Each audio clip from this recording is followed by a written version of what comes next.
Is to help motivate and show people, minorities and all people alike, that they can do. And all it takes is determination. You'll get your chance. Sometimes it doesn't come as quick as you'd like.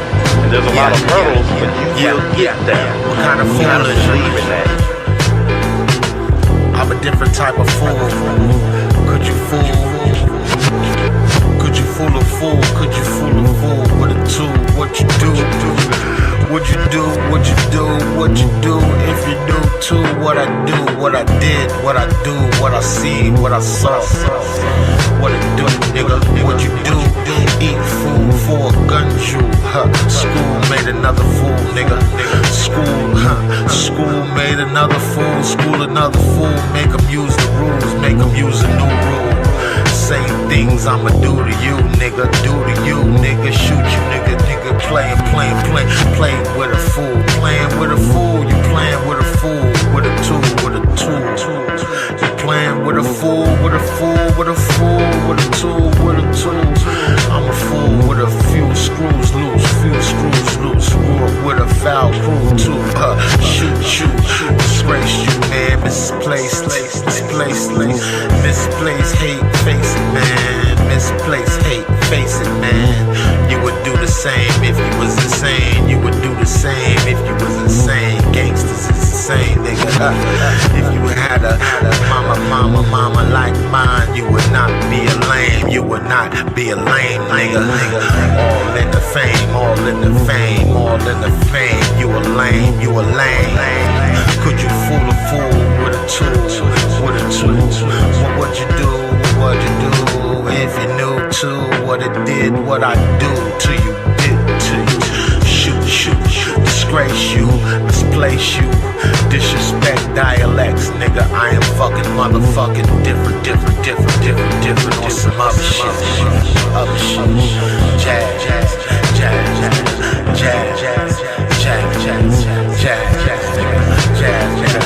Could you fool a fool with a tool? What you do? If you knew too what it do? Eat fool for a gun jewel. School another fool, make 'em use rules, nigga. Make a fool use rules, nigga. Make a fool use rules with a tool. Shoot. With a foul crew too, nigga. Shoot. Disgrace you. Misplace hate, face it. Misplace hate, man. The same, nigga. You would do the same if you was insane. Gangsters is insane. You would do the same if you was insane. Gangsters is insane. If you had a mama, you would be a lame. You would not be a lame. Streets is a lady, man. Hug me, baby, hug me. Streets is a lady, streets is a lady, streets is a lady, streets is a lady. Hopefully, I'll be the image of what I like for my son to be, a positive image. I want to stand tall enough so he can always look up to me and not look down. Yo, what's going on, everybody? Gabriel Carbo Gaines back at it again. At the tail end of the year of the snake, 2026. It's been a year of shedding and then regrowing. Shedding what's not serving you, hopefully, for you there. And to make way for this new year of the horse, which is already starting out to be pretty dynamic. And freedom, man, that's what comes to mind when I think of the year of the horse, this 2026. Year of the horse, right? Independence and freedom. This is a fire year, right? Meaning a lot of rapid change. Maybe like earlier in the year of the snake, and also towards the middle, you started some projects, but they tended to stall. But this year is definitely a year of these projects, old and new. Suddenly we'll have a lot more accelerated movement, almost so much that it's going to reach a climax. That'll get you to the next level. What's going on, Browns boy? Good to see you, man. Good talk yesterday, man. What up, Logical Sparks? Markella in the building. Good to see you. Number one mod. Shadow Buddha, the twin, and Shift. What's going on? Good to see you guys. Yeah, this year of the horse. We got the year of the ram over there. Those guys. Hello, Austin Murphy. I wonder what year you are. What year? You can Google. If you don't know, you can Google whatever birth year you were born in the month and say, what year am I in terms of the lunar new year, which is it's going to be on February 17th, the New Year's Eve, which is the beginning of the holiday season, the lunar new year. Yeah. It's going to be big. It's already going to be big. It's already big, bro. Yeah. I think this year is definitely has to be a year where we're going to get rewards if we are divisive in our action. Trust our intuitions. Yes, it's good to plan things because we're in the works over here. The Buddha and I planning some big things for the channel. And but we always got to remember, especially in this year of courage over fear, use your intuition and don't over focus on exhausting planning, like over exhausting by your planning. It's going to be a good year for dogs, year of the dogs, tigers, and goats. I think Shift is year of the goat, ram, sheep. Oh yeah, that's Buddha and Shift, right? That's the horse's secret friend, the goat. I remember in the ram, what is that show called? The Sopranos, my favorite show. The Pile Mine, the horse that Tony cared for and bought, his best friend, Pile Mine's best friend, was a goat that stayed in the stable. Yeah. What did you say, Mark Kelly? He said, you're the earth monkey. Okay. He said, earth monkeys are known for being stable, honest, and skilled in business. That's you here. Honest and stable, and it's very skilled, and definitely in being our number one mod. Typically combining traditional monkey wit with practical, steady, hardworking characteristics. Okay. What else we got? Yeah. More challenging for those year of the rats. That's an enemy year of the horse, I think. The direct opposite, we'll say, of the horse. And you may find that year of the rat, folks, that this year speed is almost overwhelming at times. and it may be hard to focus and stay stable. And this is a good year for enemies of the horse, the opposites, the rats, to probably take a rest, spiritually and mentally and physically, in a sense, and rather than trying to expand so much. Right? Breathe in, breathe out. Good posture is important. Yeah, it is. You don't want to be a Mr. Burn Maxon with a hunchback and whatnot. The spine, the nervous system is really, if you take away the meat bag, the skin, that's all you are. It's the nervous system. And your spine can really take it to the next level when you have a good posture. You should see Benjamin. Like he's totally upright all the time. Yeah. What up, Joe Cool? Good to see you, man. Good to see you. In this year of the snake, almost year of the horse.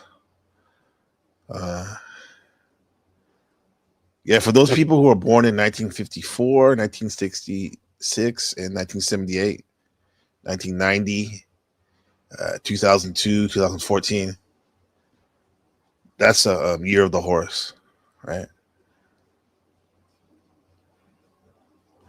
It's definitely going to be a powerful year for you guys. Be mindful of your health and regulating your emotions, because whenever it's your years, those things come up. And that was the thing with me. I'm like, year of the snake. Yes, I'm about to kill it, just like I did last time, 2013, year of the snake, my year. But like, dude, I got kind of like, my life got a check because I talked about it before. Like I had to go get checked out because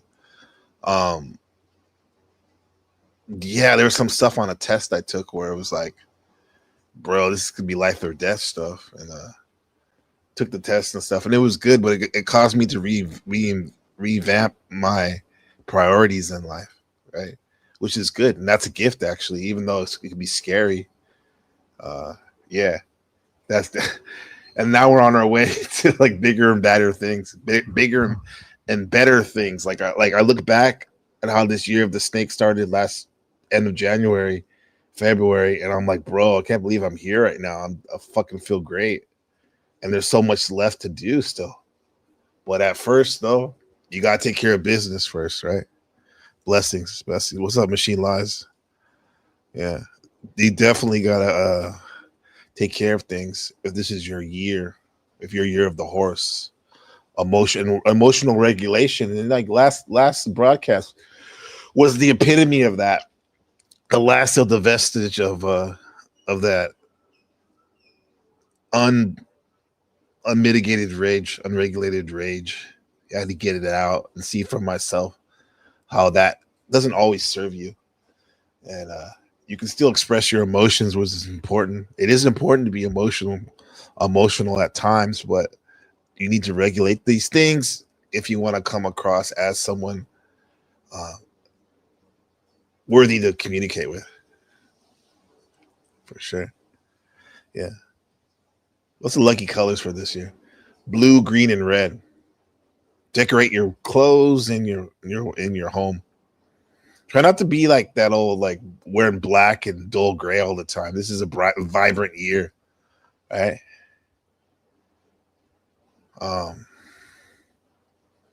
Because it's a fiery year. It's like a fire horse. So if you're feeling too hot, like, or chaotic, ground yourself in some water activities. Don't forget to go to the beach or go to the lake or the river, and go swimming, go meditate, sit by the river, right? So yeah, it's a big year, man. You're wearing lots of black right now. Okay, well you got till the 17th. You got about like 11 more days, Markel. Let's switch it up if you want to ride that energy of the horse that's coming up. This vibrant, freedom-laced, independent energy. All right. What's my friend Gary, the number guy, have to say about this shit? Let's see. Gary, what do you have to say about this year of the horse? He's For Gary's recommendation. 100%. Based on your understanding, what changes can we expect in 2026? Well, I mean, listen. What's going on, already modern let this man? Clear, but let me make this abundantly clear. Crypto's crashing next year. we think Crypto so. will crash for two reasons. Number one, crypto is under 9 energy. 9 is the dominant energy when it comes to crypto. Michael Saylor, Hart, all these big guys in crypto, usually 9s. That's one of the few things that 9s actually do pretty well. We'll get into that a little bit later. But next year's That's me in 9 year. a 1 year. 2006, 2026 adds up to a 1. I mean, 10 breaks down to 1. So 1 and 9 are enemy numbers. So that's one reason crypto is going down. The next reason is it's the year of the horse, 2026. Right now, we're in the year of the snake. It's moving to the year of the horse, February 17th, 2026. The horse is enemies with the rat, and Bitcoin is imprinted with rat energy. So basically, here's what it comes down to. We like to look at history. So what we do is we look for pattern recognition. 2014 was the last year of the horse. Bitcoin crashed around 92% that year. So we have a statistics to back up what I'm saying. And that's the important thing. You don't have to believe me. All you got to do is look at the information yourself. And then just like Jack said, after you start digging into it, you'll be like, wow, this can't be a coincidence. At some point, it stops being a coincidence. I really do expect a deflationary cycle to come when it comes to the housing market. I think the housing market's going to. What is most if you're a person that was broke already? So I guess that will still affect you. But if you have some skin in the game and money in the game, maybe it will affect you a little bit more. That stuff. That's it. He was talking about something extra. Maybe it's the other video I saw. It's going to be extreme male energy. If you look at 9 energy, it's more feminine. You can't spell a feminine without the number 9. So right now in 2025, a lot of feminine energy is out there. That's why Candace Owens is number 1.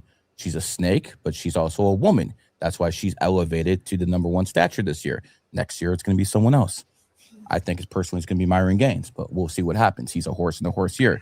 But next year, 2026, it's going to be about extreme masculine energy. I see the fitness influencers going up like this again. You know, they always have their years where the fitness influencers take over. Next year's probably going to be one of those years where you can see new fitness influencers rise. All right, Mauger, Gabriel Trap House Games. There we go. We got it. Olympia is to help motivate and show people, minorities and all people alike, that they can do. And all it takes is determination. You'll get your chance. Sometimes it doesn't come as quick as you like. And there's a lot of hurdles, but you will get there. What kind of You gotta fool is believe in that. I'm a different type of fool. Could you fool? Could you fool a fool? Could you fool a fool with a tool? What you do? What you do? What you do? What you do? If you do too, what I do? What I did? What I do? What I see? What I saw? What it do, nigga? What you do? Eat food for a gun jewel. School made another fool, nigga. School, Yeah. So for the fitness influencers, stand up. Links in the bio, in the chat. It's pinned to the top of the YouTube page. Come say what's up. Let's talk about this $1 million baby. That's my $1 million baby right there. $1 million baby. Good old Rebecca. And year of the horse, it's her year this year. So she should already having a good year already. For sure. Yeah. So year of the horse, it's your year, right? What else we got right here? Oh, yeah. We got some Frank Yang. What's he talking about? His girlfriend became, especially the feminine energy of the year of the snake. His girlfriend became an exotic dancer. So I got to see this. Okay. She has to work at a strip club tonight, and she needs like really sexy outfits. Okay. Can I have your Instagram? This is our second night. We had a poetry contest. Gibson was the winner of that. Why do you think I need to go through something really difficult? To grow. That's the money you make on the first night. This was thrown on me. I was dancing. It's so inspiring. You want to know what realization is? Saunata is the full range of That's inspiring for them to make all that money stripping. human experience and human emotion. It's full acceptance of the ugly and the beautiful. All aspects of reality. Will vanish. She's here to say hi to us and maybe read some poetry. You want to guess what job you got yesterday? Abercrombie dancer. Yeah, stripper. My official job title is I'm an exotic dancer. For real? Yeah. Yeah, she just decided I'm just gonna be a stripper, and she just went in and she got hired. Other people would say I'm a stripper. That's wild, ladies out there. Going out, you're going to have dinner with your boyfriend's parents. You say, well, they say, what have you been up to? Oh, I've been. That's pretty. Yeah, that's wild, man. And y'all, you men out there, how do you feel with your girlfriend becoming a stripper? Are you down for that? Right? Yeah. You co-sign on that, or you support her on that? You say no way, you wouldn't do that, Lindsay. What's up? Hey, Shadow Buddha in the building. What's up, Twin? Yeah, y'all do that? I don't know. This is the great Frank Yang, though, man. Taiwanese legend, bodybuilder, consciousness YouTuber, musician, funny guy, smart guy, Frank Yang. He's been through it all. That's his new girlfriend. Yeah. Let's see. Oh, okay. Like when I'm dancing on stage, I'm like, wow, I love this. This is really fun. I feel like I was giving transmissions last night. It was so tiring. It's okay, we can talk about it. It's so crazy because I used to have a thing about like I want to date a stripper who is into philosophy and like spirituality. And she majored in philosophy, and she's into like non-duality. Hi, Gibson. Hi. Non-duality, I like it. Yeah. I think non-duality can only get us so far, because once you realize that's it, you know, this is reality is one without a second. Where do you go from there? Tell us a little bit about yourself. This poem is called In My What's up, Room. Alexander? Good to see you. I carved out a room of my own in the center of vast space. Holds me while I bleed of a cycle larger than me. God summons me through intimate color shows, and when I close my eyes, I feel him touching all the ways I ache in the ecstasy of That's my her. permanence. Fascinating how now we can just go back and look at our lives now through the videos, the narratives and stuff from YouTube and this platform. You know, this is why, you know, Ben, check this out when you get older. See what Dad and his crazy friends were doing. A sharp sword that won't hurt. Living the question and accepting the challenge of the morning and the afternoon and the evening. Living the sentience behind the softest of voices and the softening of my life. Congealed into a room to call my own, whose walls appear at the goddess's whim. To think of all those days, moving fast and resentful of a world so far from God, but God, I see, lives.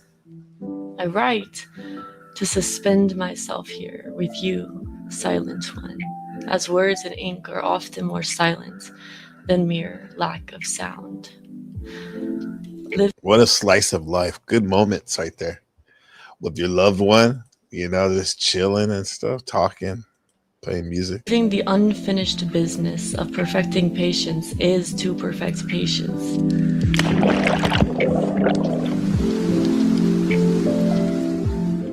Living the yellow bird flying towards me, living the wish, the longing to merge and to feel you and make love and be beautifully tattooed to the mandala of fleeting eternities. I'm trapped in the third dimension. All I want is to penetrate the fabric that displays the scenes of this love story. And all I need to do that is enough time in my room, in the center of vast space, you and me and the flame and the blood of humility. If this poem can be a prayer, I pray it catches like a wildfire. And That posture. Hug. Do you have good posture? Hug all cats. Do you think that's good posture right here? It could contribute to his mental situation.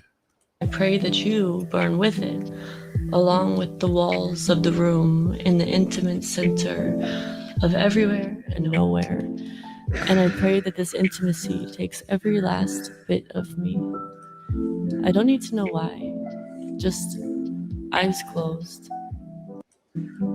You think I'll get corrupted? If you try to be nice all the time, Samsara will eat you up. If you try to be nice all the time, he says Samsara will eat you up. Buddha, what does that mean? Samsara, is that an enlightened state? If you try to be nice all the time, do you guys believe that? Like, if you try to be nice all the time, life will eat you up? Or if you try to be nice all the time, I think you'd be okay, depending on where your environment is. If you're around people that are supportive of what you're doing, yeah. Lindsay says, I guess you either grow up or grow down. The other option is not to grow. Yeah. I'm kind of glad you're not in this boot camp. Me too. If you're in it too and they were doing this, that's way too much. There's like a distance. Like now I can like have two worlds kind of overlap. Yeah, if I was in the boot camp, it'd be too much time. I don't think we can hang out. No, I don't think we can hang out if you're in the boot camp. We could potentially, but it would. Markella says sometimes people take advantage of your niceness. They do. Peter Kane, dog trainer on YouTube, he was saying that today when we were talking to him on live. That I don't know what happened. I haven't checked in. I've been following him since 2017. He taught my dogs. Through him, I learned how to recall my dogs. I learned how to potty train them correctly really fast. I learned we got them on raw diet. You know, made them so healthy. Peter's a crazy dude, but he was saying that like, I mean, not that I'm the best person, but he's talking about himself. But when you put yourself out there for somebody, you know, do kind things, most of the time you get burned. So something happened to him recently, especially. Then he started talking about money. Maybe it was a money situation that he was referring to. And he seemed really, really bitter. Yeah. When you're nice to someone, they take advantage of you. Sometimes they do, right? Take advantage in probably in a bad way, you're saying, right? If it's is there a way to mitigate that where no matter how they take your niceness, you're going to be okay about it? You're going to be okay through it? That is the question. I can't feed my little dog human food. It makes her sick. I don't feed the human food. Raw meat is it's human and animal food. That's what actually somehow, some way, part of the dog food is raw meat and chicken and beef or whatever, right? It works for them though. It works for them. I came in late. What's the $1 million baby topic? It's the year of the horse. $1 million baby is his wife. And this is my $1 million baby right here, Rebecca. It's the year of the horse. It's year next week starts. This is my $1 million baby, Rebecca, with the horse. Mm-hmm. Yeah, that's my $1 million baby. Well, it's to remind me the fact that the year of the horse is here. We went over it earlier, beginning of the broadcast. Freedom, dynamic energy, acceleration. That's what we're in for this year. You may have already felt it, little tingles of it. lately, right? The snake was more of a sensual, slowed down year for transformation and shedding what wasn't working for you to make room for what is going to work for you, right? So yeah, that's what that is. $1 million baby. Here's Frank Yang's $1 million baby right here. He lives in Taiwan, or he was living in Taiwan. He's Taiwanese American. Be like, There'd also be more of a scandal about yeah, it. that would be pretty scandalous. Because Yeah. he's the teacher. Yeah, I'm one of the. We have a head teacher. You're the mentor. Oh, I'm not. I'm technically not a You're my mentor. mentor. When did you guys meet? Hi, Hi. it's good to meet you. First hangout.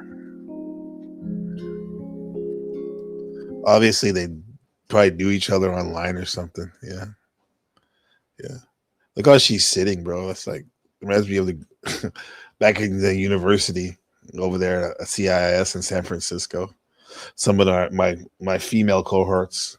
I think a lot of what I'm learning personally, at least like right now, isn't so much about like dharma or realization that much anymore. It's how to live life and relate to people. Yes, this is it. We can talk about all the high level mudras and consciousness, kundalini and whatnot. What it is, this is why we're not monks in Tibet, meditating for the good of all sentient beings in a monastery. No, we're here to live life, right? And this is what the practice, the Dharma is for some of us, is to learn how to live life. And living life right now is interacting with y'all and sharing and listening and whatnot. Yeah, that's where it's at. That's where it's at, chat. And be more professional. And do the dishes. Why do you think I need to go through something really difficult? Does that change your capacity to Doing the dishes? Yes, even doing the dishes is a meditative experience to put you in the here and now. endure, exert? That forces you to grow. That's pretty much what athletes do, right? Why do you have to get attached to that shirt? Because it's sport team night. Football night. I don't know. But I'm supposed to be a cheerleader. That's the theme tonight? And she's getting all those accessories in order to fulfill that holographic look. Got the stripper heels.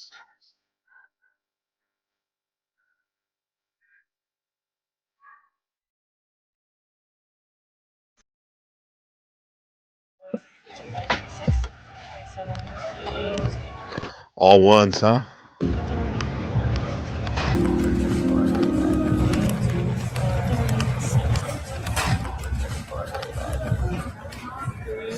Four, 5, 6, 7, 8. Is shopping exertion? To have growth in both physical and realization fitness, you have to accumulate a lot of stressors. I gotta get that. Samsara. Chat. Julie, what is samsara?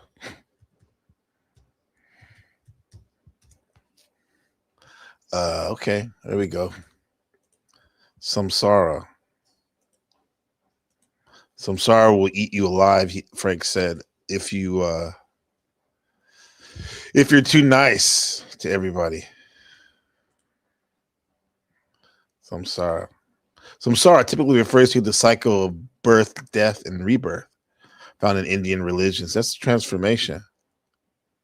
Spiritual and philosophical meaning. In Hinduism, Buddhism, Jainism, samsara is the wandering or flowing on, the continual life cycle of death, life, and rebirth. As it happens right now, right? This is happening right now. What's going on, Charles Darwin, 1976. What a good year. Bicentennial in America. There you go.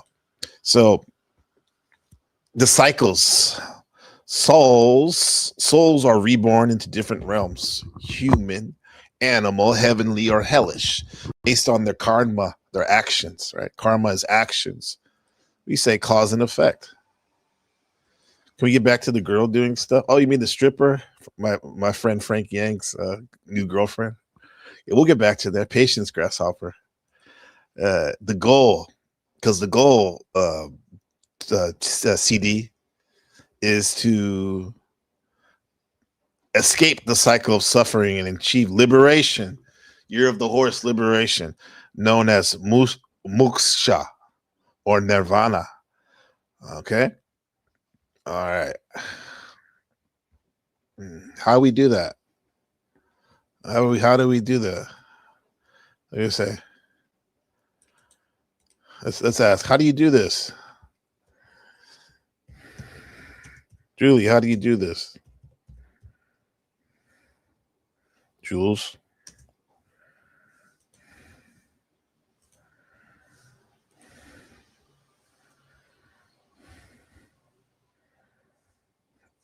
No, not that. No, we want to do this. Not the link.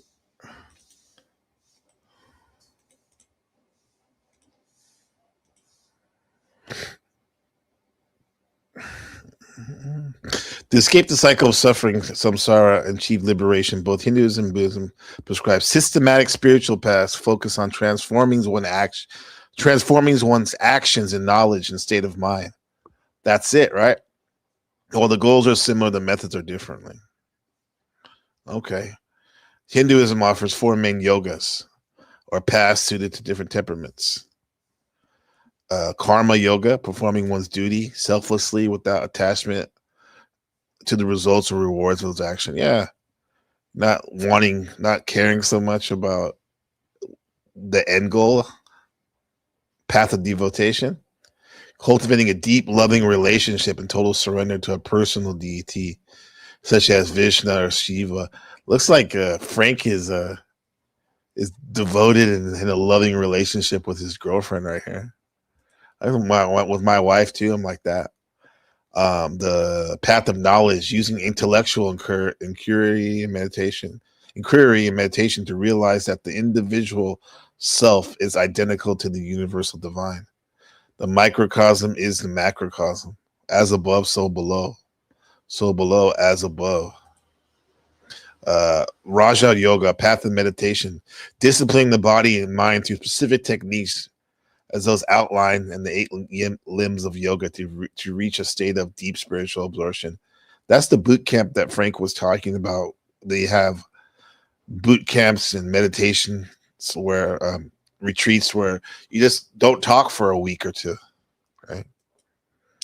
So you want to get back. Let's get back to this girl right here. So I think Frank is doing this, and I'm doing this.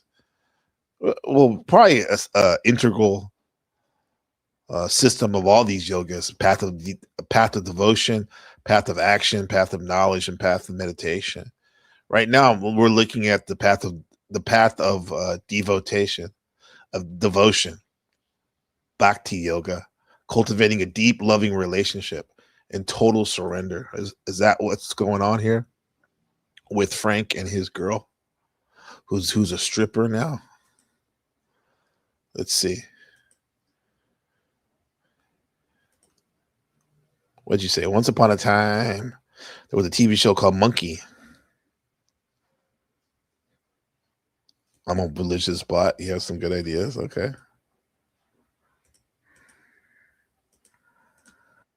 Young, so you might not have a lot of life experiences. It's almost like taking a full tour of samsara before you can see how that's inseparable from nirvana, and that exertion and surrendering also go hand in hand. Yeah, I love afflictions. To party in hell without suffering, that's heaven. Maybe find a job that's outside of your comfort. Party in hell without suffering is heaven for sure. That rave that never ends. Zone. A lot of these like non-dual and non-doorship view can make people complacent. Have you ever been to the gym or live in a city by yourself?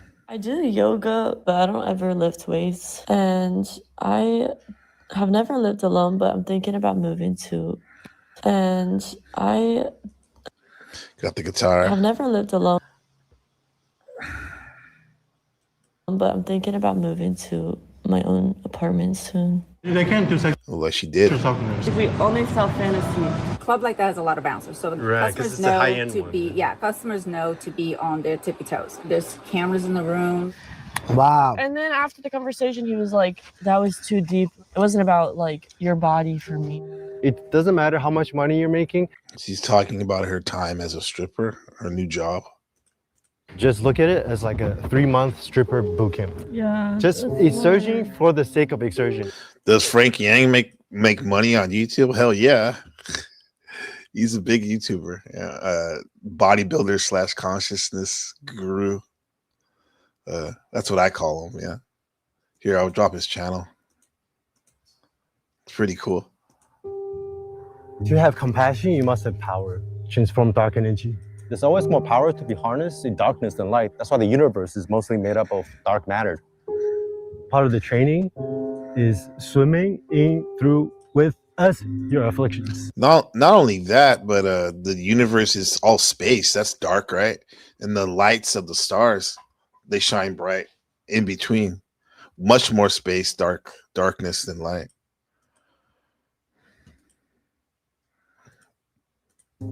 To generate the escape velocity, to continuously leap into the unknown. If you're dancing on stage, they'll get like a big stack of $1 bills and then just throw it at you.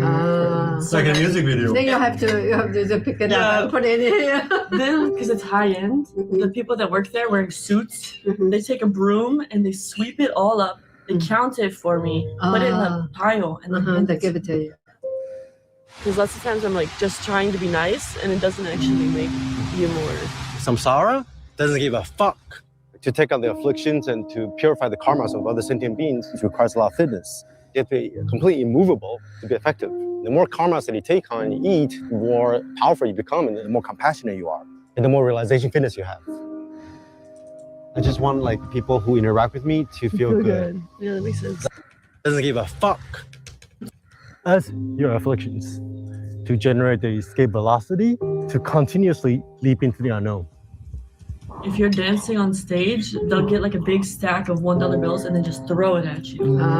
It's like a music video. Then you have to pick it up and put it in here. Then, because it's high end, the people that work there wearing suits, they take a broom and they sweep it all up. They count it for me, put it in a pile, and then they give it to you. Because lots of times I'm like just trying to be nice, and it doesn't actually make you more. Samsara doesn't give a fuck. To take on the afflictions and to purify the karmas of other sentient beings, it requires a lot of fitness. You have to be completely immovable to be effective. The more physical fitness for sure, but mental and spiritual too. Karmas that you take on and you eat, the more powerful you become and the more compassionate you are. And the more realization fitness you have. I just want like people who interact with me to feel good. Yeah, that makes sense. That's the karma that I need to like flip and to really help them, because that's true compassion. When you let them feel what they need to feel, despite the fact that you might feel bad. Yeah, like having your girlfriend be a stripper, that might make you feel bad. Even they may want to do it, and making them feel good though. I wouldn't do that, but that's not my path at the moment.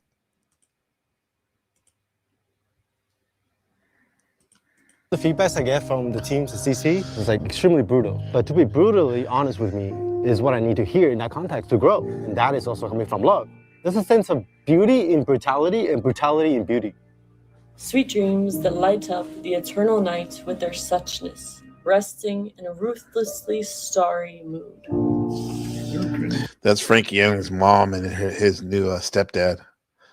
And then the older woman, the granny, is the stepdad's grandma that lives with them, I guess. Or Charles Darwin says, "I've never dated a chick with an ink." Wow, you're missing out, bro. I'm not saying that I want a girl that's from head to toe or whatever, but one tattoo you would not. Yeah, man, that's total like a red pill way in general. I remember hearing a lot of the brothers talk like that. I wouldn't do it. I mean, missing out, dude. Like, even if you don't like tattoos, it's like a couple. It's not a big deal to me. Now you can read into it and say, like, if you have a lot of tattoos, you're more prone to be risky behavior, which could mean infidelity, which could mean like drug addict vibes, but being promiscuous. But yeah, that's not exclusive to that though. Yeah. She wrote it. Yeah, this is my poetry book. Oh, that's very good. Sign it. Sign it. Oh, yeah. Sign it. You should sign it. Mei Chen said I set a new benchmark You got today 4? in terms Okay. of my ability to listen and to relate and to yoke into other people and give feedbacks rather than just expounding on the ultimate all the time. And I think a big part of the reason is because of you and how we navigate and nurture this barter together. Because you say you wouldn't have done this without my emotional support. I feel like we're manifesting this barter together. We have to like traverse through it with like care and virtue, because everything has a cost. Because appearances have consequences. You mean roasties? You mean like hoes? Is that what you mean? We should roast them? But then how do you iterate through it? Right? How do you make the right maneuvers? That's part of my training, not just in the boot camp, but like with you. Eat only healthy food. When you get home 4 o'clock in the morning, you don't want nothing sugary because then it's going to keep you up. Also, a lot of your fantasy has come true, bro. But who knows? Maybe 1 or 2 of these men will awaken through a transmission. The first time, like when I was dancing on stage, I'm like, wow, I love this. This is really fun. But then tonight, I'm like, I don't want to dance. And then I just felt kind of bad that I have to dance. Oh, cooked. You said most American women are just cooked. Old and young, I guess you're right. And it's not just an American thing, it's a global thing, dude. The Western mind is everywhere, even here in Asia, where I speak in Taiwan, where I am in Taiwan. Yeah. However, with that said, roasted, but every day there's room to grow and change. And if you're willing to accept that with yourself, you can see in other people where you're willing to forgive or not. I mean, forgive, but just realize that most people have a past. Now, some people's past are like super wild and crazy, while other people's past aren't so much. But yeah, there's still some baddies. I'm not just talking about looks in America. There's still some in there. It might seem like a diamond in the rough type of shit or a rose in the concrete, but it's still there. Paula Cat says, I'm a no eat tat for me, but tattoos for others. I don't judge, but are some are symbolic and can enact as warnings. That's what they're supposed to be, symbolic. Everything's a symbol. My name, Gabriel Carbo, is a symbol to be said. I get what you're saying. Does she have a booger in her right nostril? I hope not. It's probably a nose ring or something. A post. Come on, happy. I feel like it was literally transmitting. It was tiring. He got himself a young woman. We'll talk about it. Yeah, do something hard, like physically hard. Like work out. Yeah, like work out. Yeah, or get into a really toxic relationship where you just drive you completely like insane. You think that's a good idea? I don't mean that literally. I mean, get into a relationship that challenges you to grow and evolve and deepen your realization. Okay, so I have to work out, get in a terrible relationship. You don't have to, but that's one way to cause transformation. A real crucible, like fire, put your ass on the flame. To be in a fucked up relationship, you don't even have to try to get in a fucked up relationship nowadays. Usually, if you just go with what you desire carnally, your lust, it's a lot of times it'll turn out to be just fucked up. Especially if the person doesn't have any substance to them. To work out, yeah, man, get out there and work out. Push yourself every day. Go to the next level. See how far you can take yourself. Push the specs. You'll be surprised. You'll transform into something that you never knew. You never knew you can be. Why do chicks put ball rings through their nose? Nose rings, bro. Decoration. What are you working on right now? I'm working on like a music video. You know how like after every relationship ends, I make like a breakup mixtape. So I had this idea. What if you make a reverse breakup mixtape to close that causal loop between, say, the beginning and the end, cause and effect? Time doesn't just flow forward, but backwards and sideways. Always simultaneity, right? So I'm editing a music video with one of my favorite songs called "Wish Me Happy Birthday." It's about celebrating your birthday alone after a breakup. Me and this girl that I just met, we share the same birthday. The B-roll is footage from our first meetings. Hey man, not to say I've been there, done that, but I've done that with Rebecca. My $1 million baby. We have videos, music videos I've made of our, you know, our trips overseas, our trips to fucking to the country, our trips to the fair, day-to-day life, the yoga studio, work, all that stuff, bro. That's a powerful experience too, to look back and see like, wow, this was a good time right here.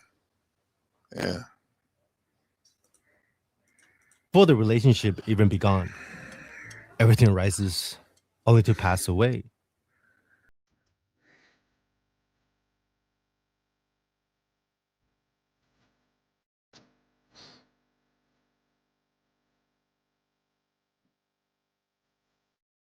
Getting high.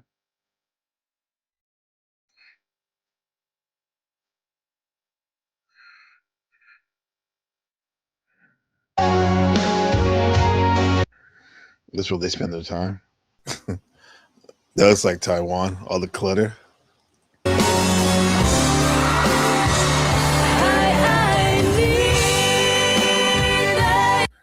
All right.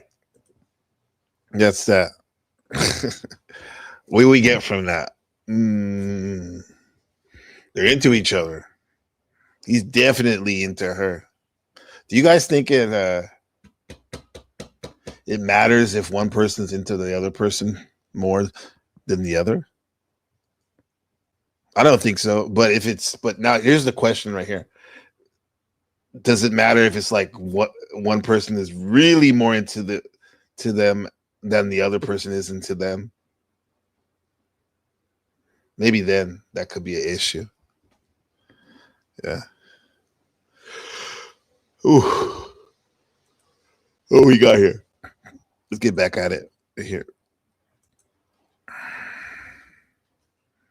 Your brain is always listening.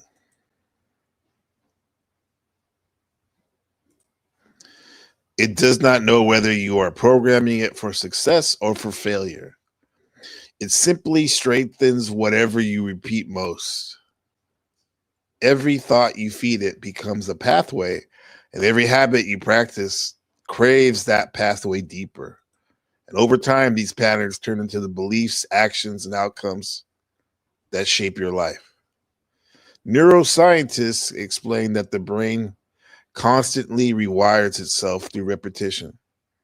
This process is called neuroplasticity, and it is the reason your daily mindset matters far more than you'll ever realize. Positive thoughts create circuits for your confidence, focus, and resilience.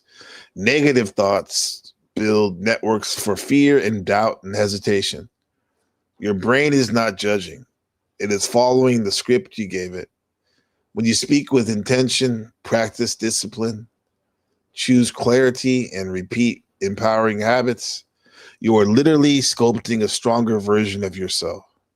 And when you allow unhelpful thoughts to take over the brain, it reinforces them the same way. The question is not whether your brain is learning. It is learning every day, every moment. The real question is, what are you teaching it? You have the ability to train your mind the same way you train your body.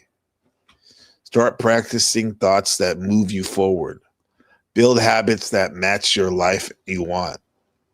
Your brain becomes what you repeat. Build your mind. Man. Sometimes it takes decades to get carnal nature under control. Right. Come on. It's taken almost 5 decades for me. I consider the natural nature and instinctual, yet a pleasurable experience mostly. Less pressure with age. There is less pressure of age because you're not in a rush. You're not pushing it so hard, right? In this year of the horse that's coming up, there's a lot of instances. There'll be a lot of instances where you feel like you have to push it. And that would be going with the flow of the year, because this is definitely an accelerated year that's coming up, starting February 17th. But it doesn't mean you have to push it. Like I said, especially the year of the rat people, who is the enemy of the horse, the ops of the horse. You don't have to push it. You can take rest, you know. Take timeouts. Hello. Sometimes I want my brain to walk around the corner. Is that why sometimes you hit the sauce? Make it go around the corner, spin the block. Yeah. That sometimes it's good to move your consciousness away. Yeah. So those people, as there were some people here earlier, so those people, I say good night to the people that left right earlier. You guys are legends. Just remember, your day didn't define you. Your discipline that you showed during the day defines you. And most people escape into sleep to forget the day they built. The strong own it completely. Correct any slip you made when you're thinking about replaying your day before you go to bed. Unlock that growth and stay locked in.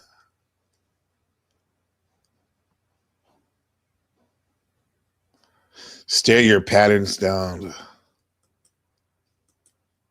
and learn from your patterns. What is this? Let me see.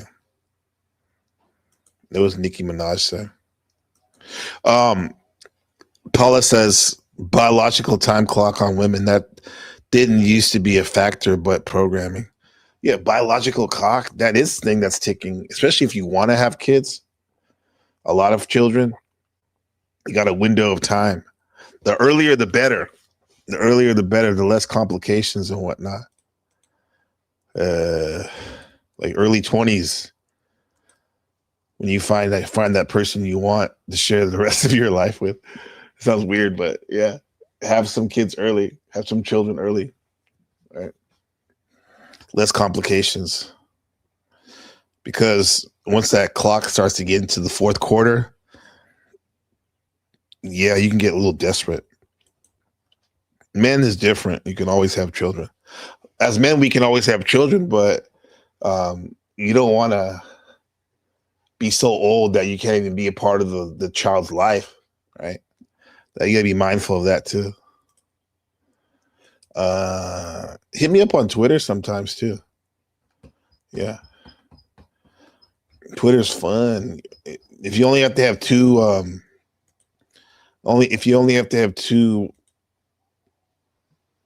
what's in that sharing? Where's my share?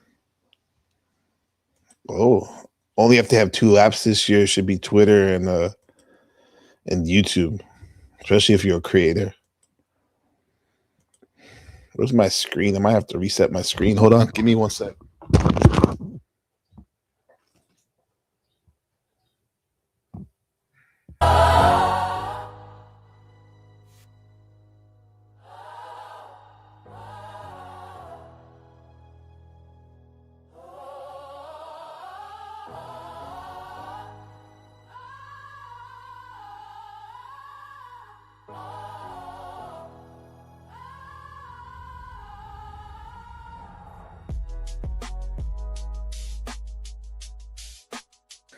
All right, we're back. We're back.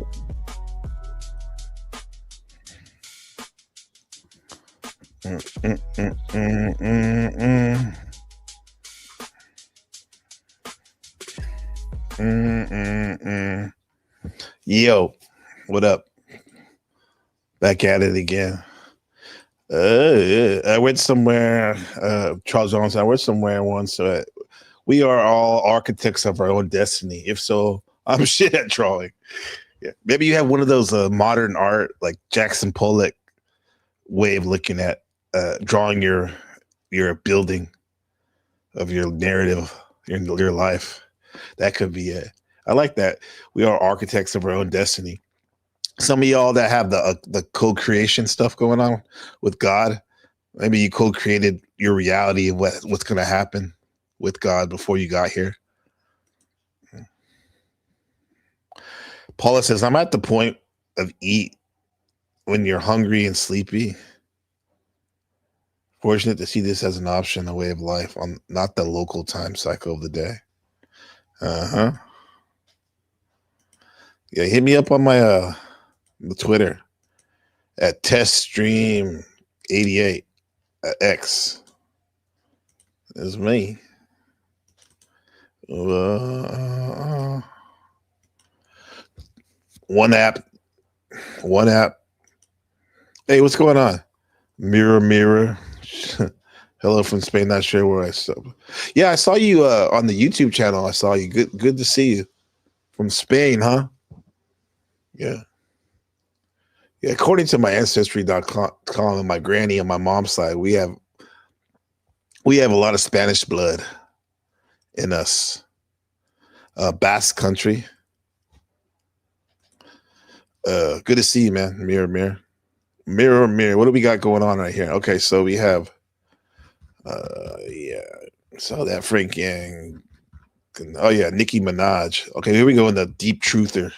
Or probably like this is the mid 11 stage 11 conspiracy theory right here. Everybody knows about this. Oh yeah, apart from Machine Lies, definitely. Shout out to Machine. I saw him in the chat earlier. Yeah. Nice. So what's it say? Your favorite? What do you think about this, chat? This is from Nicki Minaj on February 2nd. Your favorite artists have been practicing rituals in a satanic cult where they take babies from other countries and mutilate and kill them as a form of blood sacrifice to their god. You see, when your master is Satan, you must consistently shed blood. However, the jig is up. Yeah, and I think right now she's going after Christy Teigen, John Legend's wife. Nicki Minaj and her are having like a Twitter battle, and that's her making fun of Christy Teigen, I think, with the Chucky doll. Okay, interesting. Bass, huh? All right, yeah. So we hear that spiel like, the so-called elites are sacrificing people. The Epstein file is majorly trending everywhere. The information.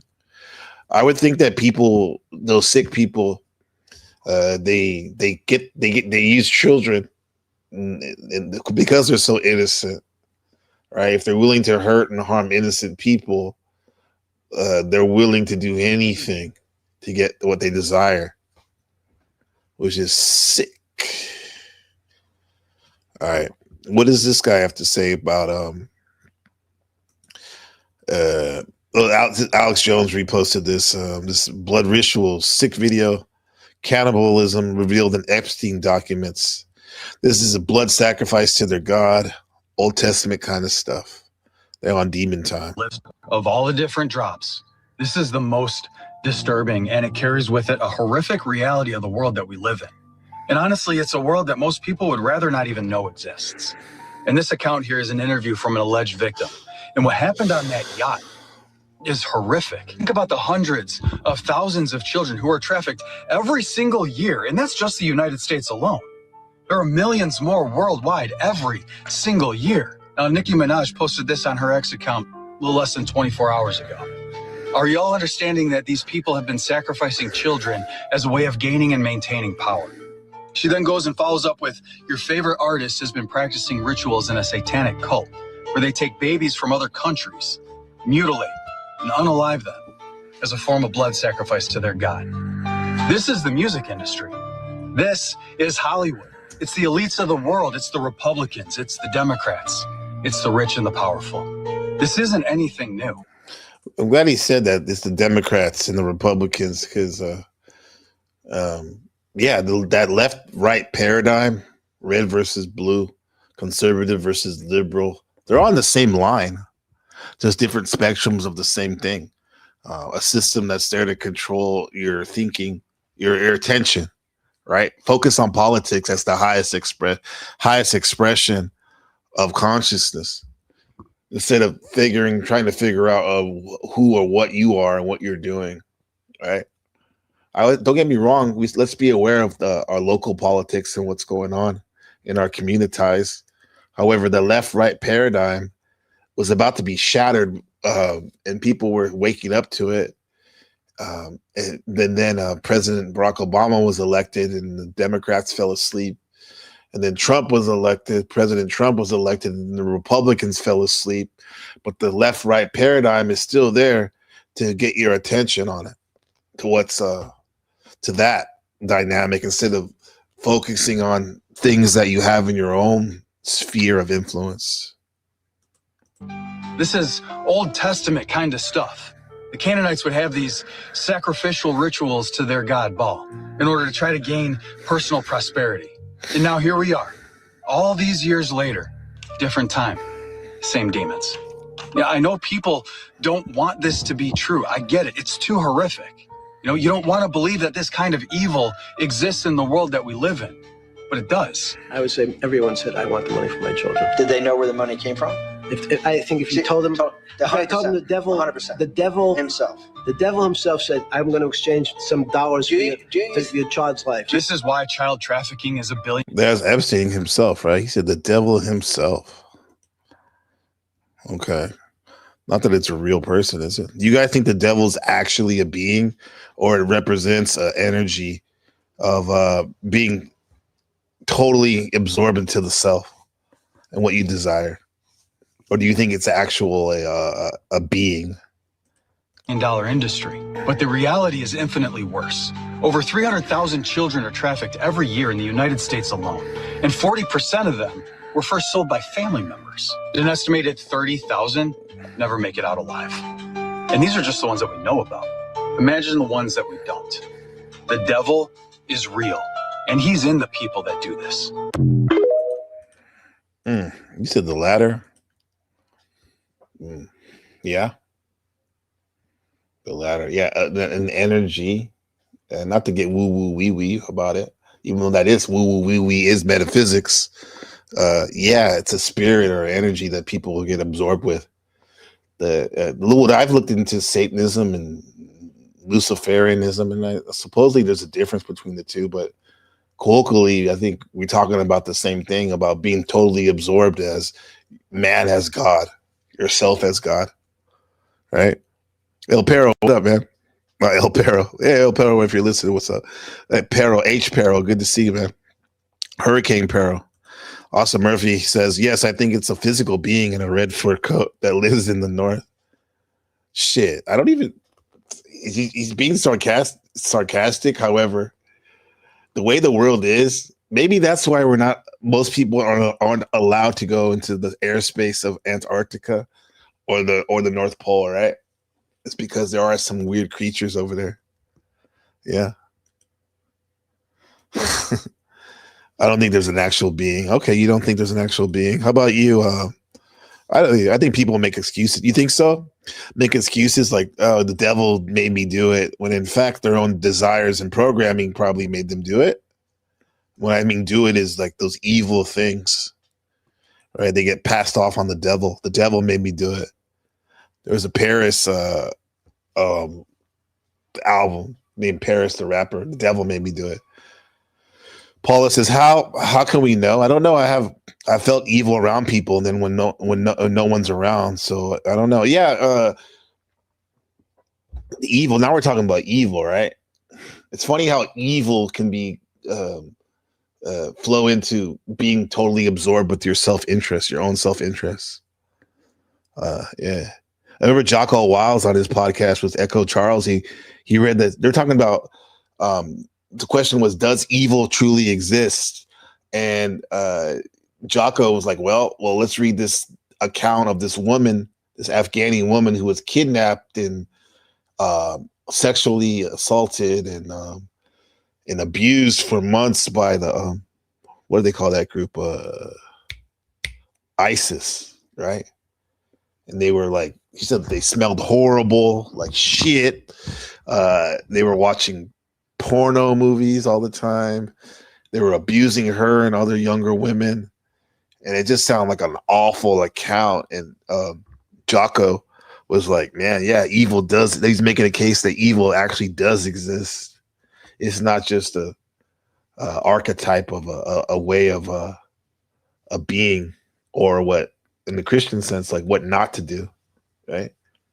Because like if you sometimes when you look into Buddhism or some of the Asian studies, when I say Asian studies, I mean religions. We say like good and evil are on the same spectrum, right? But I don't know in this terms, maybe at a structural level behind what humans can conceive, but there seems to be good and evil for sure out there. If there wasn't, we wouldn't have anything to base laws on, right? What's up, Jess White? Good to see you. Good to see you, stranger. Hope you're doing good. Legend Jess White in the chat. You can feel Becca said, you can feel the evilness in the world these days. It's just being masked. You think the mask is being pulled over though? Getting pulled over in that evil is being more and more seen. I tell you, like people are more freely speaking about nasty things, being mean spirited to people, right? Murders are probably up too. No more as service to self. Vending supreme. Service to self, yeah. My brother Ali would say self-preservation is the number one law of the universe. Because if you can't help yourself, how are you going to help anybody else? It used to be masks. The mask is coming down, it seems like. CD says, I'm not religious, but I know evil when I see it. Yeah. Yeah. Hurricane. Hello. You like this? The evil? Yeah, evil, right? Evil, right? Oh, look at Kensington Avenue. Man, those people are lost. The evils, Jay-Z would say the evils. Dear God, I wonder, can you save me? Secret society trying to keep an eye on me. Right? But you can't die. I'm invested in the evilness and cover up in the Idaho 4 case. It's crazy. Idaho 4 case?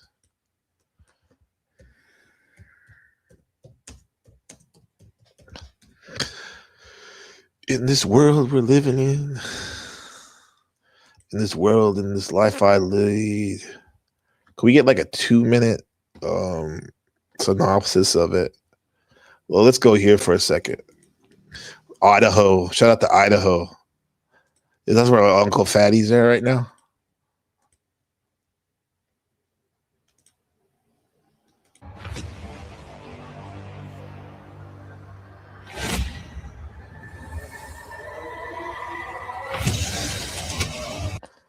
As you know, what we can see, but we're not going to speculate. We're going to go through them one by one.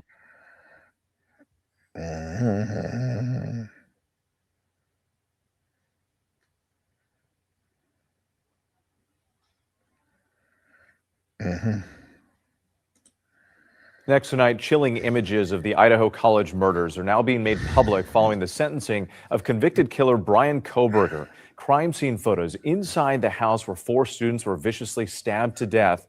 There was blood on the walls, doors, and floor. 2 handprints can be seen on one of the windows. A picture of the open sliding glass door Kohberger used to get into the house. He's now serving 4 consecutive life sentences for the murders. Damn, that looks evil right there, man. 4 people were murdered in college. I mean, murder, maybe it's just me because I was programmed as a Christian. Thou shalt not kill, right? Damn. But murdering 4 people, I don't see any justification for that, especially if they're sleeping in a bed. That's wild. Next tonight, chilling images of that. Okay, that seems evil, especially if it's relevant to your family member or friend, for sure. But dude, you see that footage? The weird thing. Do you think that's evil? That being that your security camera showed last time? It could be. A lot of times though, like things that we don't, we're not familiar with, we automatically think it's You know, like my students, they'll say that's weird, or that's weird or strange. That's ugly. Right? Those are like negative things, right? Ugly, right? Evil, that's very negative. I don't know, man. It gives me a strange feeling though, which just seems like a negative feeling when I see that though, Paula. Maybe that's just how I was set up at the moment, like default to look at things that are like mystery to me as like, oh, that could be harmful or whatnot. But maybe if I have a different mindset, a more positive mindset, it's not really evil. It doesn't seem like that. Okay, yeah, we got there. Good and evil are two sides of the same coin, for sure. But is there an underlay of the foundation of our reality that's a real thing, though? Beyond what we communicate with our language, but is there like a real natural law of good and evil? Here we go. You meant in the metaphysical sense, valid energies of self-serving behavior that get involved with dark, dense forms. When that happens, drink, DJ. Is there any good that can come out of that? Any positive?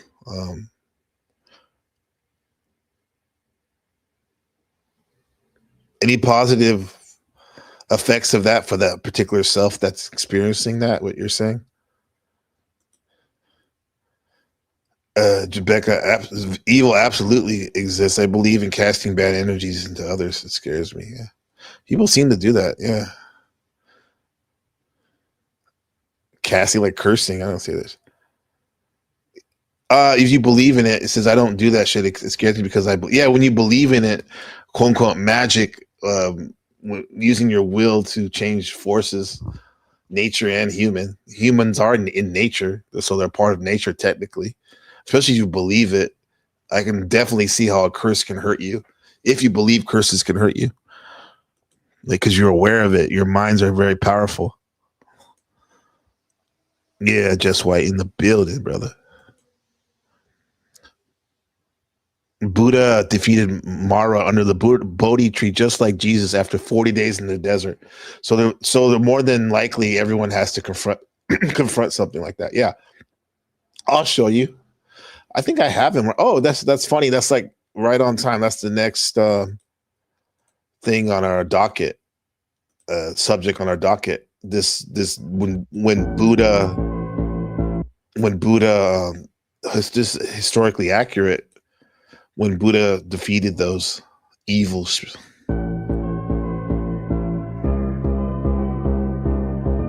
The pleasures of the flesh will only bring about pain and suffering. True happiness does not and never will exist in such pleasures. The devil. You are the daughters of Mara.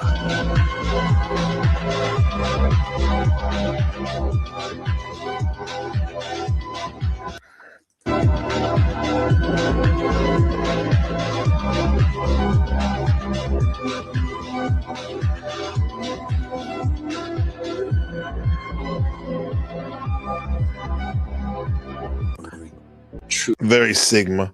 I don't know, chat. Like, you gotta be pretty powerful.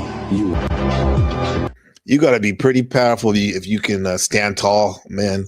On that, I know that's an anime, but in the human form, if you don't give into your desire, your carnal desire. Not only that, there's like a fucking harem of them. Right, even in my language and describing it, I'm getting kind of crass. Right, got the root chakra pumping right now. But in the end, it's Mara, the demon, behind that. Good and evil for you. Yeah. That's pure drugs on that. Yeah. Kensington's crazy. Right? Kensington's crazy.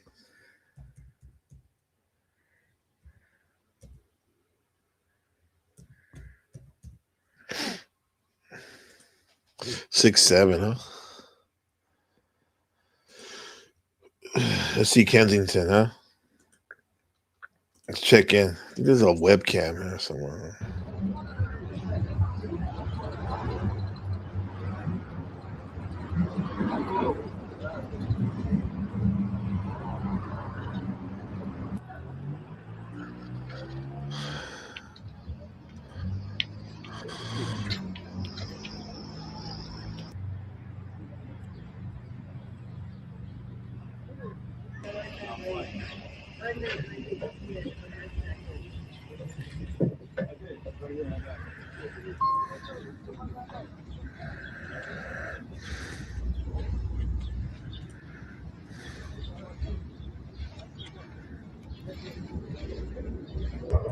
That looked like a kid, man. That could have been my son. That was wild. Let's see, Machine Lies is here. Our good friend, Machine Lies. My nigga. My nigga. Yeah, what's up, big dog? Yo, How's it what's going, poppin'? Machine? Yo, blessings.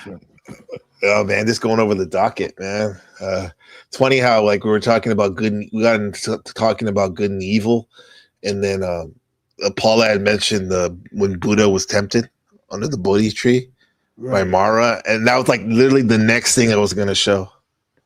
I was about to Paula's show. pretty deep, honestly. Yeah, Yeah. we were talking to Paula last night at the Machine Line, and Yeah. she was going in on Rocky. Oh, Rocky. Okay. Yeah.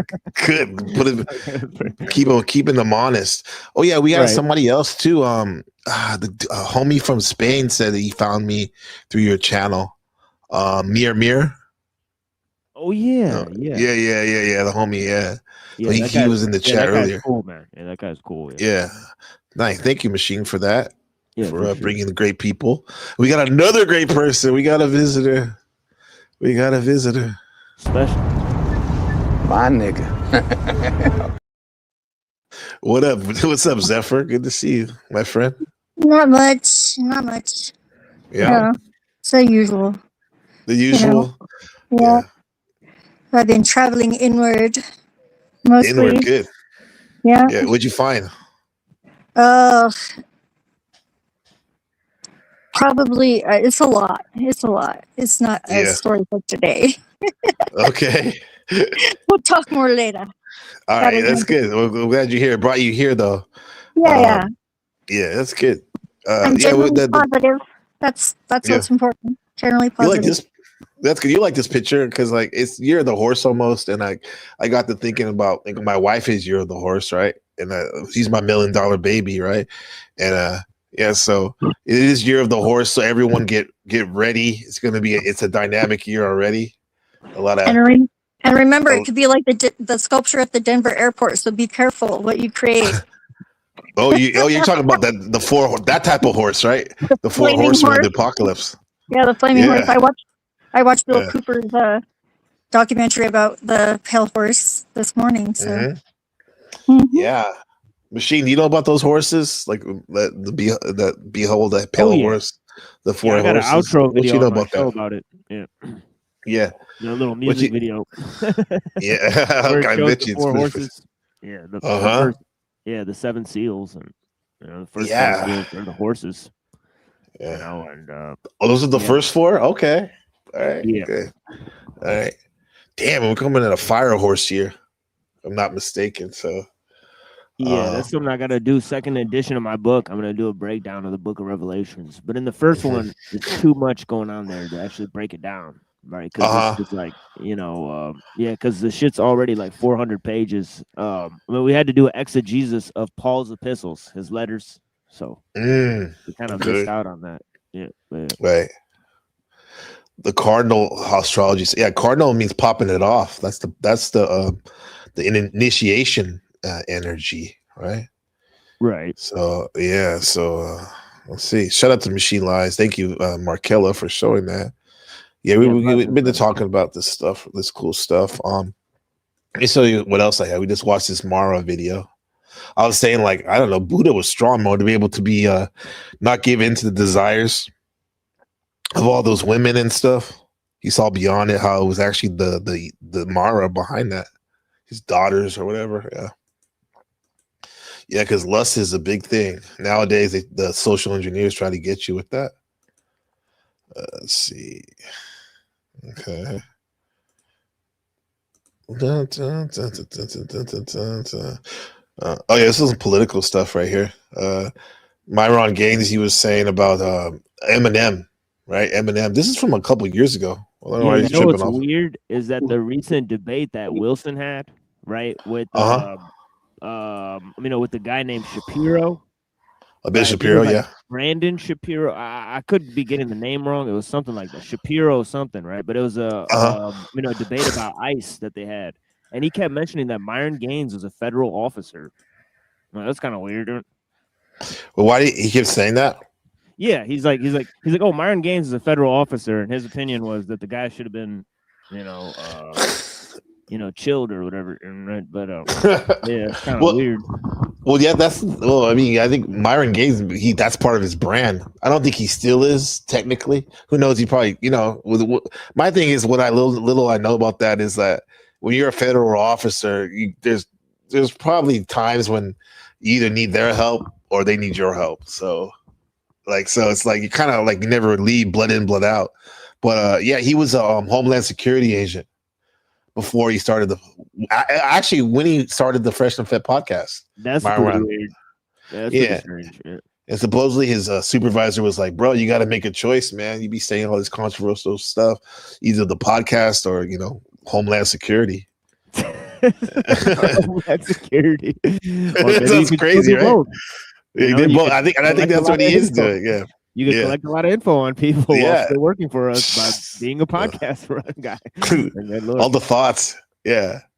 And it's crazy because Myron Gaines speaking about the four horsemen of the digital influence apocalypse. It's at this point it's Myron Gaines, Fresh and Fit, Nick Fuentes, America First. Who's that other guy? Oh, Sneeko with his he's I don't know. He's like now he's a Muslim and all this. And then who's the other one? We'll even put in the young kid. I don't know if you ever heard of Clavicular. Yeah, I watched. I watched this conversation with. I have not heard of it. You ever heard of Clavicular? No, but the one you said before that starts with an S. What's his name? Nick Fuentes. Sneeko. He's entertaining. Yeah. He's entertaining. I don't know. He is very entertaining. Yeah. Yeah. Shadow Buddha calls him a chameleon. That goes a long ways. I like chameleons. Lizards are all right, especially if they have sticky toes. Sneak as long as they don't steal my shit. Sneak and glow. Sneak and glow. Interesting. Yeah, because he's one of these guys that he's been internet famous since he was 13. Now he's in his late 20s, and he had a big million subs channel. He was broadcasting from Manhattan, where he's from, and then he got banned. As he got older, he started getting into red pill, more conservative geopolitical stuff. Yeah, I also believe I talked to Nick Fuentes. Right? Oh, you talked to him too? I believe he called into the Crucible multiple times, and also to the Raging Tomato under the name Adam Dole. Adam Dole, huh? Yeah, and if you compare Nick Fuentes' voice with Adam Dole's the same exact voice.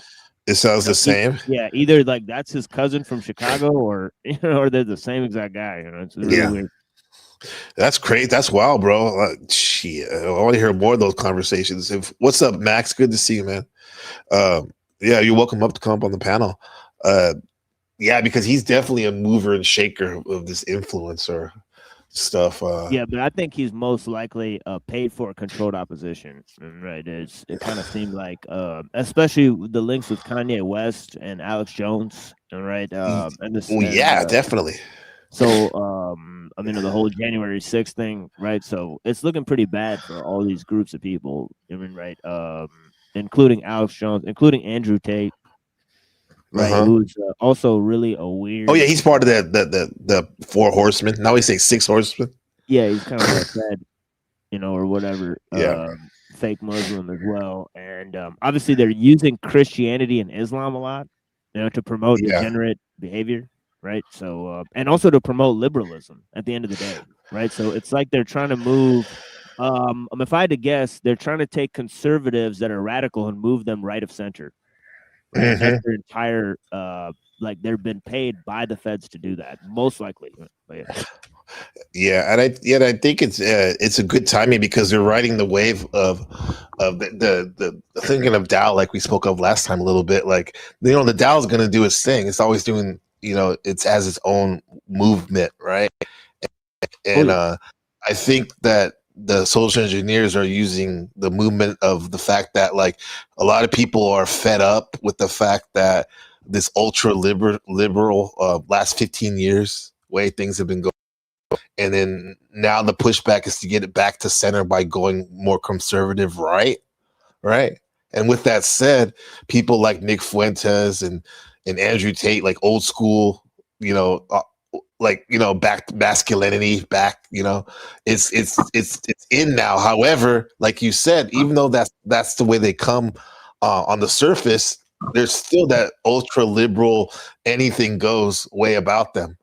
Even though they want to brand themselves as conservative and all that. Like, look at this. Like, this is like my favorite channel, watching video channel right now. This America dude, I keep speaking about him. You're probably sick of hearing me, Machine, talk about it. But this is his video, part of his video on Nick Fuentes. Always an option. Let's just say, let's put that on the back burner. Let's just say that's Plan B. The double too. No, you got it right. Yeah. Nationalist. In America. Projection of shame. Yeah, he's a gay Mexican. We're masters of the double life. Well, this fits Fuentes to a T. Fuentes' sexuality is a poorly kept secret. His behavior points in one direction. A closeted individual who desperately overcompensates at every turn. Let's look at the pattern. I think he identifies as a virgin, right? Well, Yeah, he made a number of weird statements. He said that you know, that having you know, intercourse with females is actually gay. So he took a MGTOW position at one point, right? And then he's later said that's beyond MGTOW, bro. Yeah. Even though MGTOW is strange, he said he's gay. I remember him saying that too. Yeah. Yeah, and then he said on Piers Morgan, he said that women are actually not that attractive, right? And actually, they like to be abused. Right, so they want to be hit, and they actually want to be raped.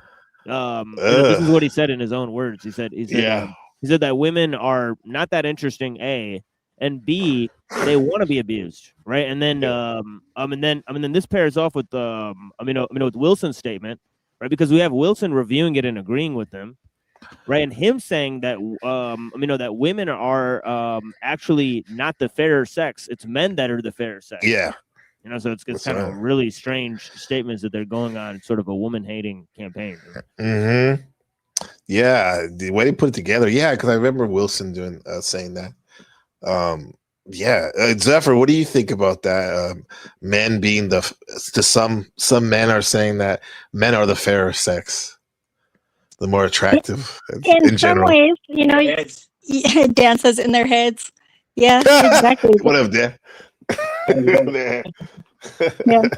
What did you say in some ways? Go ahead, Zephyr.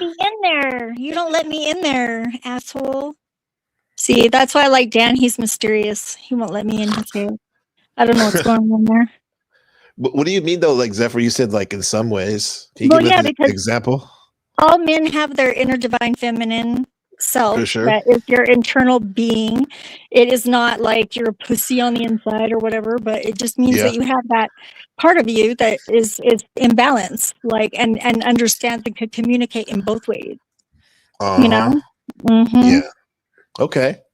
But I like the way you say it. That sounds it's still balanced, but you're actually acknowledging the other side too, the male and the female. Whereas Nick Fuentes, it's kind of weird to say like you having sex with a woman is gay. That sounds like he's projecting. It sounds like he's shock factoring to me, or fantasizing. That's what Dan said. Yeah. Yeah. Look at Lizzie said she's trans best friend. She said, I don't find women attractive. I don't care. That's on. Okay. Yeah. How can you not find women attractive? Like you don't have to like want to have sex with them, but they're all attractive. But what do you mean? That's on who though? On the women or the men?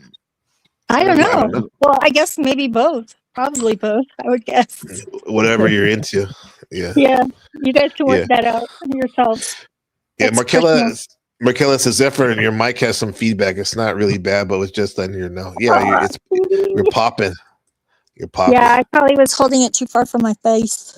Oh, I get it. If they don't find women It's still attractive, I don't care. That's on them. Okay, so they. I see.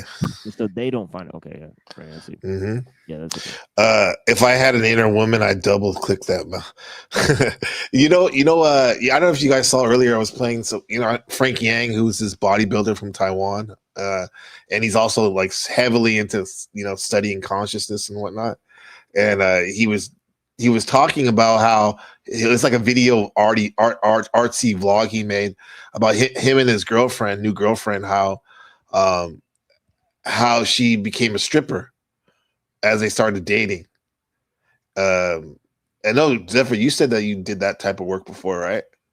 But Machine, would you feel comfortable of dating a woman that did that?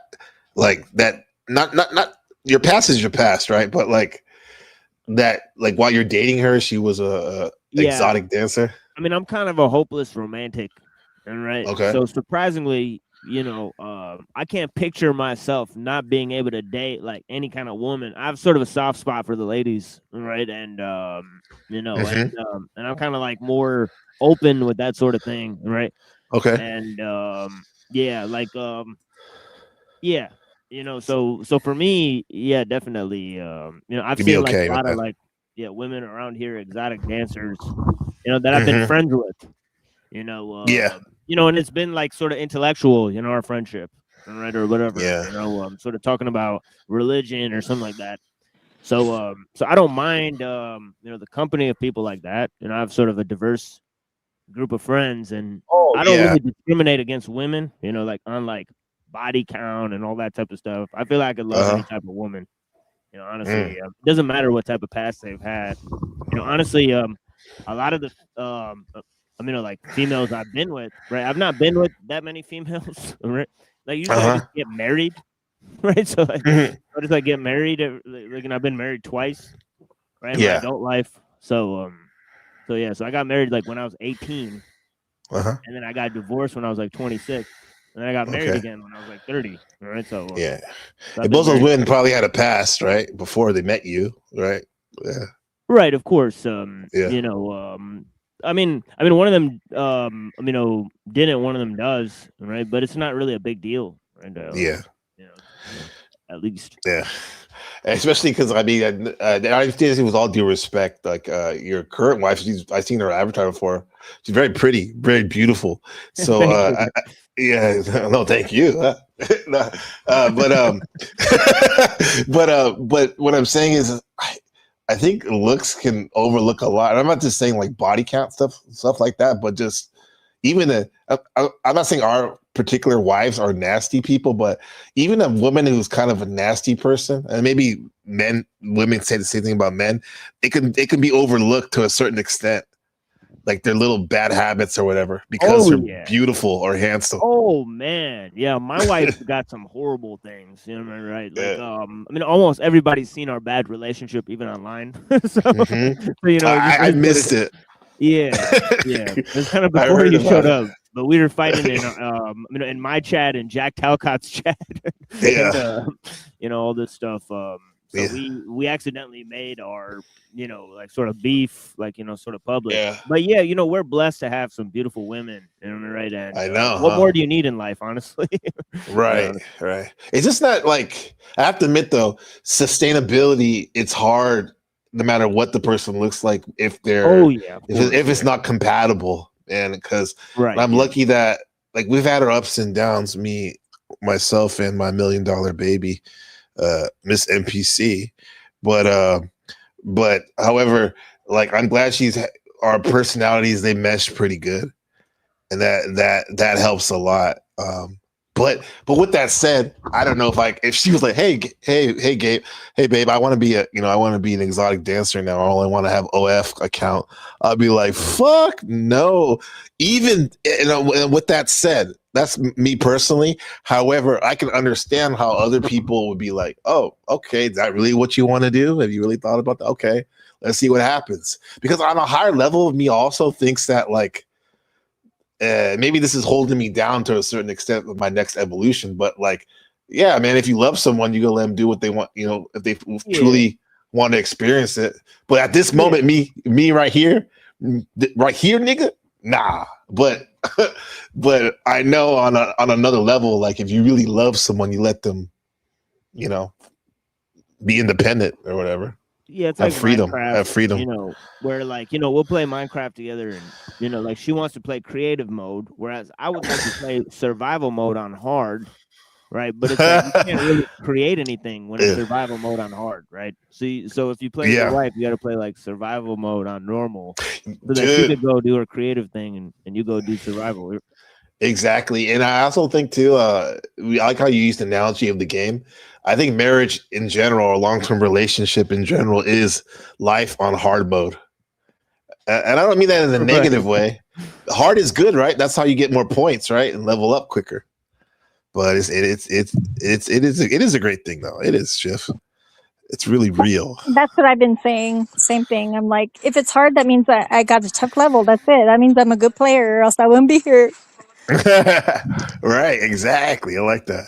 Getting money in stocks is good too. Lindsay, that's nice what you said. You said, yeah, she is always seems to be smiling, at least the pictures I show. Yeah, she's smiling. Yeah. This is in Spain. We went to Spain right here. Some fun shit. And she is Year of the Horse, so it's her year. So cute. Oh my god. That's cool, right? Yeah. And she's adorable. Little Rebecca. Yep. Yeah. So let's see what else we got here on this doc. Oh yeah, we're looking at the we got to talk about the politics a little bit right here. Politicking. This is Eminem from a couple years ago. Talking about I think he's talking about the Trumpers cringe. or whatnot. Yeah. Watching him play to his base that It's a different guy, right? that he cares Totally. about them, and it's actually the people that he cares about the fucking least. The clone. His core being, you know, a majority white middle class. What I don't understand is how in the fuck do you feel like you relate to a billionaire who has never known struggle his entire fucking life? I mean, I'm not Mr. like Trump, wear the red hat and all that. I'll have to say this. How does he know what struggles? Just because he wasn't, there's many struggles in life. Yeah, but Right? let's put let's just put this out there. This dude pretending like he's grown up on 8 Mile Road, a road that doesn't exist. It's 7 Mile Road, and no white people live there. There's no trailer parks, and no white people on 7 Mile Road. All right? We have And 9 he lives Mile in- Hill. Right. 9 Mile. I see he in the lives back now. Warren, Michigan. He doesn't live in Detroit, right? So even after all that stuff, you know, trying to say He's you capping, right? Yeah, that you grew up in Detroit. You never grew up in Detroit, and you live in the suburbs, right? So it's kind of like, what the fuck? So we It's already kinda can't take you. Yeah, like it's like What the hell are you talking about? what's up, Alexander, the ganja shaman? Good to see you. Yo. Blessings. Can you hear me? Yeah, we can hear you. There was a little bit of feedback on that. There's some, I heard some popping or in the background. Some, yeah. There's a you have the noise cancellation thing. Yeah. Now I put it on. Is it better now? Okay. Yes, it's better. It's better. Yeah. So yeah, Speaking of, is mine better too? Because that's what I did. I turned it off. the much noise better. cancel. Much Awesome. better. Yeah. Awesome. Yeah. Thank you in the chat, everybody, for getting the audio check. Markella, thanks. This is Alexander the Ganja Shamans. Check him out on YouTube. Very interesting, well-informed individual. So, yeah, so we're going off this Eminem. We're looking at this thing where he's talking about Trump bashing. And Myron Gaines, who's definitely conservative, to say the least, person, he had to say... who's more of a Fed, very Myron or conservative. Eminem? You know, that's the question. I say Myron. However, Eminem has more influence. I bet Eminem is just mad at Trump because he didn't pay him for his campaign. You know, Oh, he the didn't get money? MTV thing. Yeah, he didn't get no money for that. Yeah, Eminem had a gay mentor, Dr. Dre. Pretty weird. You're the snake, Dr. Dre. There you I- go. Yeah. I don't know what happened with Eminem. There's rumors that he was A clone or something? unalive. That the one, the one we see now is a clone because Eminem is a Absolutely. friend and 50 Cent. Dude, He 100%. support Trump, bro. 50 Cent support Trump. Yeah. Well, I here's just someone said who, here's that. someone who's not a clone. That's in the back right here. Hold on, let me bring him up. All you have to do, Jeremy, to get it to incur a lot more persecution is buy 2 airplanes. That's all you need. What's up? Oh. What's up, Max Vision? Good to see you, old friend. Good to see you too. Yo, I'm pretty sure Yeah. you could find old pictures of his facial hair. The dude has dark facial hair now, bro. What the fuck is that, bro? Yeah, he was like a towhead, blonde haired, almost white haired individual. Yeah. If you were a clone, would you know never it? liked. What's that? If you were a clone, would you know it? I don't know. I don't think so, man. That's that whole movie that Marathon Kev was talking about the other day. Tyrone. What's that? Would it matter? clone Is the Tyrone? question. Would it matter? Yeah, exactly. Not really. Not to you. Yeah. Yeah. Would it matter to know that you're an NPC in a video game right now? If the illusion is this vast, then it's vast enough that it matters not. That's my answer. It's real enough. Final answer. That's my saying. My last 2 years is it's real enough, right? Yeah. But maybe I'm just being not ambitious enough in this awakening.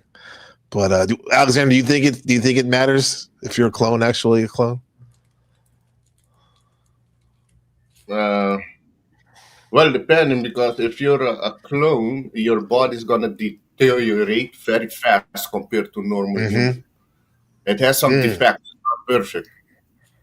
Okay, that's true, huh? Yeah. Yeah, they were The talking shelf about life's not cloning in that the strong. Epstein files, eh? They were. What did they say, Max? Oh, they were remember? talking about how they're cloning people and using babies and all that. They're trying to harvest organs and stuff. That's what they want to do. Yeah, we talked a little bit about that earlier. Even Nicki Minaj was talking about that. The friend of Trump now, right? Nicki Minaj. Yeah. Roseanne Barr, she was also mentioning that, and also that they're eating babies. Everybody laughed at Yes. her. Not anymore. Well, yeah, exactly. It's like all the stuff that I'm sure all of us have come across that like 10 years ago, right? That type of stuff. We've been knowing about that stuff, right? Yeah. It's becoming more mainstream. Yeah. It's amazing the amount of people that are learning the word goyim. That Oh didn't- yeah, everyone's saying goyim, which Yeah. is Just that's type of clone, kind of slave clone. anybody who's not Jewish. No, that's us. Right. Yeah, exactly. Anybody that's not Jewish, there's a goyim. Yeah. They see us Yeah, as they're- slave. Work for Yeah, them. the OG word means the nations. So it's basically nations that are not part of the Jewish nationality. Yeah. Right? So, Okay. so the word So the OG translation is the nations. Right. The nations. Okay. Joe Cool with the cipher syndrome lit. He says Gabe loves the taste of steak, even though he knows it's not real. Yeah, real enough, I guess. Yeah. They don't call me NPC for nothing, I guess. Right?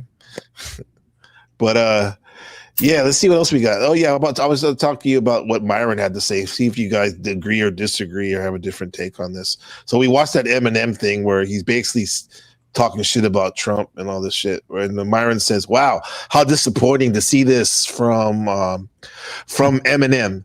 I had all of his albums growing up. Only had one of them. To this day, he's in my top 5 rappers of all time. I'll give him that. I remember when they tried to cancel him over Columbine when he defended Marilyn Manson. I remember when MTV dragged him and banned his content. I remember when the entire music industry tried to ruin his career. I remember when his wife and mother tried to publicly destroy him. I remember when he gave a F to the industry by bringing Elton John on stage for a performance.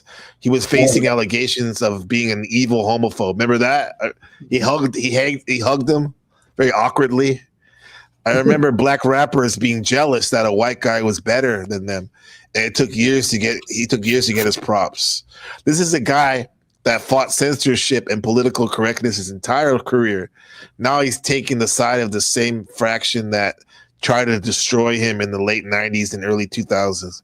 This is why celebrities just need to stay out of politics and do what they do best, entertain.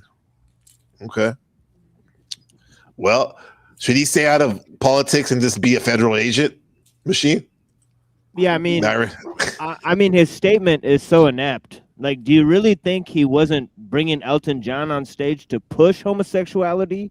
You know, like by the That's what I thought it was. What do you think? Even That's as a his neophyte. Yeah, you think that's his FU to the industry, and that wasn't a planned stage No. media event? Like he's allowed was to bring Elton John on stage at the Grammy. Like, come on, It was bro. it was a humiliation ritual. Exactly. No, So, Elton like, John is awesome. I mean, No, I he love wouldn't Elton John. really- He's a great I mean, musician. No, he's right. awesome. Yeah. Don't get me wrong, but what does he represent though? I mean, his artistry is he's a master. However, he does push that the gay agenda. we He's can a say, star. right? He's royalty, essentially. Yeah, like I mean, I used to listen to like a lot of Jedi mind tricks, right? And like a lot of that music is about like, you know, killing, you know, so on and so forth, and different groups of people, right, that they disagree with, right? Like you know, like it talks about like, you know, like I mean, like homosexuals and Christians, you know, and like weird like stuff that just doesn't really make sense, right? You know, where they're taking like crazy Islamic like weird like you know, they're trying to show in the news like what people are afraid of, basically, you know, and trying to like LARP as that as they rap or whatever. Wait, You know, Jedi mind tricks, because they're seen as like, that's so funny because that must be controlled opposition, because the way it was sold to me was like, these guys are conscious. They're not like Jay-Z, and you know what I mean? It's not. It's not conscious at all. Yeah, Jedi mind tricks is some of the most savage like music that talks about like committing the most horrible acts. Right? That's people wild, who bro. Really don't deserve it, pretty much. And it's like, wow. You know? Damn. And it's like Muslim guys from Philadelphia. So Most musicians Italian are Muslims. controlled. Most musicians are controlled or influenced by Tavistock think so? CIA influences. I think you're right. If not by, you know, directly, then by their managers or people around them. Yeah, one of the Yeah. songs says, "I laugh as I cast the first stones at Christ." This is the line from Jedi mind tricks. I'm like, okay, that's pretty satanic, right? Like for a song. Damn. Sacrilegious to the max for pretty much 90% of American people. Right? It was kind of weird. Very strange lines, you know, that they have. Meant to offend people, right? Meant to so it's offend. Like, so yeah, so like you know, if you listen to Eminem, it's almost like this is very soft, right? I don't know. Oh, It's not hardcore at definitely all. soft. Yeah, that's why it's not very soulful to me. His music. And I'm not just saying that because he's a white guy, because there's plenty of white people that have soul in their music. I just never could feel it with him. But I respect status and achievement in the sense that, like, yeah, man, for a lot of my peers are a little younger than me, that's their guy. You know, I can't, just like Lil Wayne, he's not one of my favorite. However, that's a lot of people's guy. You know, that's who they love. I like Tupac. Even even he was compromised, right? But yeah, Eminem, he definitely seems like controlled opposition. Yeah, or what about Ill Bill? Right, Ill Bill is like one of the most savage rappers in the world, but he doesn't get caught for what he says because A, he's underground, and B, he's a J, right, from New York, right? So Okay. so I think that has something to do. You get the I pass. like- That's what Schiff would say. You get I pass. like Tara Reid, but he's also kind of EDM too because he's Getter. You know, they're the same person. He's What's his really name? Tara Reid? Tara Reid, like Oh, terror. Tara like- Reid. Yeah, it's like a play on Tara Reid, but it's like terror. Oh, Terror. Okay. Yeah, and he's actually an EDM. He was like an electronic dance music artist called Getter that did like glitch hop sort of. Really good stuff. Okay. Yeah. Mhm. You guys are digging deep right there. Shadow not Buddha a says, clone. this is Shadow Buddha's favorite. In West Philadelphia, born and raised on the playground is where I spent most of my day. Holy shit. That's the total like pop but no, it was good. However, here's the thing. Think about this guy who was a rapper singing that song. Now he has shaped a lot of our childhood and adulthood through media. Modern day with that- monkeys. Yeah, like the monkeys. Yeah, no, but like as an actor, right? Will Smith, he's it's ridiculous. Probably for the worst. Some of those roles he had, you know, like his first role where he was kissing a dude, 6 degrees of separation. Oh, yeah. I think that's Yeah. a ritual. You know? Yeah. Remember that one? So don't go to a gay. Yeah, man. It's a good movie, yeah, but definitely weird. Yeah, I didn't see it. Yeah. Have you seen the one where Dennis Rodman is a drag queen? That's a great movie. But yeah. I seen it in real life, like as a Bulls fan, growing up a Bulls fan. Oh He yeah. would literally wear a wedding dress, and now you hear the stories of the NBA players. They're like, yeah, we still used to stay away from him in the club. Well, what's really wild is John Leguizamo too in that same movie. Like Priscilla, not Priscilla, Queen of the Desert. Was that it? yeah, Priscilla, that Queen is, of the no, Desert? it's like something like that. Oh, Tu Wong Fu, Julie Dumont. Tu Wong Fu, that's it. That's it right there. You Yeah, got it. he was a little Chichi Rodriguez or something like that. Yeah, I learned Yeah, all but these things comedy. from drag queens because the drag queen shows are fun. I know some drag You think queens, and so? most of them are not gay. They're just They're a lot not of them. gay, but they wear Yeah, right. women's clothes. Quite a lot of them are actually kind of like they're Yeah. BBL, you know. Well, they got a big butt, so that makes There's some that Yeah. are like Yeah. there's one guy that he is straight. He's a bartender. Mm-hmm. I gave him a painting. He's a really awesome guy. Yeah. He looks like he came from like the 1500s or something, like with the mustache. It's like freaking yeah, it's Oh, crazy. yeah, but, they have a Chris Lestrange mustache. but he shaves the mustache off and does the drag, and like he's hotter than any girl that I've ever seen. Like and like an animal, like larger than most women are, you know, but like Wow. very feminine and yeah, it's a good performance. I think it's entertaining. I had lots of fun.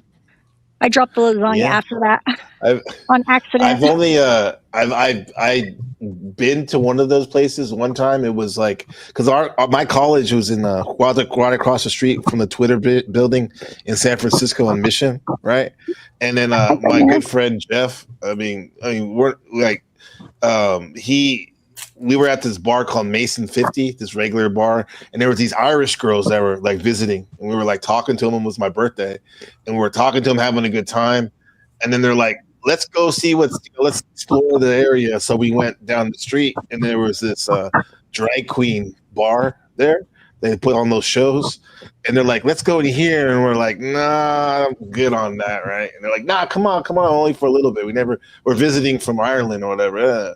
So I'm like, okay, so the girls went in, and then we went in, Jeff and I, and as soon as we sat there to get a drink, and like the bartender was like side eyeing us, like really like rude looking, and like me and Jeff were like laughing about something because we probably were hella high at the time, and like we were just laughing about something, not making fun of anyone in the bar, but this bartender, he took offense. He thought we were laughing at him or something, or like. Or the people because there were some homosexuals in there, and like he's like, "You guys get out, like you're not wanted here." And I'm like, "Whoa, I mean, bro, what do we do?" He's like, "You guys are laughing at us and all that." I'm like, "We're not laughing at you. We're laughing at we're probably talking about school or something, right?" And but anyway, like he started yelling at us. He's like, "I'm gonna call the police on you guys because you won't leave," and then like. Jeff was gonna punch him in the face. We just ended up leaving, waiting for the girls to come out. But anyway, that was my experience in a drag bar. It wasn't fun. Yeah. Yeah, I would have just said like, "What do we smell too straight or something?" Like That's what I thought it was. I should have been like that. See, I was younger back then. I didn't have the riz back then, the swag back then as much. Yeah. Yeah, for some of us, it is a skill. It was not a talent. I agree. Yeah. Yeah. I think I said something like a lot of the people that are on university are homosexual or something like that. I don't have no problem. Because the school we went to, a lot of psychologists, it's like a feeder school for like a graduate school. We're doing the bachelor's degree program there, but a lot of the people become psychologists, and they have a lot of artsy artsy, like what they call it, like art therapy stuff, majors and stuff. So yeah, we have all types of people. So that wasn't a problem for me being around people like that. But like the guy was just, yeah, he took offense big time. But yeah, you just kind of sometimes that happens. yeah. And Lizzie that says, "Am I music, the only one that doesn't get the allure of drag queen thing?" Yeah. it's not that it's like sexy or anything, although sometimes it is because I don't know, maybe it's just me, but I think they not still look all- like men, though. A lot of those people, like now Thailand, a lot of those people they look like women. But and anyway, that's- let's move the conversation along. yeah. How did we get on this subject? Damn it? About inner feminine. Yeah, back to this. Let me show you back. Speaking of back home in the Bay Area, look at this crazy dude interviewing people in the Bay. This is what I used to have to put up with. What's your name? Where you from? Yeah, my name Gotti Bo Slapperho. We wake up every day, put one foot in the bitch ass and another on the floor. You feel me? I'm from North Concord, 1,000 miles on the to take me to Burger King and have it my way. You did? You know, that dude's been practicing that intro probably for years. He doesn't still come up with that shit, bro. Look at that machine. What's your name? Where you from? Yeah, my name Gotti Bo Slapperho. We wake up every day, put one foot in the bitch ass and another on the floor. You feel me? I'm from North Concord, and I'll make a bitch drive 1,000 miles on the highway to take me to Burger King and have it my way. You dig? And what are 3 things that make you from Concord? You had a birthday at Qzar or the Jungle for sure. Qzar is like the laser tag shit. He said, "What makes you from Concord?" Do you guys have that growing up? Laser tag, those laser tag places. Yeah. No, Yeah. we had a roller skating rink, We had BB guns. and yeah, we had Shit. we had the di- You'll we had shoot the your eye ditch. out. Yeah. We had the ditch in the street. I thought you said we had the dick. Sorry. No. Well, at a certain age, yes, of course. Yes. Sorry. You said the ditch. So you roll around in the ditch. Yeah, the ditch. That's what we called it, the ditch. It was a Yeah. big tree that was struck by lightning, and half of it fell down, and it was dead. So you could like carve in it and stuff. And yeah, it was fun. Yeah. It was like across a sounds like 12-acre fun. field. But So, no, yeah. I like the way That that sounds guy talks, though. I like his accent. Yeah, he has it's actually he has a swagger, like a He's got style to him. accent. He's got a style, yeah. Yeah, definitely. That's what we call Bay Area lingo. I'm sure every place in the world has a certain street culture where they have a certain dialect. That's definitely our dialect. But he seems like he's trying a little bit hard because he's from a place called Concord. And the Bay Area is known for San Francisco. It's the San Francisco Bay Area. That's the largest city. We call it the city. And then there's Oakland across the Bay Bridge, about 15 minutes away. We call that the town. So you got the town and the city. That's big time. I'm from an hour south of the Bay Area called San Jose, Silicon Valley, right? And so anyway, but he's from Concord, which is that's like Cowtown, basically. Yeah. But cool though. It's still cool though. He has his own flavor. So this guy's really putting on that Bay Area, making sure he's from the Bay Area with that swag. Top one right there, top rank. You've been beat up by some Tongans, number 2. Or you've been chased through Detroit by the Migos. Look, you either get chased by the Tongans. That's worse though, because they're athletic as fuck. Yeah. They always catch you. Wait, he said he was chased by the Tongans. That's what Frank Monday was on here talking about, how he got beat up by the Tongans and shit like that. Yeah. Shadow Buddha says, "Machine, what set you claim?" What set you claim? I'm a That shit was sandwich. crazy. I'm a sandwich. Yeah. That's You're a all I claim. sandwich? That's all I claim. I'm a sandwich. I live in the desert. You're a sandwich. Yeah, I ain't yeah. gang affiliated. No, I'm not. I don't claim a set, but Inner definitely or been outer? affiliated. Inner or outer? Outer, yeah. 'Cause the inner definitely got gang. Inner belly button. That's worse though, Maybe. because they're athletic as Totally. fuck. They always catch you.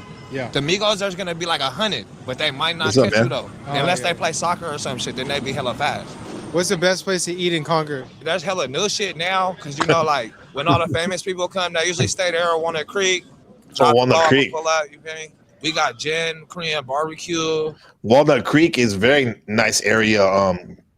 That's actually where Oakland has their the city of Oakland have their county fair at Walnut Creek area. Yeah, it's really nice. That's where I used to go see. You guys ever heard of Alma, the hugging saint? She travels around, hugs No, people. but The that sounds Indian woman. lovely. It's like a portable Yeah. hug box. Yeah, that's what she is, man. And she she kind of resonates with the goddess Kali. She's from India and she travels the world giving people hugs, and she has a ashram in Walnut Creek in the wilderness. It's really cool. That's the Kalima. Kalima. Yeah, the Kali Ma energy, man. Let's see. But my favorite shit, the OG shit, the China Wall Buffet.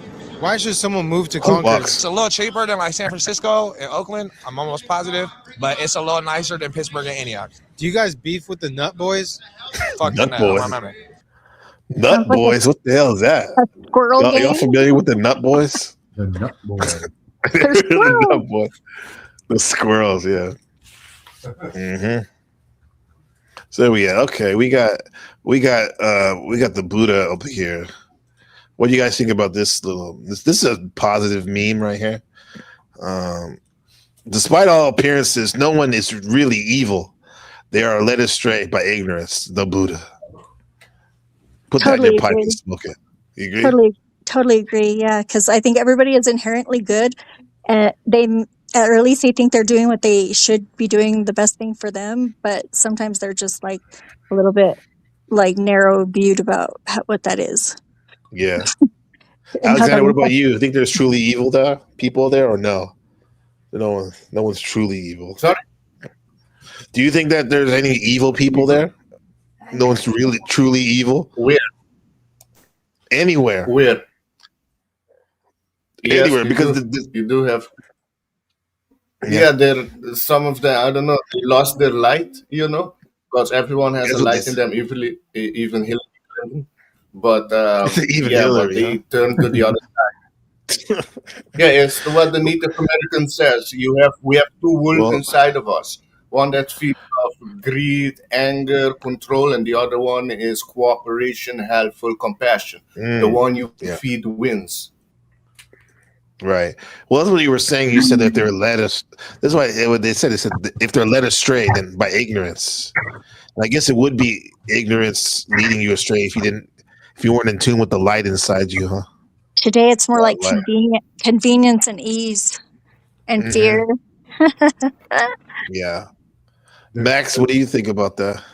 Well, there are a certain percentage of people that are born that don't have a conscience. Now, that doesn't make them evil. Really? Yeah, but that doesn't make them evil. But over a lifetime, they can be steered quite easily towards that. What makes you not be born with a conscience or not? What do you think? It's just how the brain works. They just don't feel the same things as others. That's all. Okay. Yeah, like I think empathy. of sociopaths and stuff like that. Yeah, like a lot of them don't feel empathy. I can't zoom out that far to see that part of the algorithm. Sorry, I have no answer for that. Yeah. Slippery slope. Right. I don't Machine? know if they're evil. But. Any thoughts on coming from the great philosophical masters on this subject? Yeah. I mean, in the Lao Tzu, right, in the Tao Te Ching, it says that, it says, "I'm good to those who are good. I'm also good to those who are not good." Okay. Right. So this is a way of going beyond seeing the bad in people, right? You're going to treat them the same way, whether they're good or bad anyways. If you're good, your behavior towards them won't change. Right. Yes. So there's the one thing, it says the good man, he enacts his side of the, deal, but doesn't ask the person for his side. Yeah. Right? So he just like goes on, right? So he keeps his side of the promise.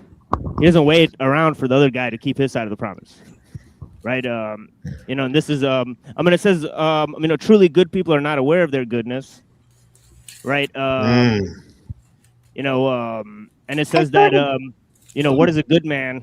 Thanks, a Lindsay. teacher of a bad man. What is a bad man but a good man's charge?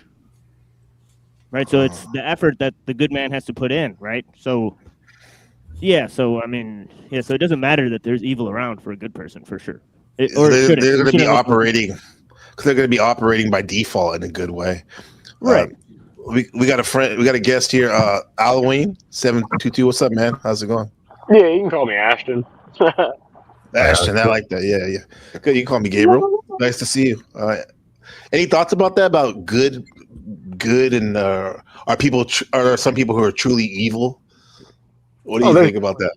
There's definitely truly evil people and truly good people within the world. There has to be a balance. Mm-hmm. Yeah. Everything's a scale if you think about it. You can't have light versus dark. It's light and dark that balance each other out. Good and evil are just another form of balance that's within the world. That's a dynamic pendulum swing. Yes. Yeah.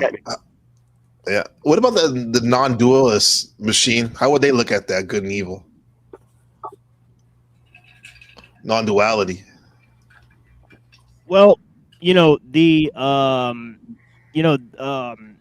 be attached to the appearance of good, but you wouldn't sort of take a strong rejection or try to do something to mediate the evil out, right? So I see. Yeah, so I'm pretty sure that they would take a sort of stance like that.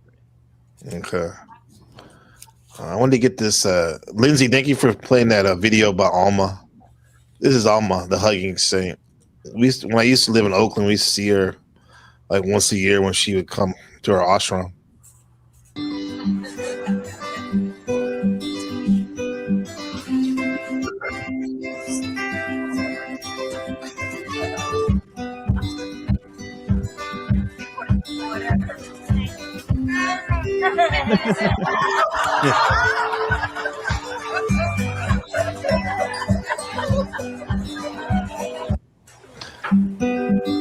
That was cool.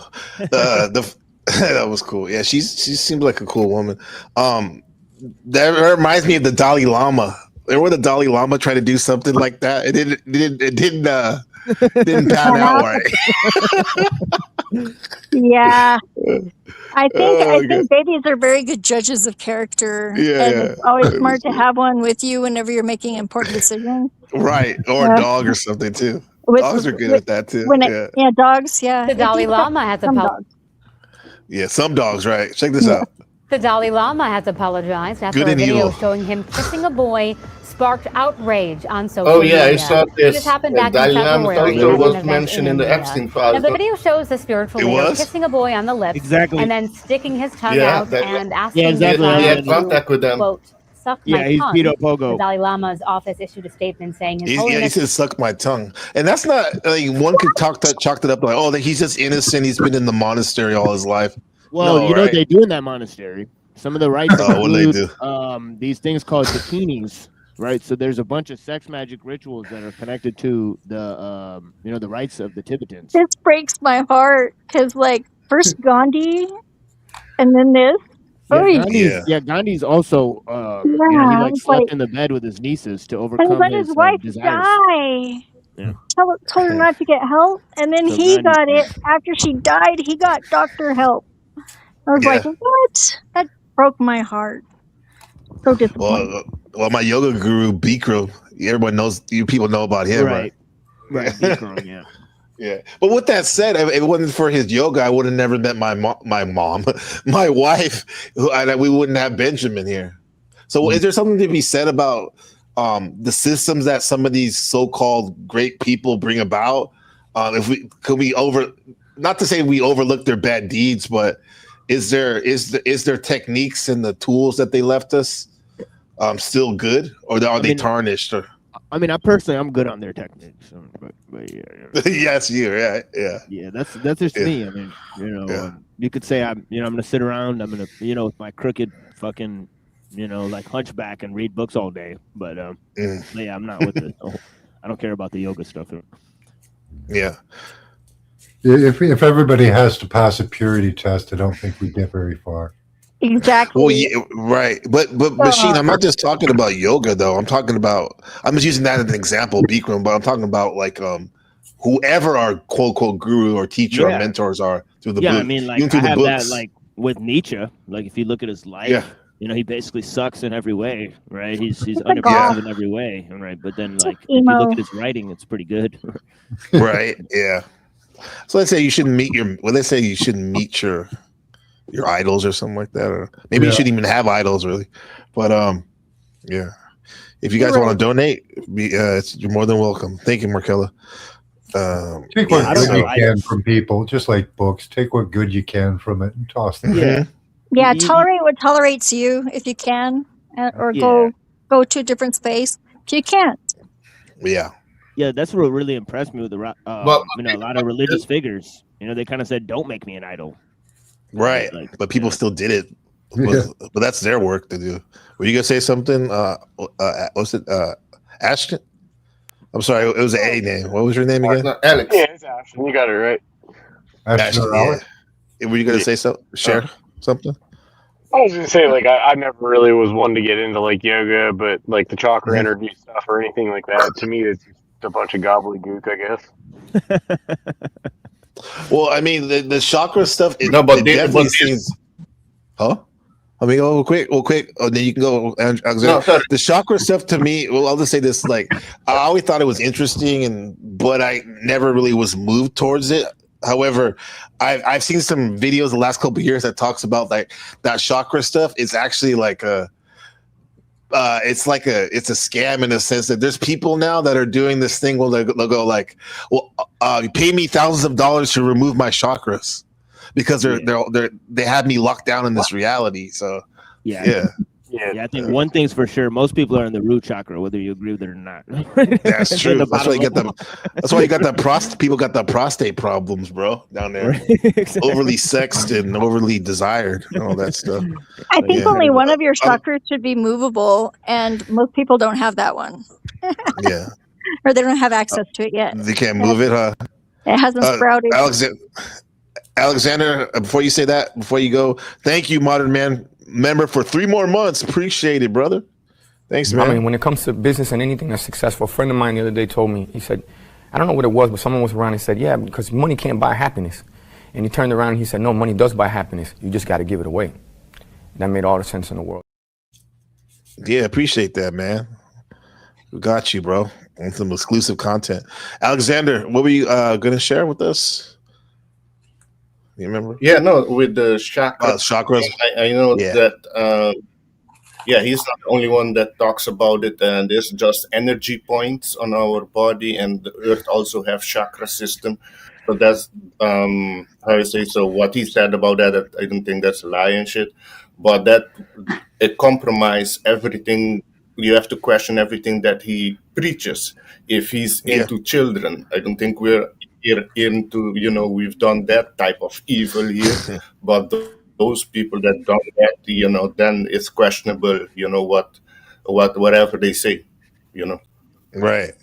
Yeah, some of Yeah, it's man. there in in Aquinas, and in some of the other thinkers. It's there in Neoplatonism, right? Because it says there's like a sort of hierarchy of being, right? So there's a sort of anatomy, of the soul, right, where you graduate up the levels, right? So there's a sort of tripartite soul within Plato, right? So there's like a sort of like a bottom, a middle, and a highest rung to the soul, right? So the mind represents the rational soul, the heart represents the passionate soul, right? And then the gut represents the desiring, right, or appetitive soul, right? So it's been mapped on to the Eastern thing, right? So that's a lot of that's one of the secrets in like Western Hermeticism. But yeah. So if we're talking about hierarchy, then what's most valued or top priority is the intellect?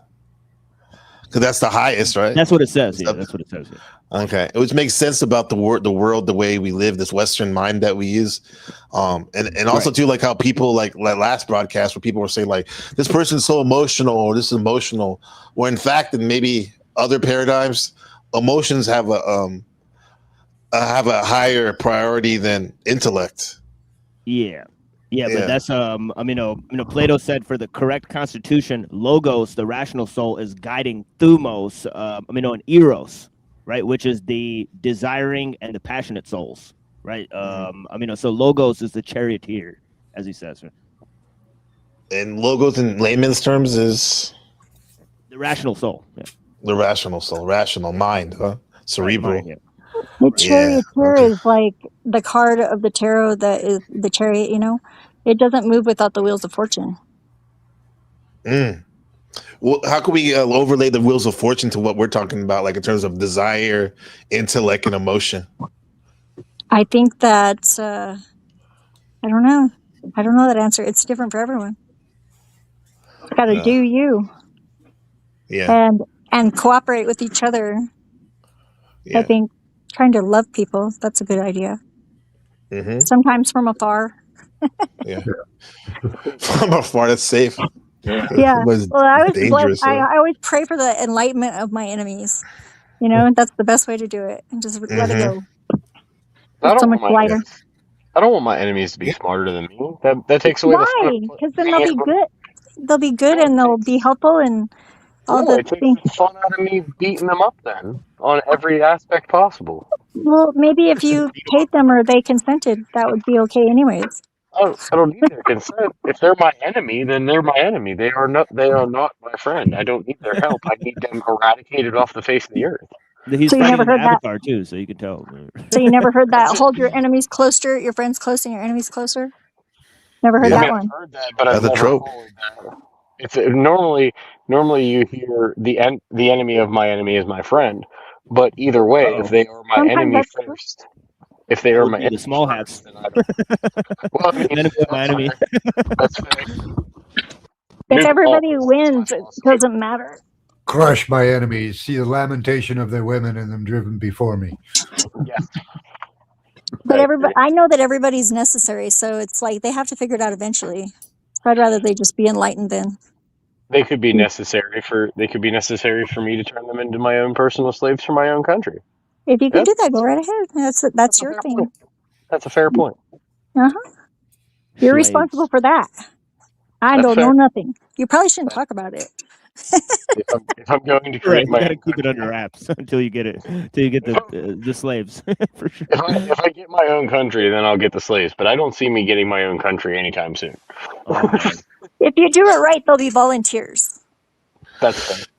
Did you guys always have enemies? Because it wasn't until like I got to be like in my well, can you hear me? Wait, yeah, there you go. Until I was like in my like late 30s, 40s when I started to feel like I had enemies. Whereas like, huh? What'd you say? I'm way too antisocial to have enemies.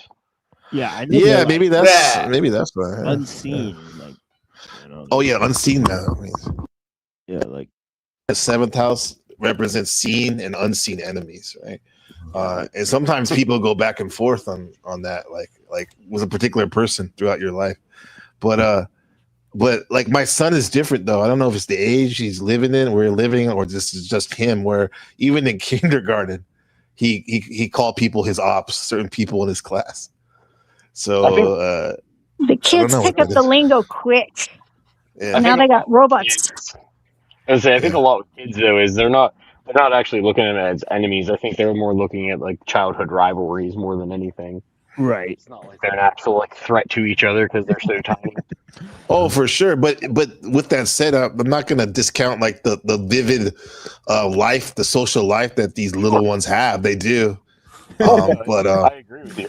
But you're right in the grand scheme of things. It's like nothing, right? In a sense, like you're gonna have more people who are your rivals and enemies and all that shit too. Yeah.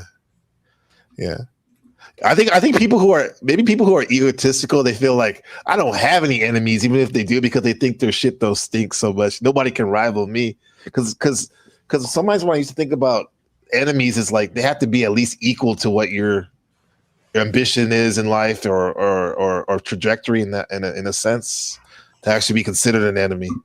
Yeah. You know? Yeah. Well, you definitely have to be such a good person that people hate you. You have to have a lot of pride and ego to truly think that you're an enemy of no one whenever you actually have somebody that hates you. For sure. Right. For sure. Yeah. Yeah. A friend of everyone is a friend of no one, for sure. Mm-hmm. Correct. That's like politics, bro. Both sides of the aisle. They try to be everybody's friend.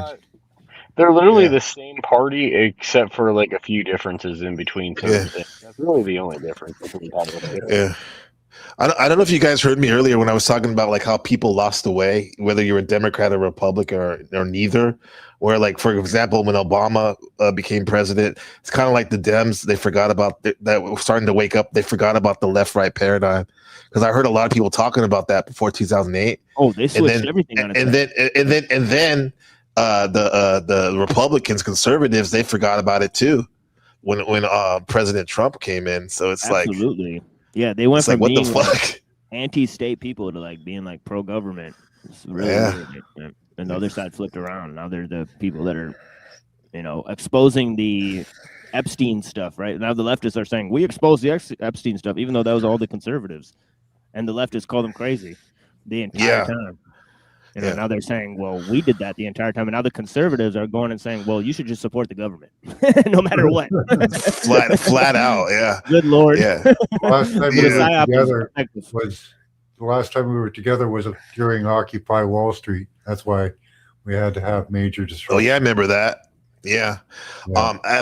For sure. And what it led to later on is the second volume 2 of that was the Hong Kong CCP protests, which, and you know what stopped that? C-19, bro. Those they're about to turn this shit over too over there. What's up, Lindsay? Good to see you. How's it going? I just thought I would get in on this delicious conversation, but not immediately. Okay, yeah. Delicious, huh? You're not The steak shy. is not real. I am. She likes to ease her way in there too. I noticed, know. Yeah. I'm just teasing you because I used to be shy too. Used to be, huh? Like for what, Yeah. 5 seconds? No, I went to extrovert boot camp. I was very shy. I didn't even talk on this phone to strangers because I couldn't do it. Yeah. Now we can't get. Now you can't get off it. I don't You think can. You can just say, you shut can overcome it, right? yeah, totally. Yeah, for sure. Absolutely. You should have both skills, the introversion and the extroversion. I think I got, you can be an ambivert. It's advantageous. Joe motherfucking Cool says, to have an enemy, you must consider them as an enemy. I like the motif of the Watchmen, the movie The Watchmen, and the graphic novel. How like that first scene where the quote unquote good guy is dying in the hospital, and his enemy, his lifelong enemy, the villain, comes to visit him and talk to him as he's laying there. It's kind of surreal because they kind of need each other. They get in their evolution and whatnot. Yeah. I'm surprised nobody's brought up the notion of you are your own worst enemy, your dark side, and how we self-sabotage. Because maybe we've been carrying that enemy all along. Of course, we're getting in the way of ourselves all the time. What we think is ourselves, we get in the way of it. Yeah, that's true. We'll build on that with this comment. Shadow Buddha said, somebody has a lot of feedback. I hear a lot of feedback. Who is that?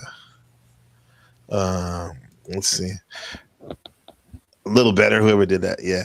Thanks. So Shadow Buddha says, remember they have done studies where narcissistic people get along more than narcissistic versus anti, because both people don't care what others say as long as they have an audience to feed off of. Yeah, that's true. Yeah. They're willing to spend time with people they normally would, because just so they can get their shit off, as we say. Yeah. But are they listening to each other?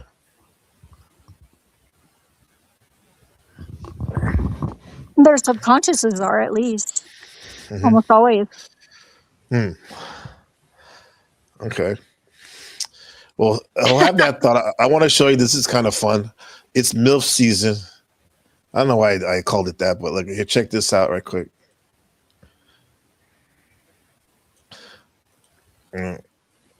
Let's see.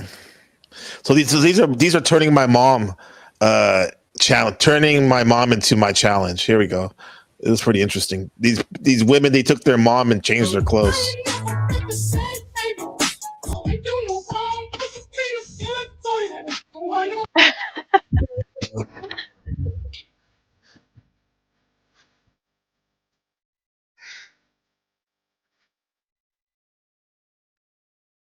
Modern man in the building.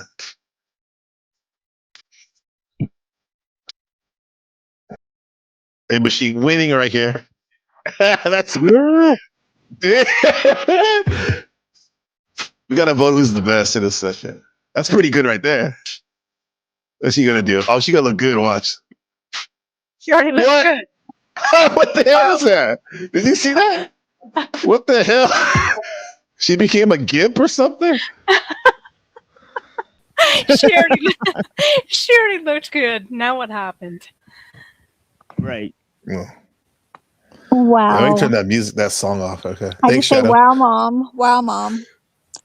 Yo, by the way, what's his name? He's a bitch. The guy that made that song, Tommy. That song's fire, bro. But it's heavily copyrighted.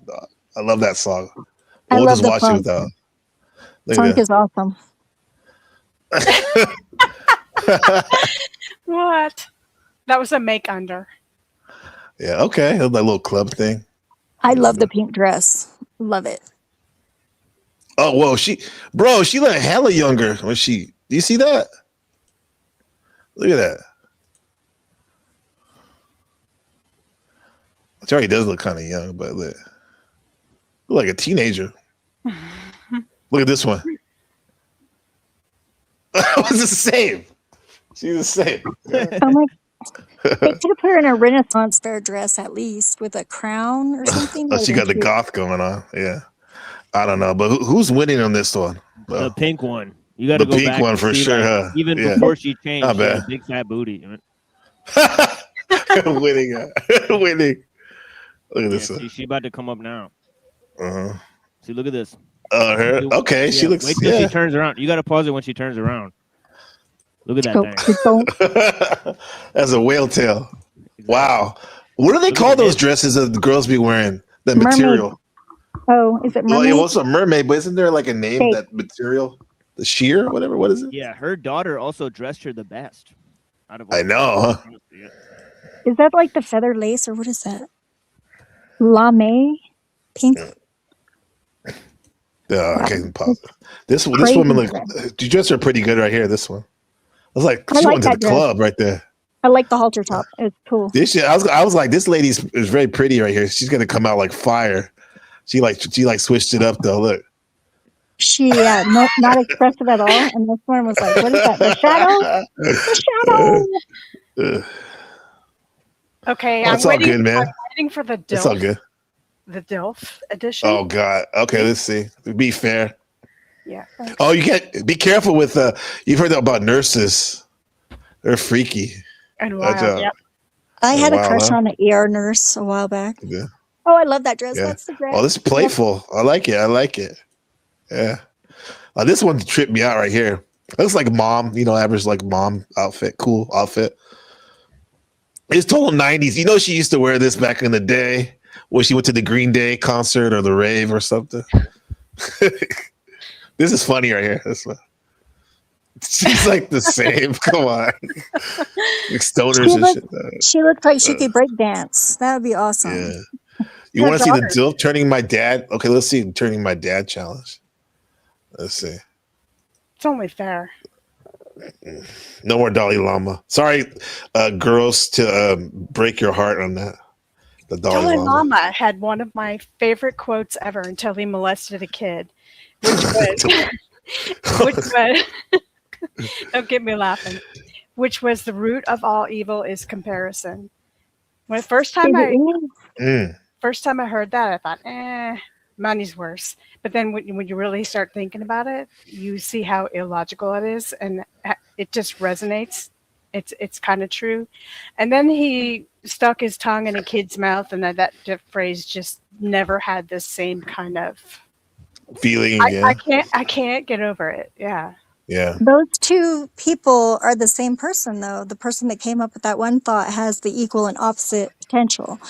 And it was his choice but it still shouldn't ruin the beauty of the thing that he said. It does ruins it. It ruins the hell out of it, in my opinion only, because we sort of enable that kind of thing by that's a personal accepting that. choice. Yeah. But it's like he threw out his respect card.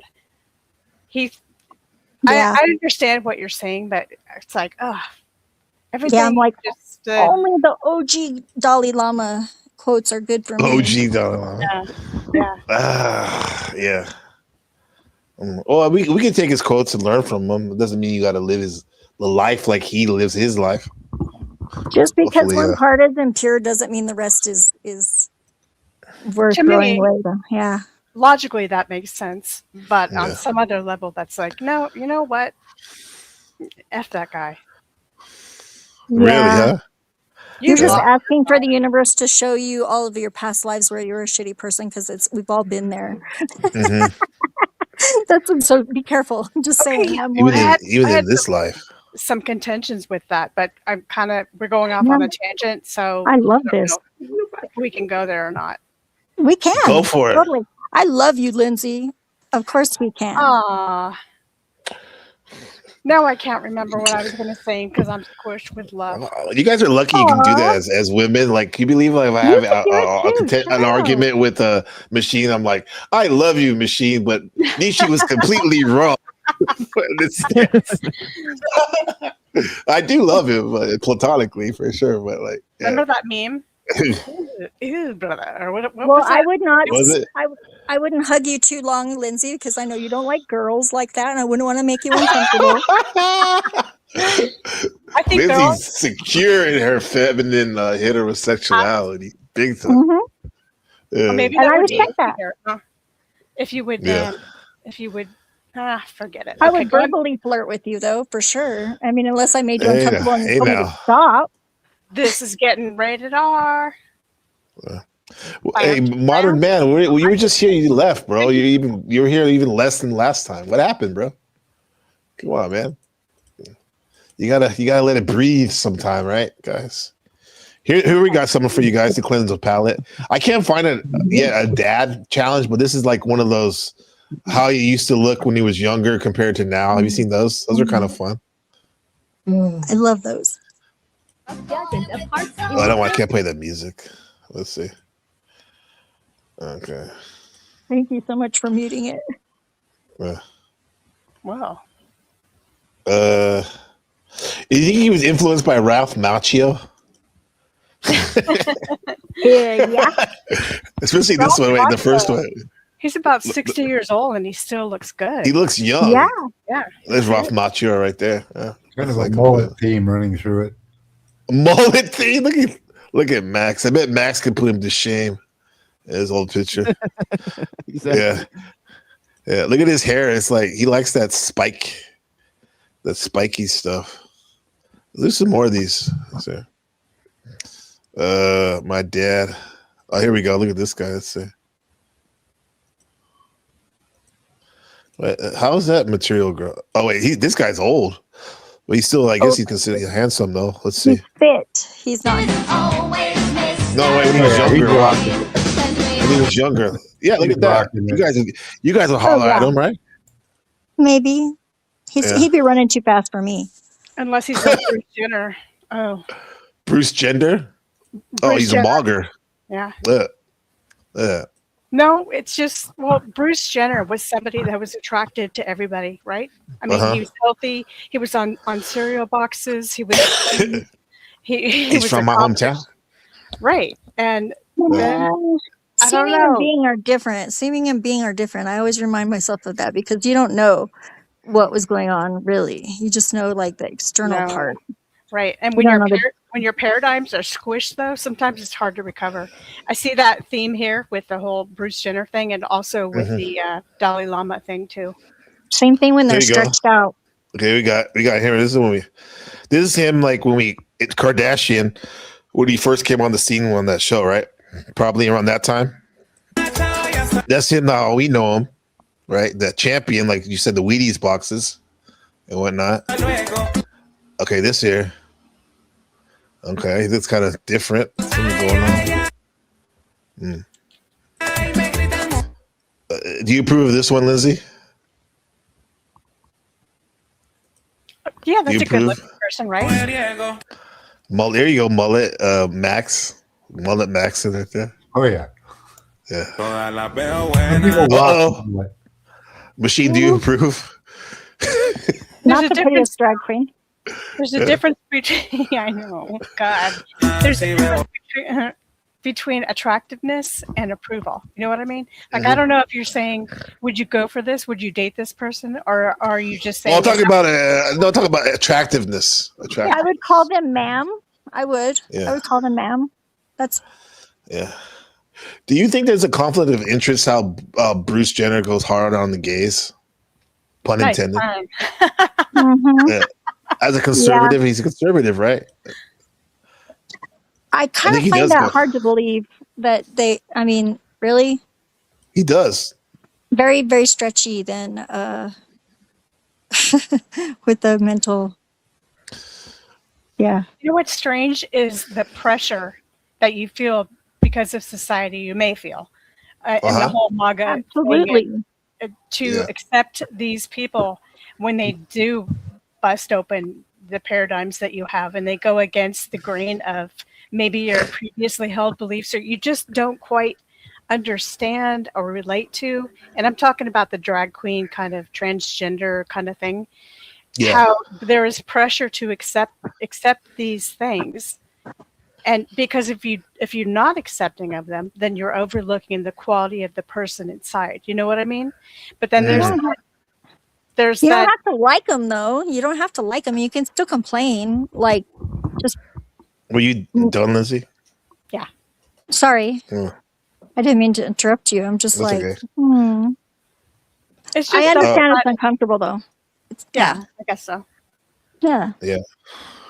I never even actually really recall even interacting with too many transgender people up until I got into the Panelverse. And I have to say that yeah, man, I look at I look at them as people. You would hope they're human, right? No matter if you agree with that lifestyle or not. So That's what yeah. I focus on, the personality. But there's Yeah. still a disconnect, because you're at the same time you're saying in your mind it's okay the accept the differences, but you're fighting with the feelings that you have, like, whoa, this is bizarre. Yeah, well, there's a comedian that has this bit where they're like, man, transgender people, a man that goes transitions to a woman, they're the hardest people in the world, man, harder than a Navy SEAL. Can you imagine? They get their junk chopped off, and then they have the hormones for the breasts and all this. Like, they're like, wow, man, you got to be pretty tough. With that said, that's why I wish Landry would one of the people that he works with, he does like freelance, not freelance, he does I know who you're camera talking work with. Yeah. There's that guy. He's a male now. I mean, I think what it was. He was born a male, not Landry. I'm not talking about Landry. His friend, his coworker, or whatever. He was born a male. He transitioned to a woman, have the breasts and everything, and now he's transforming back to a man. Right. And with that said, this individual is crazy because he's seems like an ultra conservative / racist person doesn't seem very open-minded to alternative lifestyles and stuff. Yeah, and then there's the counterbalance of Bella Sloan. Yeah. Something like that, right? Do you know Bella Sloan? No. Oh my who's gosh. that? Yeah, that's the other side. It's the exact opposite equal to what you were just talking about. Mm. It's like they were just talking about that topic earlier, like in one of the shorts. It just popped up Yeah. in my algorithm. Yeah. There's a gay subtext to some of the esoteric Hitler ideas if you read Georges Bataille. Right? Okay. That's as much as I'll say. But Oh, come on, machine. That's a tease. That's a teaser. You just I said don't wanna like talk about fucking gay shit. transgenderism and Hitler combined. Yeah, he wrote a Come book on, about man. his I agree, Lizard Tree. I think he it wrote makes sense with the mustache, you know? Yeah. So he said he wrote a book at what machine? He wrote a book about like the black sun. Right. I heard of that. Black sun. They say it represents the solar anus. Or something like Okay. The second vagina, some would say. Can you scroll back to Lizard Tree's comment for a second? Sure. Because this is this really, one? yeah, this is an You read it? example of what I'm talking about. She said, I have zero problems with someone else's self-expression. That's how I want to be. And that's why I feel bad for having the opinions that think, oh, this is bizarre, or it's something I have to kind of, I don't know, look past. I wish I could be that open-minded. You need a vent. Yeah. You need a vent. That's what you need. You can. It's just it's a choice, though. You probably could. I mean, I only Lindsay knows how Lindsay can do it, but I'm just speaking like I would assume that we all can transcend our default personality. Melanie Fox. Melanie. Yeah, that's what I was talking about too. Because like I look at Mel as just a person now. Yeah, I love Mel. That's how I look at her too, and she's extremely smart, and she has some interesting things to say. I just simply look at her as a person.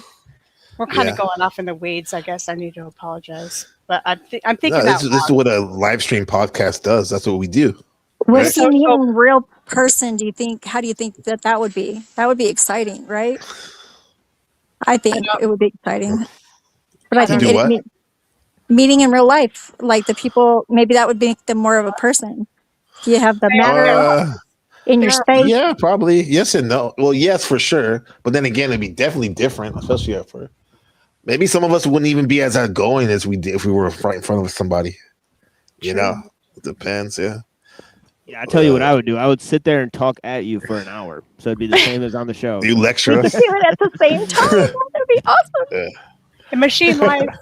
I'm going to put you on the spot, but you don't have to answer this. If you're talking to somebody who is transgendered and it's very obvious, and she has, an Adam's apple, and it's very obvious. Does that interfere at all with your thought process? Do you think things subconsciously or consciously, whatever?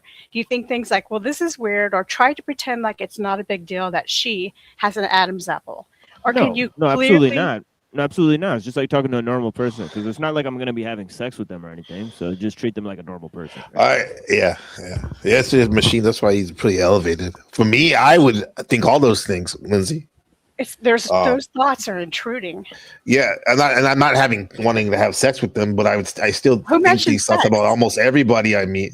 But maybe that's just me, huh? I'm not talking about sex at all, though. That's interesting that you both went there. I just said it because he said it too, though. Yeah, that's why I'd be weirded out, like talking to like a hot girl, because I'm like wanting to have sex with them. So everything I'm saying has double meaning attached to it, right? So, so I don't have that problem when I'm just talking to anybody else, pretty much. Yeah, but I judge everyone, dude. I'm a Scorpio, Angel Gabriel on the tarot card, the Judgment card, bro. So I look at. I do judge, but I can transcend that too at the same time. Maybe that's like weird schizo thinking by me. Doing two things at once, where I'm like taking in everything, but actually trying to be engaged, also by being engaged in what they're saying. Well, it's not like I would talk to him just like anyone else, but I would definitely. I'm not saying that. I would definitely be looking at thinking about the Adam's apple every now and then. Yes, the big hands, and all that. Yeah, just like there's several people that I've talked to that are in that position, that are much more aware of those conditions and the way it affects people. Some of them were tricked into it, right, by like doctors and stuff. So they're very aware that it's not a good thing. Some of them are even aware that they are not fully aware of what they want. All right, so some of them are highly intelligent people, right? So I don't treat them any different, right? See, I evaluate people mostly based on their intelligence and their character, but mostly based on their character. I really don't care how smart people are, to be honest. Well, that's kind of what I'm trying to get at. I would say, yeah, me too. #. I definitely do that. I would talk to anybody who's intelligent, interesting, or friendly, pretty much. And that's, obvious things like they put you in danger somehow. Yeah, and actually, I'm a weird like druggie, so like sometimes I relate more to those types of people than I do normal people. All right, they've had a lot more experiences that seem to line up with my experiences, so on and so forth.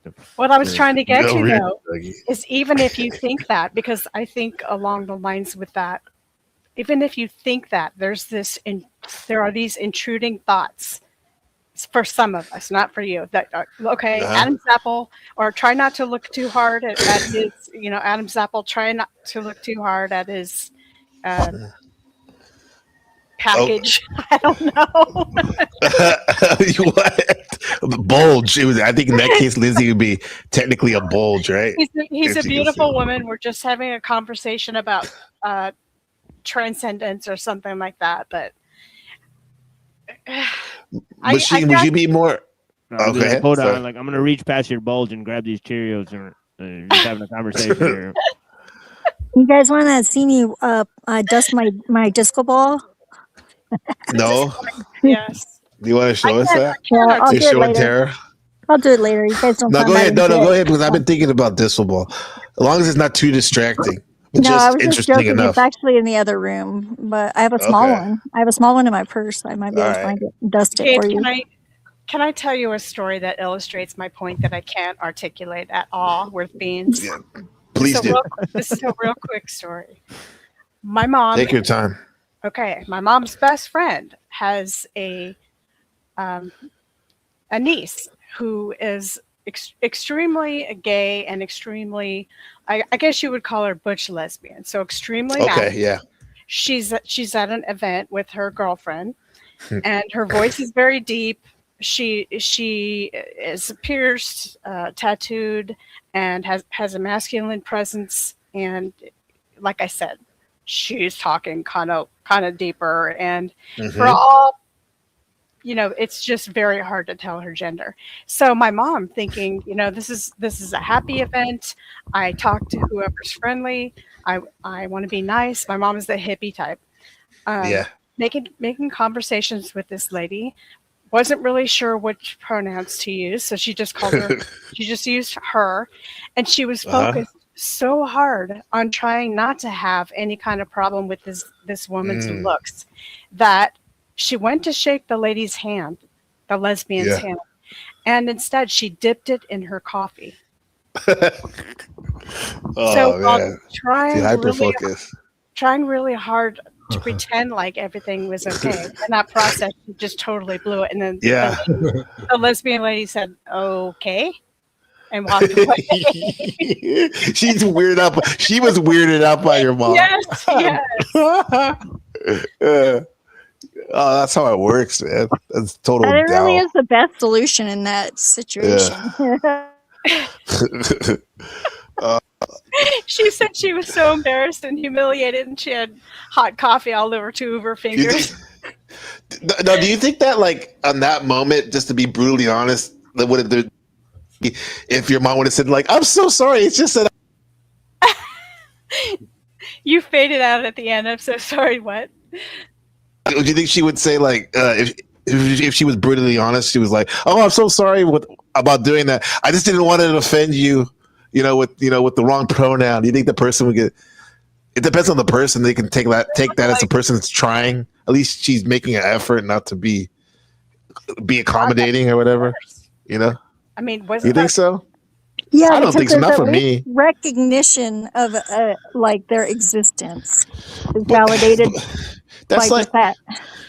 But that's like my coworker Paul. Like he lost his leg in a motorcycle accident, and he has a prosthetic leg. And that's like me. Like he has like a couple heavy bags, and I see he's struggling. Am I supposed to ignore the fact that like he's, you know what I mean, that he might need help just because I don't want to make him feel different or awkward? You know what I mean? I would just say, Type "Hey, shit. man, do you want some help? I'm being polite." You can say I no. think that's no different than like what I said though. Like if Lindsay's mom was like to the woman, like, I just didn't want to, offend you. Like There's some things you can't say. I thought you were such a huge lesbian dyke that I couldn't tell what gender you were. Sorry about your coffee. Can I get you another cup? Oh no, that's the extreme other way. Now you can say that. funny. Now, the person I would have to laugh. have a great sense of humor to laugh at that. And if you say it right, it would work. It would land. yeah. I mean, it depends on if maybe you people. have the Maybe I think intent people are and- too sensitive nowadays. Yeah, just tell them you have Tourette's. Then whatever. Because I appreciate that. I appreciate your mom's effort, even though like some people say, "Oh, that's like wokeism, whatever." Fuck it. Like she's trying to be kind Yeah. in a way. I I agree. think. Is it kind to Yeah. tell somebody they have spinach in their teeth or their zipper is down, or is it embarrassing? Yes, Is it it's embarrassing? both. No, It can be embarrassing. Yeah, I guess. But would you be mad at somebody for telling you had your zipper down? No, but the thing is, you're looking at their junk. If you're a man, like that's the thing. So Like, everybody but does that. who cares? Yeah, who cares? Maybe What not. about Maybe they they're should just shut up on the observing. panel? Okay, just tell me to shut up. No, not you, not you. I'm just saying. Oh, I like, just assumed. Sorry. as a streamer, that's actually kind of hard for me sometimes. Is knowing when to tell people like, come on, calm down, bro. Like, let's you're taking up too much time with something that all of you guys really respect or are respectful more than some of the other people that come around here. I have to give you all 5 of you guys, all 4 of you guys right now. You're being too generous. I'm annoying as fuck. If you Let me need show a you some. If you need, somebody to stop talking about this kind of thing, that would be me. I can do it. Oh, you can do it. Okay. Oh no, don't! Everybody Look at loves your this. voice. We just gave you a compliment right here, and I co-signed it. It says, "I love." Lizard says, "I love Lindsay's questions and ideas. They're really good." Is that a euphemism? Yeah. Yeah, you're doing good. She's authentic, right? Well, woke is kind. Well, I guess what I meant woke being kind is like woke, and the woke attribute of actually trying to be accommodating to someone's identity. I guess that's what I mean when I say that, being kind in that way, right? And I get it. Some people like, I refuse to call you a woman, even though Yeah. even though that's what you want to be called. Like I maybe used to be like that, but then when I started dealing with people like on the front lines, I'm like, I'm okay with it as long as you're not a jerk to me. I'll call you what you want. I don't mind that. I can respect I that. do that, but inside out, I say like, as long as you don't mind me calling you rude. Yeah, for sure. Yeah. And I see it with my son, like growing up, how the default culture, the mass media culture is pushing that wokeness hard. Like we were watching Stranger Things the other day, and as a family, we just started watching it like two months ago. And I've never seen it in the 10 years it's been on up until 2 months ago. And now we're like on the last season. And yesterday was the episode where one of the main characters, a teenage boy, he came out the closet to all of them. And I'm like, damn, bro, like this is like Early. these are things like these open up conversations like that normally some of us parents wouldn't have on until later on and stuff. So Yeah. A lot of people it's are really interesting. uncomfortable with the kids having any kind of influence from their kids, having any kind of influence from the outside about the whole alternative lifestyle. For thing. sure. Yeah. I I had a understand friend- that too. Would you like to hear another story? They're going to go This out is in what the we're here world. for That's so stories. silly, right? This is what dialogue conversations are, stories. Well, you I want me to got show another Twitter? No, Yeah. I'd rather hear your story. I love stories. Yeah, go ahead. Once upon a time, I had a friend who had a daughter. Okay, this is still current. Sure, she has a daughter, and she was like, I don't know, 4th grade, 3rd grade, and the daughter had a little boyfriend, which my friend thought was sweet, and kind of innocent, like kid love and stuff, and they would hold hands. And she decided to say, hey, how's Justin? How are you and Justin doing? And what did you guys discover? What did you guys talk about today? Just kind of embracing their relationship and thinking that it was pure. I got music in the background? Yeah, you said you're telling a story, and I put a little bit All of right. music on the background. All Oh, right. by the way, Paula, I just saw you in the back. Come back up. I didn't see you. My bad. Short story Okay, go ahead, short. Lindsay. Short story short. She was charmed by this relationship until dun dun dun. Her Mhm. daughter came home and she asked, well, how's it going with Justin or whatever his name is? And she says, okay, but now we've added another one. And she said, oh, really? What are you talking about? She said, well, I have a girlfriend now too, and all 3 of us hold hands. And mom said, all right, well, what prompted that? How's that going? And she said, well, we learned about bisexuality and about love, and that you can love anybody. So all 3 of us go around school and everybody thinks we're really cool and we're bisexuals. Oh my god. How do you How old is she? Just wait until they're teenagers and everybody's making fun of them, She's like 4th grade, little kid. Well, it's a little older than my son. Like he's in second grade. I can only imagine. But she's using Yeah. those words that she doesn't really understand. Yeah. And she thinks that it's cool. Yeah. I think it's a phase, probably usually at that point. But if it's not, it's But like she's confused though. Yeah, yeah. That's like Just me. sit Like down I and used to talk think about as a it. little kid. I used to think that sex meant just being naked. You know what I I mean? love my mom Yeah. because my mom and I always talk about everything like sex, like almost like levels that people would think it was very inappropriate. But now we're adults, you know. I know my mom got proposed to by her current husband naked after they got out of the shower. You know, it's like she's a human being. She's a He human being. said, "Hmm."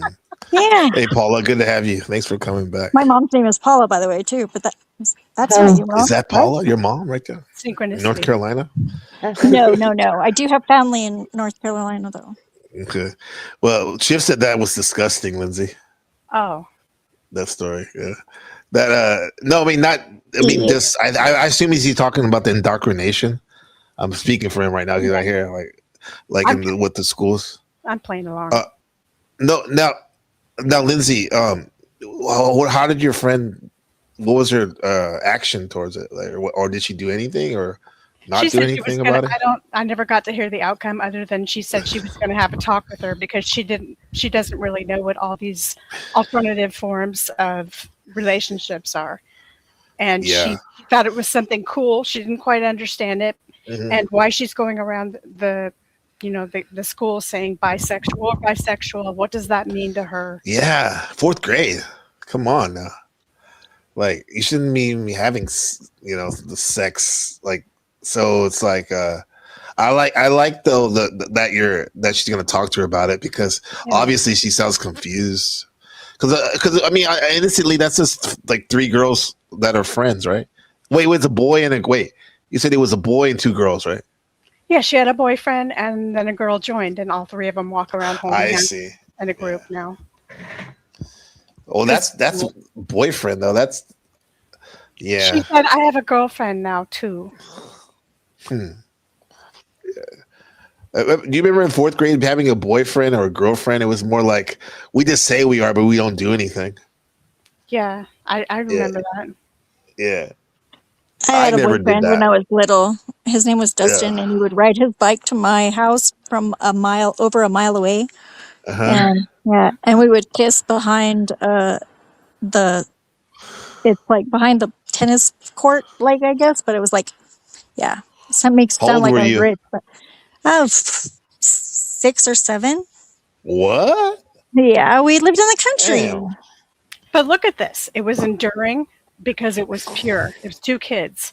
So are we, are we putting our social constructs on this and judging it too harshly because there's that love is love thing? I don't know. I don't feel very liberal about this. I don't think so.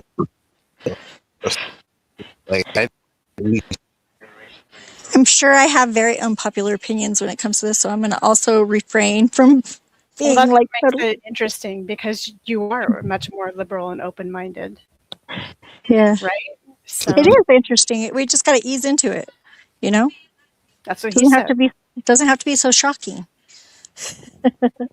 Yeah, I remember like when we moved to America, right? Like there's this girl in elementary school, right? Where like everybody thought she was gross, right? Like, but like one day, like I was like seated next to this girl, right? And she started showing me her underwear, and she was like, "Oh, this is my underwear," and she had like like Minnie Mouse on her underwear, and I kept looking at her. I was like, "Wow."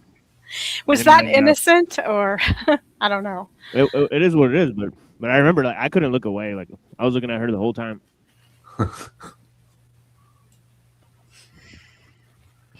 That's a natural response, I think.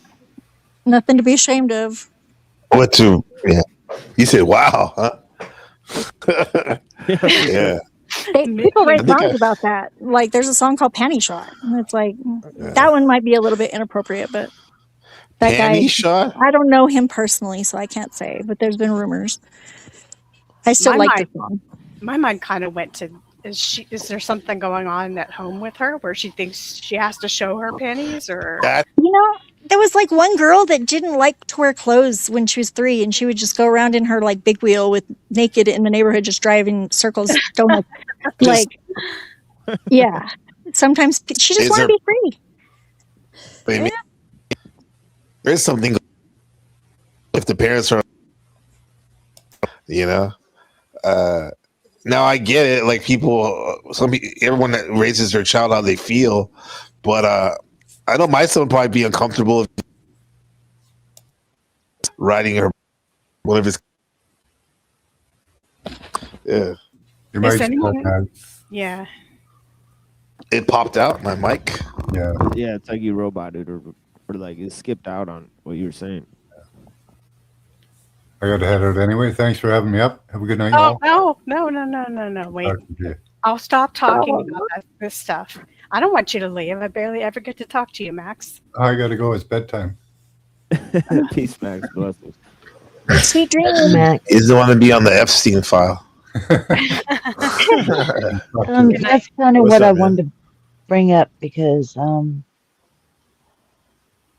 this is going to be really unpopular, but y'all know I'm kind of a little bit older than most of y'all, to a certain extent.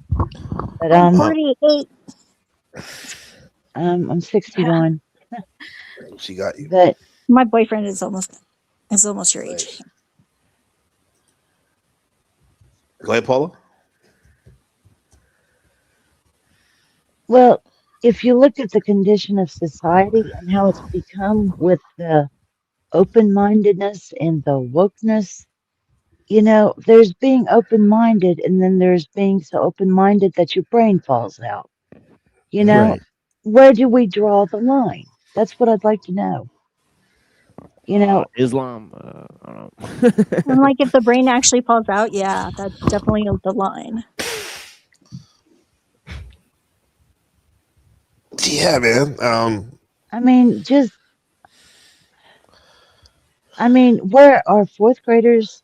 Where would they see that in, like 30 years ago or 40 years ago? They wouldn't have seen that. They wouldn't have known about that. And there's a lot of education, so-called education, going on in grade schools that parents are either not aware of, that, we don't want our kids subjected, to this. We want them to be kids. Let them be freaking kids. Let them grow up. And then, when they get older, then they can learn about all this other stuff. Well, that's the thing. Here's the thing, though. Like, it's like a trade-off. We want the technological advances and whatnot, and being modern and all that. And for example, sending your child to school, that's a choice. And my son goes to public school, and I have to really be aware, like you said, you don't necessarily know everything they're teaching them. With that said, it's like if you, like you said, they wouldn't have seen it 15 years ago. Well, we're living in a different age than 15 years ago. The internet is everywhere. Internet's everywhere. And the only way one way to fix that is to homeschool your kids. That's an option, which is a big commitment and all that. But so what I'm saying is these are the times we're living in. It's well, I'm not saying I agree with all that weirdo shit, but this is what we're dealing with. What's going on, Shift? Yo, how's it going? Hello. In a way, I was kind of disturbed by what Lizzie was telling. See you, Max. Highly, very disturbing for a fourth It's grader weird. to know that. Yeah, To me, weird. that's highly disturbing, and also the direction of where society's truly fucked up. Because if that is allowed for young kids to know and play around, then Right. what's the next step then? Is what happens? The allowing Pizzagate type of acts to be normal. If I you know what I blame mean. I Bugs said Bunny. pizza. Yeah. It's Bugs Bunny's fault. Well, before we go there, though, Shift is getting the theme of what I'm kind of getting at. He's getting it. When do we say no? When do we draw the line? When do we say, no, we're not going to tolerate Pizzagate? No, we're not going to tolerate these people these so-called leaders or whatever, you know, doing Pizzagate? When are we Well, going to say, you don't have no? any control over them, though. What about what we're gonna do? Fuck Pizzagate, and said no disrespect, but like in our own community, in our own house. Yep. That's to me. That's Exactly. more of Locally. a pressing question or whatever. And I wanted to hear what Zephyr had to say as a Yeah. counter. Like, what's the benefit, Zephyr, you think of being so-called like somewhat open-minded? I think the term we're using, meaning like. What do you think about introducing sexuality to? This sounds weird, but like I don't know how else to say it. Like to children, what is the right age? I to grew up start? in the country on a ranch, so it was like Mhm. it was introduced by observation and Dow. Observation. nature. Okay. And yeah, and then isolation, yes, isolation and freedom. We had lots of freedom whenever I was a kid down there. Sun up to sundown. I had to be home before the sun was down. Yeah, but you've lived in the city too, as well, big Yeah. city as well, right? Mhm. Yep, and modern. Yeah. Do you think it matters, like for the city kids, to be introduced to that type of stuff early, or I think it's that you about need to talk environment? about it. You need to let them be aware about it because you're not going to be there to protect them all the time. The best way to Uh-huh. keep them safe is to teach them to defend themselves. Communication, you're saying? Yeah. Open And communication. then you really have to be efficient with what you think, what is actually threatening and what is just like doesn't really matter. What do you see as a bad product of introducing shit, the my children phone too died. late, about talking to the children It too late died. about that stuff? All right, anyway. So yeah, I just want to get pushback. Shift and Paula and Machine and Lindsay. Well, And here's the thing. response. Well, here's the thing: where a little child and stuff, basically their brain is like a sponge, and Yeah. you as the parent, I mean, if you're a very responsible parent, you don't want them to be learning this stuff at all. They should have Yeah, for sure. they should be allowed to be a kid and just play with their friends and have fun. But when you hear these things, then you actually tell them like, no. This is adult stuff. This is not for you. This is insane. To me, talking about bisexuality, trans, and in my opinion, I'm a Muslim. Well, that's why I told the story. It's insanity. It's insanity to me. Even when I was a kid, I didn't know any of that shit. Like until I was like pretty much in high school and stuff. But even then, it wasn't popular to at all to ever come out the closet or something like that. It's just insanity. And nowadays, and you said it, Gabriel, like Stranger Things, it's just you see it on Netflix. It's constantly on our face. It's constant, and I'm just like repulsed. I don't even want to watch movies anymore. It's like I can easily tell when it's like, oh, they're gonna put the gay lover here. They're gonna put this over here, and it's just like, come on, can we have a movie where we don't have two men kissing and shit? It's like, Yeah. But this is the especially living in America or a Western place in Europe or whatnot in Australia, like even if you don't agree with that lifestyle, it's still a real thing that you encounter when you go out or when you go to work, when you go to work or school. So what that said is like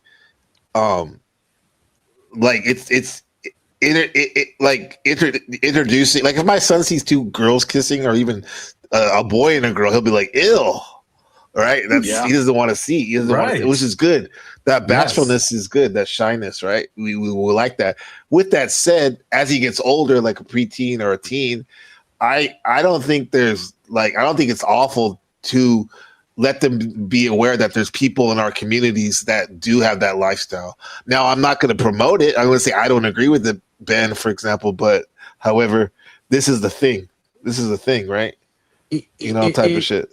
It 'Cause I is don't a want to be. compo- I don't want to be a gay basher or anything like that. You know what I mean? No. Like they're free to live how they want to live, right?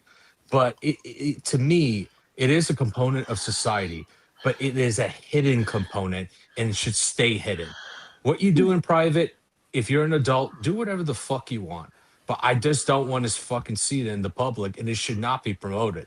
You should. But you live in know, New York though, for shift. Like you must see that when you're walking, doing your walks and I mean, stuff. I barely pay attention. To me, it's just Okay. like I'm in my own world. Like I have my headphones. Uh-huh. Like New Yorker, I got to go from point A to point B. Yeah. I don't give a fuck who's in front of me, as long as Okay. no one's harassing me. We're busy, man. It's a busy city. You don't, there's like homeless guys sleeping in the train. It's like you go to the next car. It's like you don't give a fuck. No, I watch that shit. I don't want to be by the sneaky ones for sure, but like, yeah. No, you're making sense. I'm not being necessarily the devil's advocate, but I'm just being realistic as a parent, dealing with this shit in real life. And trust me, I've come a long way because on paper I used to be like, F that type of shit and all this stuff and all this, However, I realized there's nuance to it too.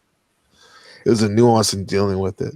There's one thing where they're free to do what they want, but once they start trying to influence your family or your friends, then I don't like that. I have a huge problem with that. And then that's when I just say, get the fuck out of my face. Yeah. And I say what I really want to say to them, Exactly. Like in schools, that's ridiculous. I mean, in junior high, if we were holding hands in the hallway, we were told to stop holding hands. It's stuff like that was just not allowed in the school. Now it's pushed in the school. They actually have sexuality curriculum for kindergartners. Kindergartners, why do you need to teach a kindergartner to masturbate? And what yes, school is it that? in schools. A lot of schools. Like what? Like in North, where you live, they have a school like I've heard of that. I've definitely heard about that. So you can give an example of that, like in your county or whatever, where they do that. They better not do it in my county, or somebody's going to wind up in a lot of trouble.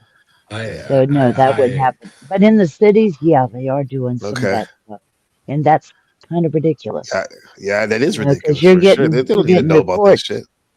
You're getting reports every now and then, and people don't even know their kids are being taught this stuff. And then, when the parents find out, everybody freaks. I mean, well, that's why, like I said, the only way not the only way, the one way I see to counter that is it takes a lot of responsibilities to teach your kid at home. Exactly. Because really, I mean, we can complain about it as we should as taxpayers if it's a public school. However, we're still handing our children over to the state to indoctrinate, good and bad. If I had a child in this day and time, if I had a child, it would be homeschooled. But I said that too. But realistically, I can't at this moment. I can't do that right now. But so I have to make the most of it right now. So have my own curriculum and keep on top of things. But like, everything's good on paper until you have to execute things. Well, I'm just saying that. I'm not saying you couldn't do it, Paula, but I'm just saying myself and some other friends. Like, Shift got me thinking about something. He was kind of doing the slippery slope thing, not as in a fallacy, but the argument that what happens when something finally becomes or considered acceptable that is not traditionally acceptable, and then what are the after effects of that, and then what are we going to have next? Kids having sex, blah blah blah blah. So I was thinking in child development terms, what happens to the kids who are maybe hypersexualized at such a young age, 3rd and 4th grade, 2nd grade, whatever it is? What kind of effect does that have later on in sexuality wise when they're in their 20s and 30s and so on? Does that really necessarily breed someone who's going to be a transsexual, or who's going to say, I know I was born a female, but I don't feel like it, so therefore I'm just going to become a male because it's okay.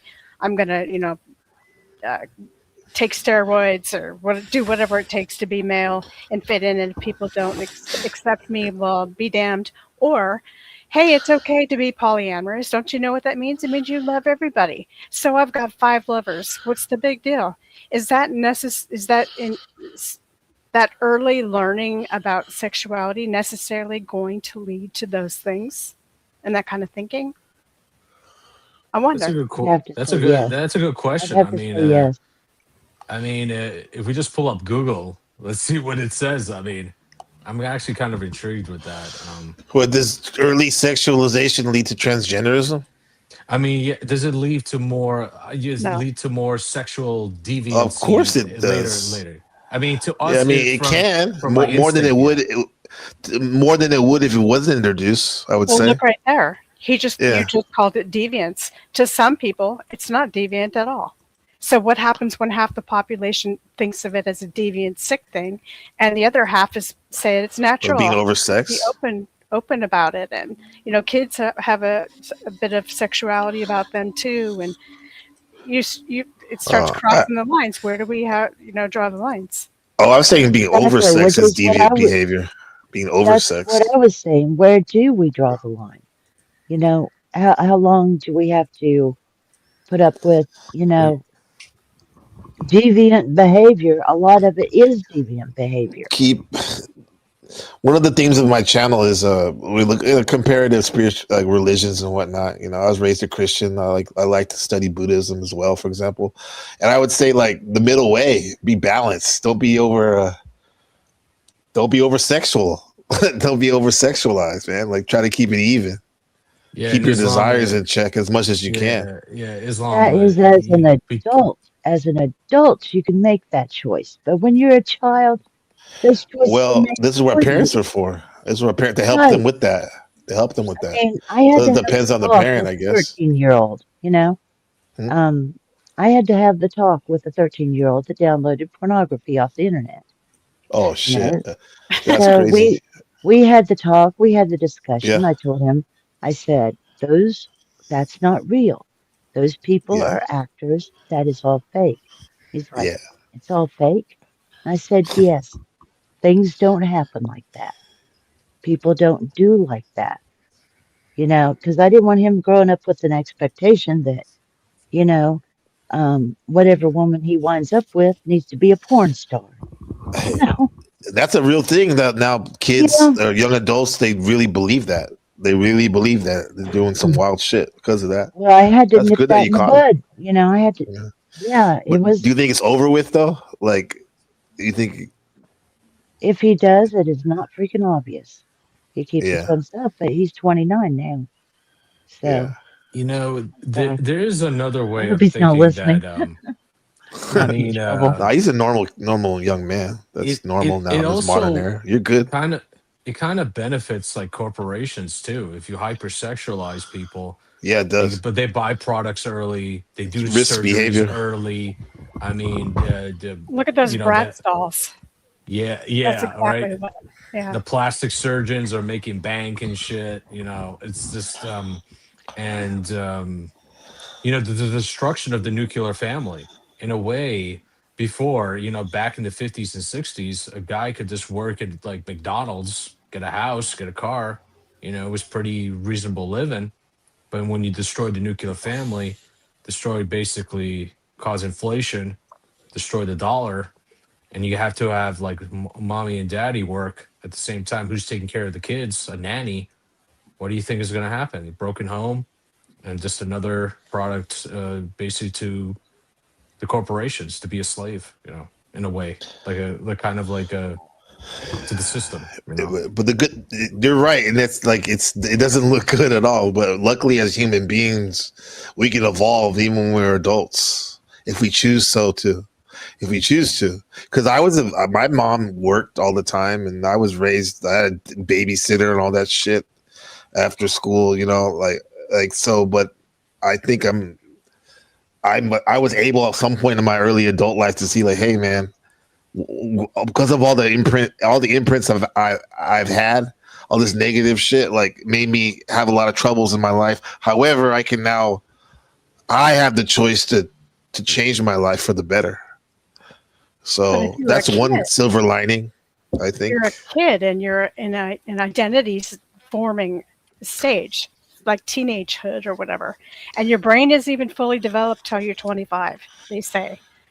Then wouldn't having a very confused perspective on sex be completely deleterious to you in the future? Because it's about your development and how you think about things. It should be, and I say should on purpose strongly, because it should optimally be in a positive and healthy, constructive way. But if you're subject to, if you think porn is the norm and you think polyamorous relationships are the norm, and you are accepting of all of the drastic things that happen in sexual extremes, how does this not affect the way you form as a person from a teen into an adult? I mean, you could just look at history. Look at the Weimar Republic, basically the fall of Germany after World War I. They basically in Berlin, they had sex shops out there. They had the LGBTQ, the first clinics ever. I'm telling you, right up. And then you just saw the deviancy and the destruction of society. And then it came the rise of Mustache Man, and he cleaned it all up in his own way. But it kind of tells you if you go to that route where the liberal, polyamorous, LGBT, there is consequences. It is destruction of society. Yeah. 100%. Yeah, actually, Marquis de Sade said that in the French Revolution. He said if you display, women naked in the theaters, it'll cause social turmoil. Yeah. Now we got screens. Now, this definitely affects males for sure, because then they're getting all the dopamine and pleasure off the screen, right? Then they get hypersexualized. That means like they're looking at women like kind of like pieces of meat, instead of actually people. Yes. It You would hope that desensitizes men. they could decipher between the two, but sometimes it's confusing and you can't. My younger brother lives in Berlin, and he likes to go to the bars, and he just very, very social. He says people have sex in the bars on stage all the time. They spare nothing. They have sex clubs there. Right? Yep. They see it's a regular bar, and they They see have that in everything. America too, though. But the thing is, in Germany, it's legal. Like they Yes. have it's like a spa, But and I you go in think- there. I and know, you I get know. your I know some people you that get go your to those prostitute. places. Yeah, I think for it sure. made him hypersexual. absolutely. As an adult. And what happens is when they go to that, they get the normal sex, right? Then after that, they don't get the dopamine rush, so they have to go to basically do polyamory. Then they go into the wild side, the other side, and then potentially they go into the rainbow team. It's like or even worse, they go into I don't know, like bestiality or something. It's just Whoa. the extreme version. Yeah. That is a slippery slope. Yep. Whoa. You guys are. I was gonna say. Normally I would have said you guys are talking about outliner cases, but however, it seems to be pushing more to the center as normal. Those things you mentioned, it is kind of scary when you have young nieces and nephews and children. But I'm an optimist, though, bro. Like I'm an optimist in the sense that it's not the end of the world, though. In the sense, No. be happy that we're aware of it, so we can help out the younger folks in our own life by showing a good example, if that's what you want to do. It's not the end of the world, though. You see, for me, I am doom and gloom shit. I'm a natural natural pessimist. But I am realistic and pragmatic, and I refuse to be realistic too. dooming. And it took me a while to at least bring up my optimist side, because I don't know, for some strange reason, it's like when I see bad things, it's like, oh yeah, I expected that. I know that. So I'm not, I'm not like disappointed. Yeah, well, this is why in the 5% nation of gods and earth, which is an offshoot of traditional Islam, they call it your kingdom when you're at home, your kingdom, and that's how you got to look at it, because of this world is so wild and worldly and materialistic. Like you got to look at your house as your sacred sanctuary. This is why, with all that shit you guys say and we talk about here, I'm going to go downstairs and have the time of my life with my family. But still be realistic. The fact that I still gotta be on watch, right? But like this is my kingdom, and if I keep cultivating a good place for Ben, by the time he's older and away from me, hopefully if those weird shit comes up, he can remember, hey, I remember when me and my dad or my mom talked about this shit, and maybe I won't do what everyone else is doing. So Yeah, man. I'm trying to be pragmatic. Excuse me, pragmatic, and be realistic about it that way. Look at one guy that's an example of really extreme sexual degeneracy. Epstein, right? Epstein. His name is Epstein. Well, I call it Epstein. I just don't want to. Oh, okay. Yeah. Just the algo. Well, it's okay. We're trending. No, say the name. It's trending right now on Twitter. We want it. More people will watch. All right, yeah. So Epstein, Yeah. basically, he said in the emails that basically the only time he ever gets real pleasure and joy was doing Pizzagate acts with underage, and insanity, and then he would perform. Basically, he did. It got so bad, right? He worshipped before. I think before the Jews had Judaism, there were certain Jews that were worshiping Baal. It's basically like a demon, right? Basically like a old god of theirs or whatever. And basically they have to sacrifice kids to please this demon. And you got there were reports of people that went to his island. They dressed up in a deer mask, ran naked across the island in basically at nighttime. And basically anyone caught there, you could basically rape, pillage, and do violence on that person. And they don't obey, they kill you. That's how bad it can get when you get super hedonistic. It can get really terrible for a person. And it's Epstein is basically a fine example. It's just disgusting. And the fact that... Excuse me. Go ahead. I'm sorry. Yeah. Basically, all of our politicians, Trump, he's in my opinion, he's basically a PDF, 100%. It's just I could sense it. Elon Musk, he was happy to go to his island and all this shit with his emails. I mean, if we as a country allowed these politicians to allow our government to get compromised, the American people, we demand justice. I mean, in my honest opinion, I want to see heads roll. I want to see executions. That's what I want to see. I want to see that. I want Trump to be executed. I'll be honest with you. In my personal opinion, because the guy's, if you associate with Epstein, you're basically, it goes back to Aesop fables. Mossad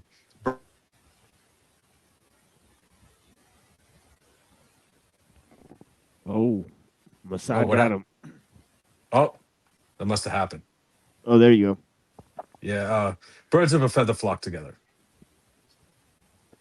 And as a people, what these people are representing us, they're not representing us. They're not representing our morals, our values, nothing.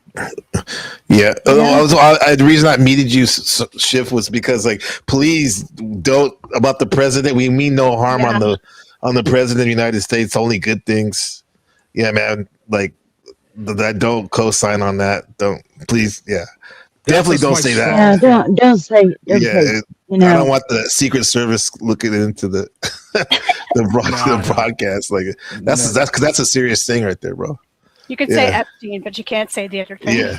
Yeah. What's up, man? He's back. I'm not trying to be a wet blanket on this, but no, go ahead.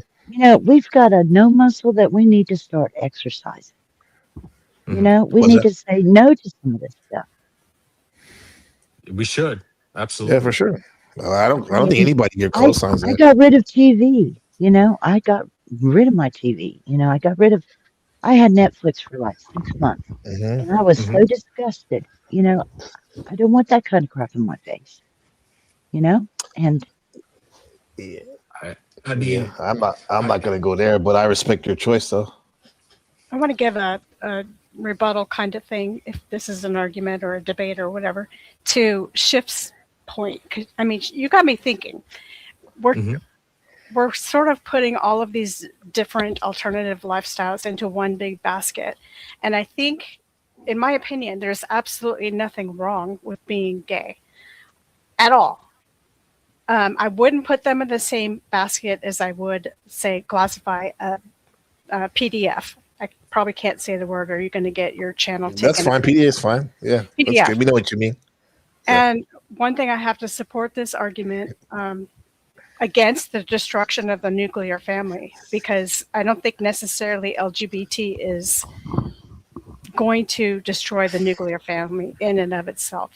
And to back this up, I have done extensive research in college on gay families and straight families, and if being a kid of a gay family has any really harmful effect on the child development of a gay couple's children. And, you know, on the can the child be efficient and effective in his adulthood? Can the child be normal in any shape, way, functional, whatever words you want to put to that?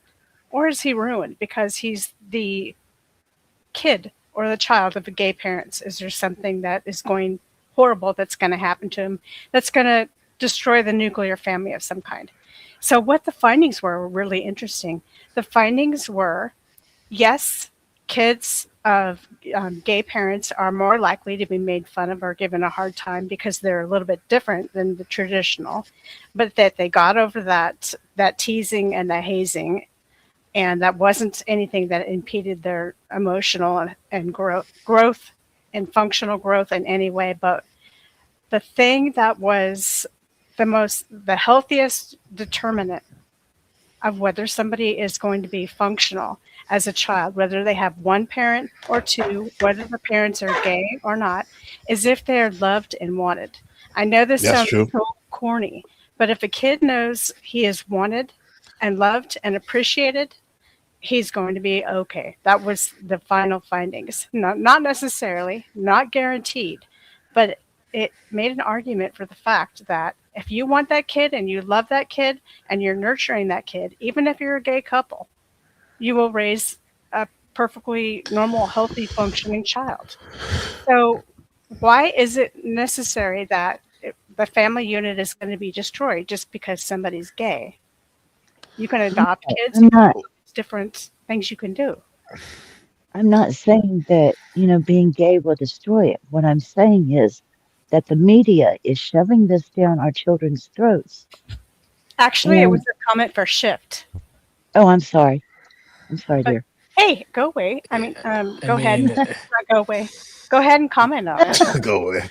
I mean, for me, it's just, it's definitely abnormal, and I came from a different time.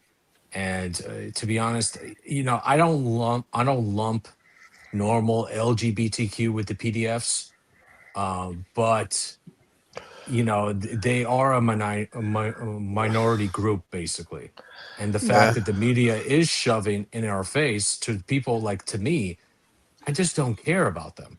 I don't want this like 24/7 on my face. Okay, but you did talk about the destruction of the nuclear family. Yes. Correlating to Right. But look at who owns Pornhub. Just saying, who owns Pornhub? I don't know.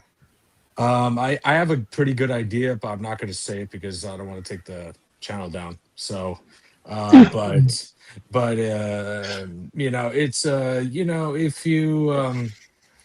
if you bob your head up and down during reading a book, those people that do that, basically. And also some religious figures own Pornhub and they shove it down our throats, but it's just, for me, it's just not, I don't know, a kid being raised by basically like a gay couple, I don't think that kid is going to be normal. That's just my hunch and my instinct. It's like, I don't care what study you could shove in my face. I refuse to believe it. That's funny because like I was thinking the same thing like what Shiv said, and I remember like about 2013 a guy that I consider a mentor. We used to do shows and stuff like kind of like what we're doing here. People would call in, and this one black young lady called in, and she was saying that she grew up in Sacramento, and she was saying that she was adopted by a gay couple, two men, and she asked my old teacher. She said, "Is it because he's very conservative? Like, he doesn't agree with the gay lifestyle and all that." And she was like, is this a bad thing? me being raised by these, the two men, a gay couple, and he said something that surprised me, and he was like, it kind of goes with Lindsay's research. He goes, did they love you and did they provide for you? And she goes, yeah, they did. They really loved me a lot, supported me. He's like, well, that's good, and you're lucky to be raised by someone that did that. And this is someone who can't stand like that, the media's like gay agenda and all that shit. And I was like, whoa, if that man could say that, like, I'm like, it made me think like differently, in the sense that like that is very important, the love you get. Now, with that said, in terms of destroying the nuclear family, the homosexual like couple, I mean, if everyone does that, we can't have any more babies, so it would destroy the nuclear family, Exactly. if not the human race. Yes, Right? we're destroying the biological needs of reproducing. But you guys Like, keep making slippery slope arguments, which means if this happens, such and such is necessarily going to happen. We can't have any more babies, though. Can you agree to that, Lindsay? Though there wouldn't be any more babies. But only a small percentage of the population is gay. But here's the thing. Here's one concrete stance against that, Lindsay, though. And the only thing is, the meaning of the nuclear family is one mom, one dad, so that you can procreate and have many children. If you have a mom and a dad, you cannot procreate children. So you are technically dismantling the nuclear family as it is made and as its entirety, but you're not allowing for the main reason for that nuclear family to exist, and that's procreation. Okay, so they have to adopt kids or go about some other way. They Is can- this they can not adopt. a good? They can adopt, but that kid will never share the What's up, Red? bloodline of that family. So What's that's- worse, a kid staying in foster care, or a kid being the daughter or son of gay parents? Correction, foster care is an aberration right now. Yeah. Right now, more kids are being trafficked through foster care into bad situations. Yeah, that's right. Yeah, but I think she's talking in an ideal situation. Like, let's say it's an up and up. That's the problem. People talk about things in an ideal situation, and we do not have an ideal situation right now. No, I get it, not bro. Like, ideal. it's everything in the world is fucked up. I can agree with that, but come on, guys. It's like, y'all, we might as well get a damn like fucking compound in Waco, Texas, and have your own community. If you and not even be on the line talking to us. If you're so everyone's so scared about everything. But I get it. It is fucked up. But come on, there are some good people left on Earth. Yeah, You so know? like, Some of them are gay. But here's the thing, and I have nothing wrong with gay people, I have nothing wrong with lesbian people, I have nothing wrong with any of those kind of people. Chinese, that's a different topic of origin, and we're not going to go there. What, Chinese? That's weird. No, you said the Transformers. Oh, I thought you said Chinese. Sorry, my bad. I was like, oh, that's kind of weird. Go ahead. Go ahead, Aston. I've got nothing wrong with gay people, lesbian people. What you do in your bedroom has nothing to fucking do with me, okay? So that's my stance on that from the rip. But you still cannot perform. You can still not perform your basic human function as a gay or a lesbian. So your bloodline dies out completely with you. Wait a minute. Who is saying Of that? that bloodline. I'm talking out of turn. Go ahead. No, go ahead. You can Sorry, go respond. ahead. I think he's done. That was a response for you. Go ahead. Who is dictating what exactly your purpose for living is? There are a few different people that do that. Darwin had some notions that your purpose in life is to survive, to procreate, right? Correct. Darwinism and natural selection. Why do we have to rely on some kind of authority figures or ideal of what our purposes in life is, that we are trash necessarily if we don't perform certain, if you don't have kids or if you don't continue the species somehow? Why is that?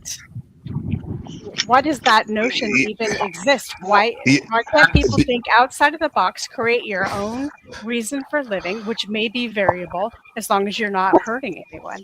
Why do we Because have- there are people out there. There are people out there that are heterosexual couples that really want to have kids and they can't have it biologically, but they're still valuable to the human race. Yeah. So Here's my rebuttal to that. She did state it right. What's with the One at a time. L1, I think you that's gotta fix L1. your mic, man. You gotta fix your There's like some feedback on Give me a mic that. I just want to say one more thing, and I'm hopping off anyway because I just pulled into my driveway. But to the rebuttal of Darwinism and natural selection. So with Darwinism and natural selection, even if you don't base your life model off of that, it's still a very sound and solid theory that we do need procreation for the human species to stay alive and prosper. Agree. I'm sorry to say this, but a gay man marrying another gay man does not produce or reproduce a child. They can adopt one, but that adopted child does not share that bloodline. So when you are gay or you are lesbian, you are detrimentally destroying your own bloodline from the human race. And as a society, that is detrimental because then you're missing out on other key factors of certain bloodlines that can help you within an actual society. So, for example, I'm 75% German and 25% Irish. My heritage on my German side did a lot of good during World War II. If I were to become gay, my bloodline dies out with me. I no longer have the all-wine family to keep going and keep our name alive.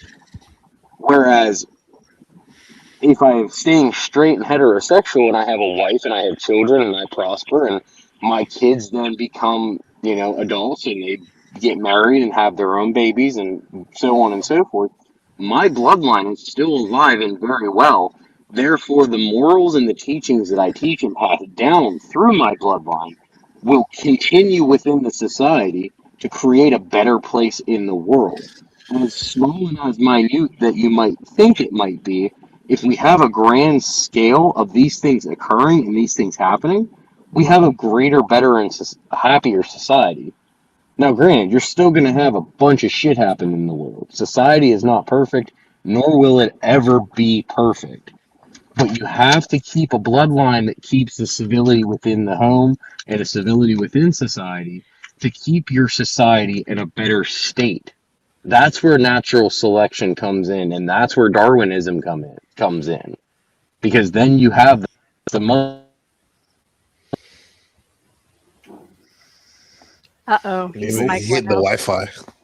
Maybe he's changing the Wi-Fi. So go ahead. Do you have a rebuttal, Lindsay, or a response add-on to that? I still find that to be a slippery slope argument. I totally agree with that. That theory is a good one. I can't say that it would be bad. The continuation of the human species necessitates that people be heterosexual. I completely agree. But what I don't agree with is where the my and the ego and the continuing the bloodline, kind of goes along there. I think we can be what? I think we can be kind of It's like a Christian paradigm. Yeah, I never keep heard that after keep leaving on. Actually, it's a human paradigm. What I heard was ego's a little bit. It's a human paradigm, but not every human culture believes in that. But go ahead. What I heard was a little bit egocentric, and I don't mean to offend Allwine because I like him, and I think he's okay. I don't have to go through all that apology. You don't have to say that. We get it. Yeah, we're all good. Yeah, I like the dude, but what I heard was a lot of me, my, whatever, and I also hear a lot of the word that keeps coming back is should. Like there's some kind of dictate that we have to follow because we should. And then I hear a slippery slope, which I don't agree with. I hear a slippery slope, which is if this multiplies, then we're going to, it's going to lead to the discontinuation of the human species. You know what? People will always be fucking, okay? I'm just going to say it like it is. People will always be. Now, how they do it, it's going to be different, whatever. But I don't believe in this fallacious thinking that, eventually everyone's going to turn gay. They're going to hear it's cool. And then before you know it, guys on guys, girls on girls. I just think it's slippery slope thinking. Well, that's I his mean, opinion. I'm not super worried about it, but at the same time, it's I'm just on guard. At the same time, if I do have kids one day, God willing, I'm definitely gonna have a hard stance on that. I would just march down to school and give the teacher a piece of my mind. You don't want this. Just because I'm sucking dick don't make me a fag. That shit ain't right. Fuck. Sorry, shit. I thought it was funny. Shout out to Frank Monday. Oh shit. But it goes along with what we're talking about, kind of, right? Well, there's a good one, too. Red's kind of go going ahead. along. I'm talking sorry. over you. No, Red's please continue. kind of going along with it in the chat. Who, Red? Yeah, me Red's see. Oh, Red 40. Yeah. What does Was it what- come from? and Reddington is also get ready for artificial womb babies, and Right. I don't know, man. You gotta have a gay person explain this. Maybe. Oh no. TML, Yeah. TML was supposed to get into transhumanism, Right. which is what these critters up yonder, that supposedly represent us, are trying to push on us also, and I'm not exactly happy with that, and Yeah, the at word this is point funny, in right? Because they say trans and then they say transhuman, right? So it's like they use the same word, so it's obvious, it's obviously predictive programming, right? Yeah. I mean, yeah, it's like just the thought of it. I mean, just like what is it? Tesla basically they stopped producing their model cars. They want to go into robots. So, I mean, that'll be basically any corporation's wet dream if they're able to develop basically robots having babies and stuff. I mean, it's their wet dream, Yep. And we've already got issues with dolls and young men marrying dolls instead of women. So one guy in the Panelverse, especially in right? Japan. Oh yeah, we In the had a Panelverse, theory- Paula, there's people that do that. They have a girlfriend. Oh no, The Paula doesn't know Celestina. about Celestina, huh? That guy That's was the manosphere, huh? Yeah. Yeah, his name was, what was it? Turd flinging monkey. This guy Yeah. was basically, what happened was, Paula, he had PTSD from the war and he had bad relationships. He was basically an ICEL and he married his doll. He married his doll and basically he sells dolls online and tells men, forget women, just get a doll. She's gonna treat you better. You see when I hear stuff like that, especially if I was a single guy, people like him or people that are becoming gay and transgender, I just say like it makes, maybe this is selfish, I say it makes me stand out even more in a sense, like in a sense that like people are going to do what they want to do, but my job is to become an exceptional man, like, so yeah. I don't for know, me- man. I don't have, I guess I don't put too much weight in society. And the only way I feel like I can affect it is by being a good example of a person in society. But like thinking I'm gonna change the so-called elites and stuff like that, I don't think so, man. Well, changing what we do changes what they can push on us. That's And what we that's what I'm saying. Yeah, what we allow, like using that no muscle and saying no to some of this stuff. Uh-huh. That's the only way we're going to make a change. Yeah. You would not believe how many panels that I don't always go on all of them, but where there's a lot of men hating women, women are this, women are terrible, women have changed, and I see that and it's like, oh my goodness, and then I have one in my house, that, I'd like him to have a relationship, but, I don't see any good women around here. I'm sorry. And the one woman I do know or young lady actually. She's too young. Well, she's of age, but you know, it's Was a it like a dilemma. 10-year difference or more? Well, she's 16. Oh yeah. Okay, that's pretty young. Yeah, it's more. Even It's if more than even 10 if it years. is legal in your state, that's still pretty young. Yeah. I know. You Yeah. see that? You know, but anyway, But that my oldest, you know, he did have one child, and yeah. you know, that's Well, well and good. I wish there's they always would have hope. had a second. There's always hope overseas, I guess. Yeah. I mean, But that's the best route if you speak another language. That's what I did. I mean, just you know, the more you know, the dating market in America is like it's like going to the trenches in World War One. It's like you think you're going through the goalposts and boom, you get headshotted. It's like, and then you get all this headaches and stuff. But yeah, where is Texas Blue? yeah, where is Texas? He's right here, Texas Blue. That's a good woman right there. Very cool woman. Yeah, Texas Blue. Make her heart beat fast. I'm not trying to present myself as being, you know, hardline. You know, no deviance, no gays, no nothing. I'm not trying to be hardline.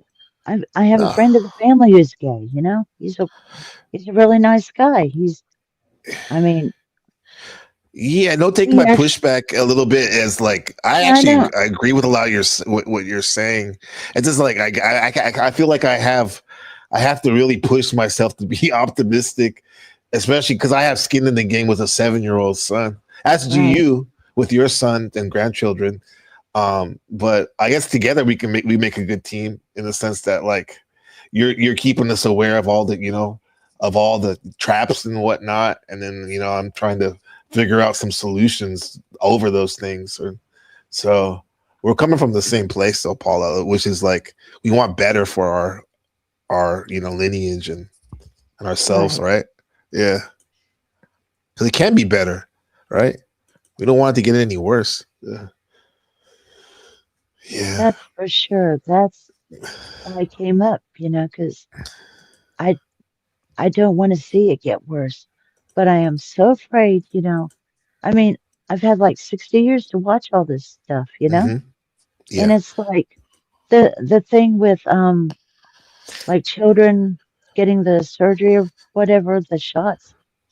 You Yes. know, what is it called? Gender dysphoria. Mm-hmm.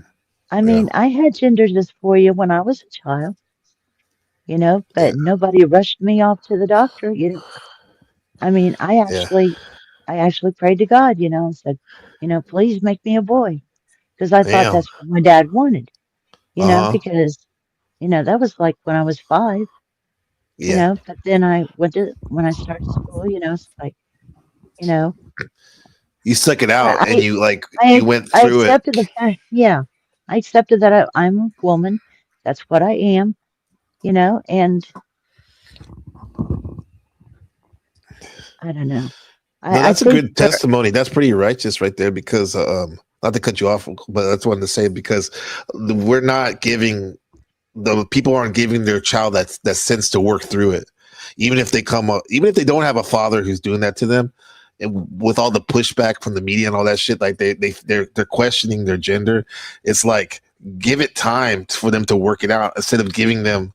Like I had a classmate, a cohort in college, where I saw her on Facebook years later, and she was lesbian, right? She had a wife, and they had 2 kids, and the first kid was like about 7, and they started to dress it was a boy in like girls' dresses and stuff, right? And then they had another baby, and I noticed like a couple years later that when they got to that same age, around 5 or 6 earlier, they did the same thing to that boy.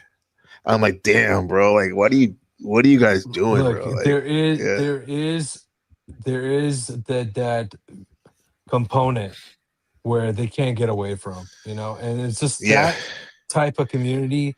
To me, it's just it's heinous, you know. Yeah. And I just tolerate them, but I wouldn't hang out with them and I I certainly don't hang wouldn't out talk with to them.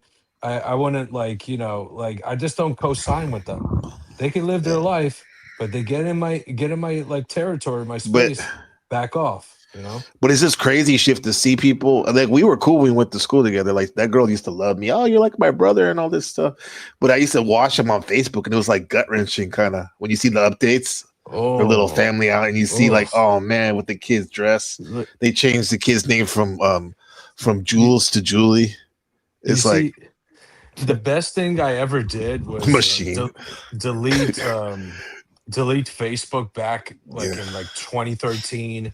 Deleted Instagram during the hype of like in the Oh, they kicked me off.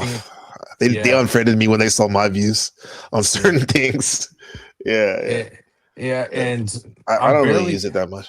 I only go on panels. I mean, I do have a like an X account, but I don't post because it's just too many trolls, and it's just nothing but LARPs on there. So it's just- Yeah, Paula, don't feel so bad when you see these men too that are like having this like almost like what it sounds like misogynistic views on women. Like, remember they're on a panel, and like other than us dudes right here, there's a lot of weird ass dudes that are hanging out on panels. Like, I think more weird than not weird.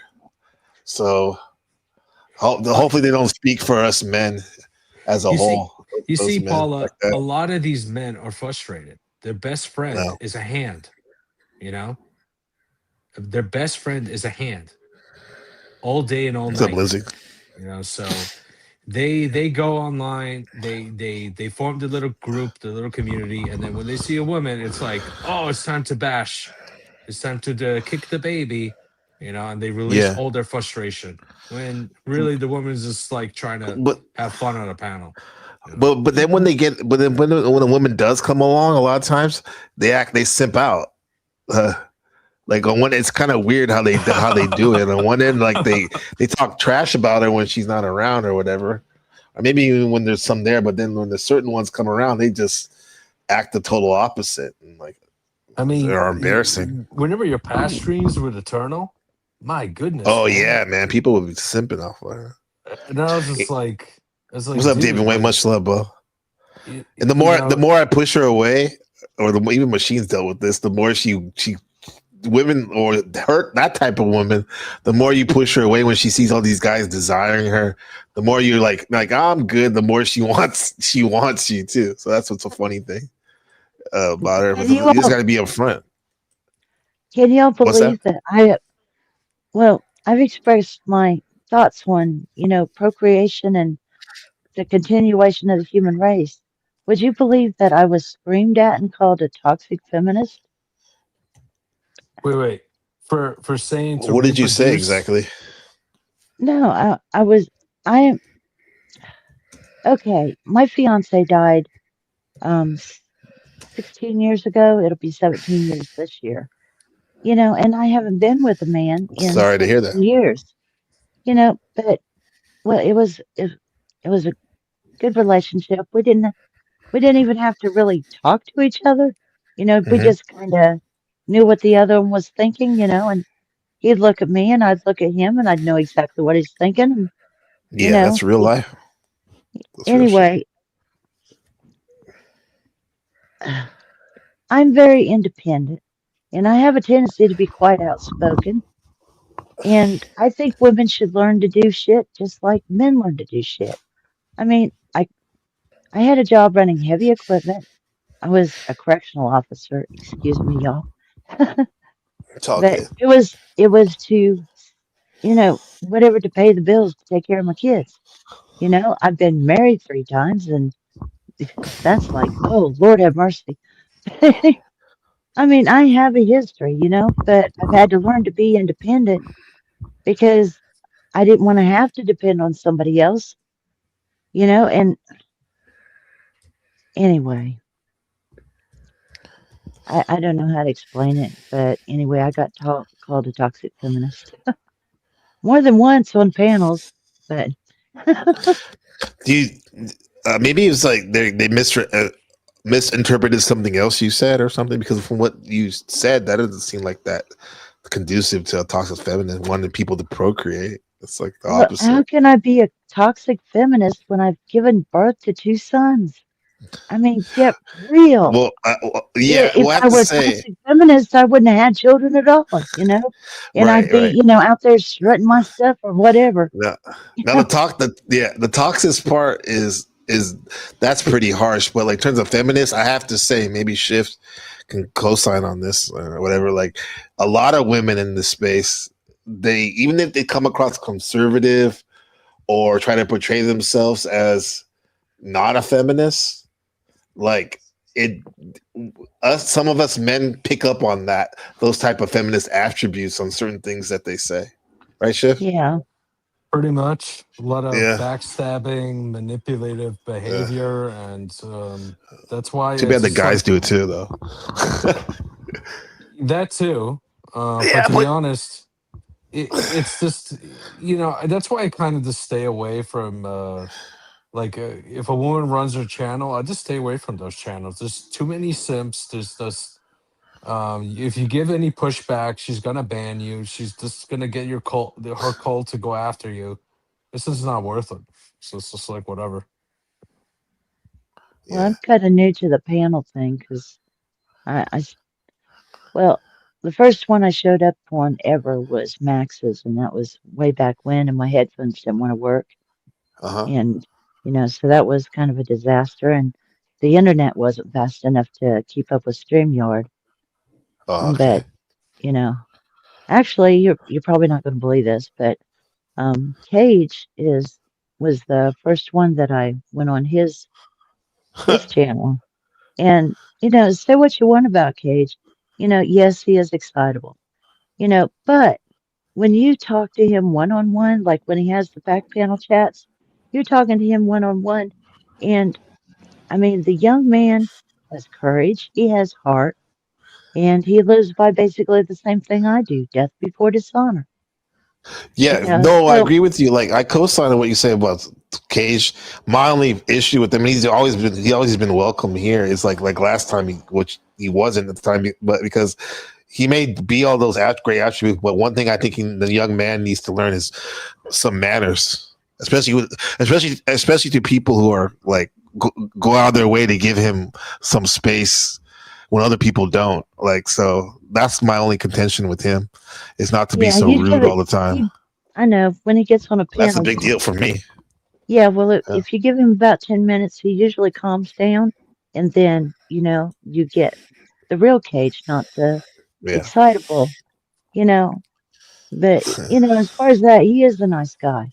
I think in his heart, he is a really nice guy. And we've had some long conversations because I'm usually up all night in the wintertime taking care of the fire so my son can sleep.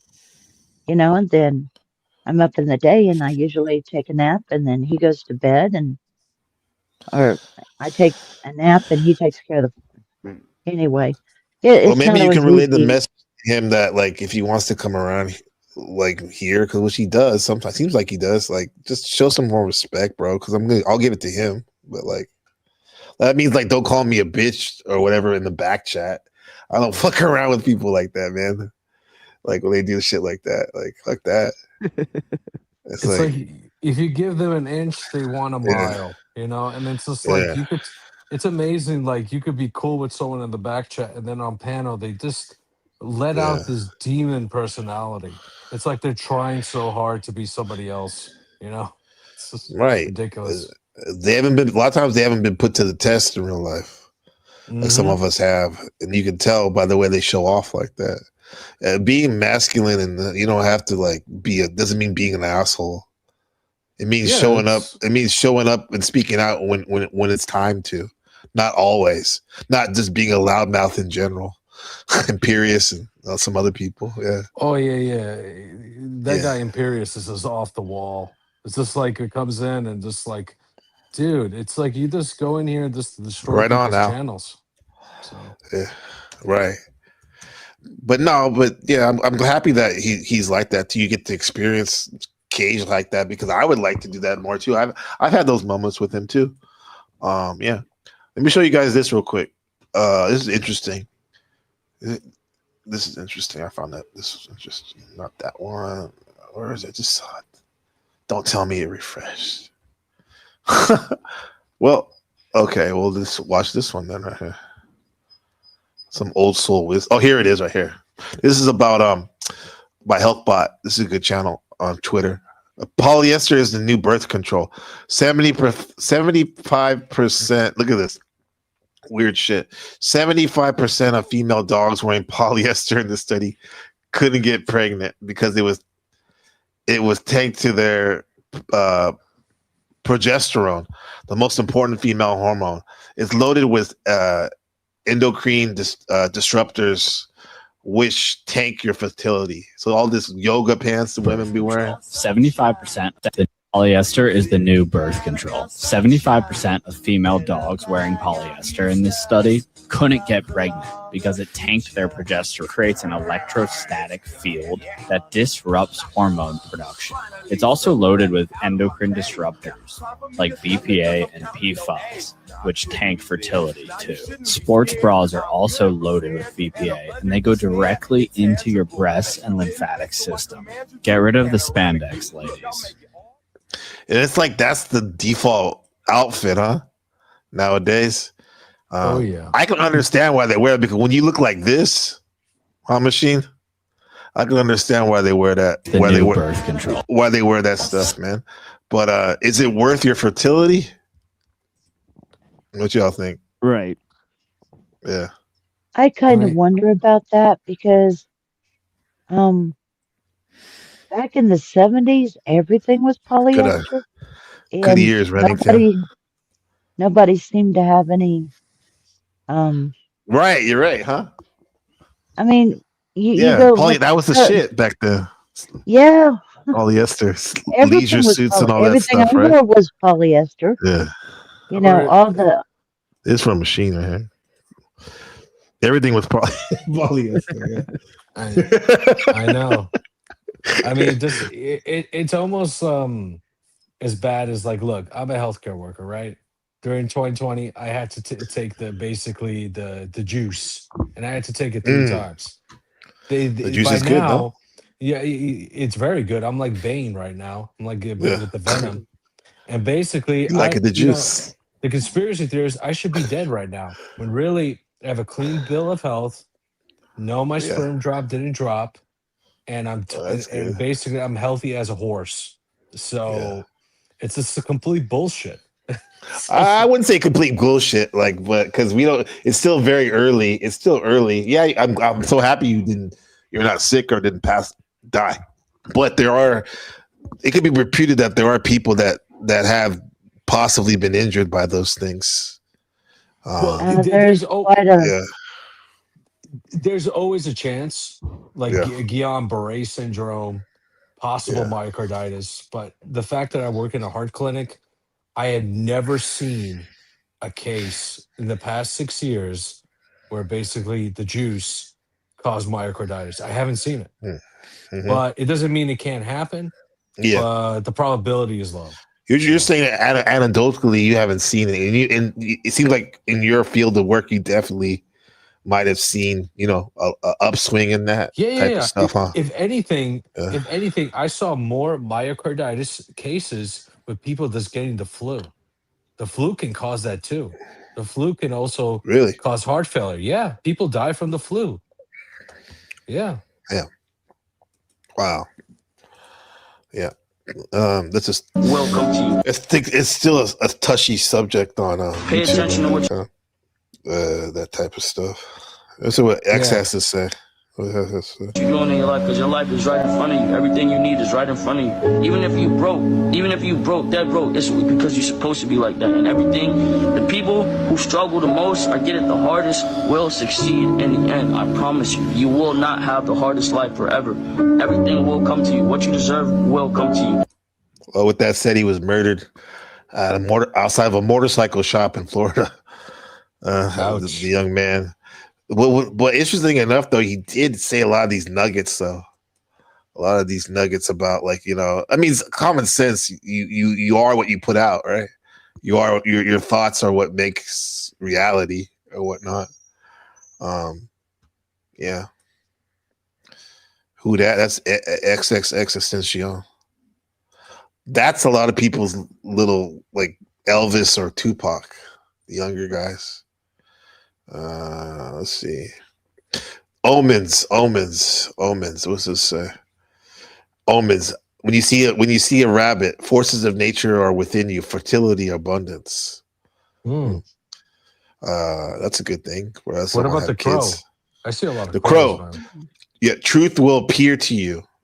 You are finally ready. Okay. That's I nice. have Sanity all those machine. around my house. You do? Okay. Yeah. I miss having crows around. Do you ever get like Crows the big pack? The big pack, like a 50 of them ever? We have Like a group of 3 that hangs out in the neighborhood. I And got it's just 3 of them. kinda, yeah, it's a Yeah. set of 3, and they're always one will show up, and then the other 2 will show up. So it's Uh-huh. like I don't know what the deal is with them. But when they I show up, the other birds kind of take They off. go away. They're very Mhm. smart, I heard, very intelligent. Yeah, they they're- will kill a snowbird in a heartbeat too. They are Yeah. as intelligent as a 7-year-old. And one time I fed Wow. the peanuts near my window. In the old pre-war building. It's right next to the fire escape. And Yeah. basically 3 of them came and they always demanded food. And then one morning I They'd told squawk them, at you? Yeah, I gave them the middle finger and said, no more free food for you. They would crow for like 4 hours. It was That's just- funny. Yeah. You gave them the middle finger. That's classic. Oh shit. I have birds that'll show up on the if my door is open, they'll show up at the door and they will All right. actually peck on the door and say, hey, we need some food. I had a possum that showed up on the rail next to the handle of the door on the back deck, and my son said, "Mom, I think there's somebody at the back door," and I said, "Well, open it and see." So he opened it and to see what was out there or who was out there. You think somebody messing with the door handle, it's got to be a person. Turned out to be a possum. Oh yeah. They're Those pretty are freaky smart. little guys looking those possums, they're man. they're wild. They're hilarious. Yeah. But they eat copperheads, so I take care of my animals around. It's pretty here. fierce. So you take care Oh, of the yeah. possums. Yeah, it's like they're taking care of because the copperhead, does it have some venom in it? Yep. Okay. They will Wow. handle a copperhead, and they'll keep the copperheads out of the woodpile and stuff. So Mhm. Well, I'll go back on that snake in 1 second. Let me read this comment by David Wayne, the man from Kentucky, our friend from Kentucky. He says, before the snow, I managed to film a flock of crows collecting a cornfield. I got a slow motion shot. I'll use it by one. Yeah, I want to see that.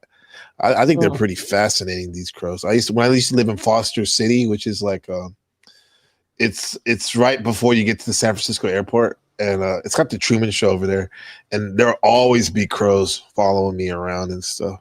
Well, snakes. Here we go, Paula. It says when you come across a snake, your passions will open gates of power. Okay, your passions will.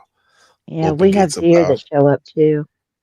Reg was talking about that in the chat. Dear, heaven knows what you're going through. Have faith, like keep pushing type of stuff, right? God's Yeah. like it's okay. You're on the right path. Now, Al.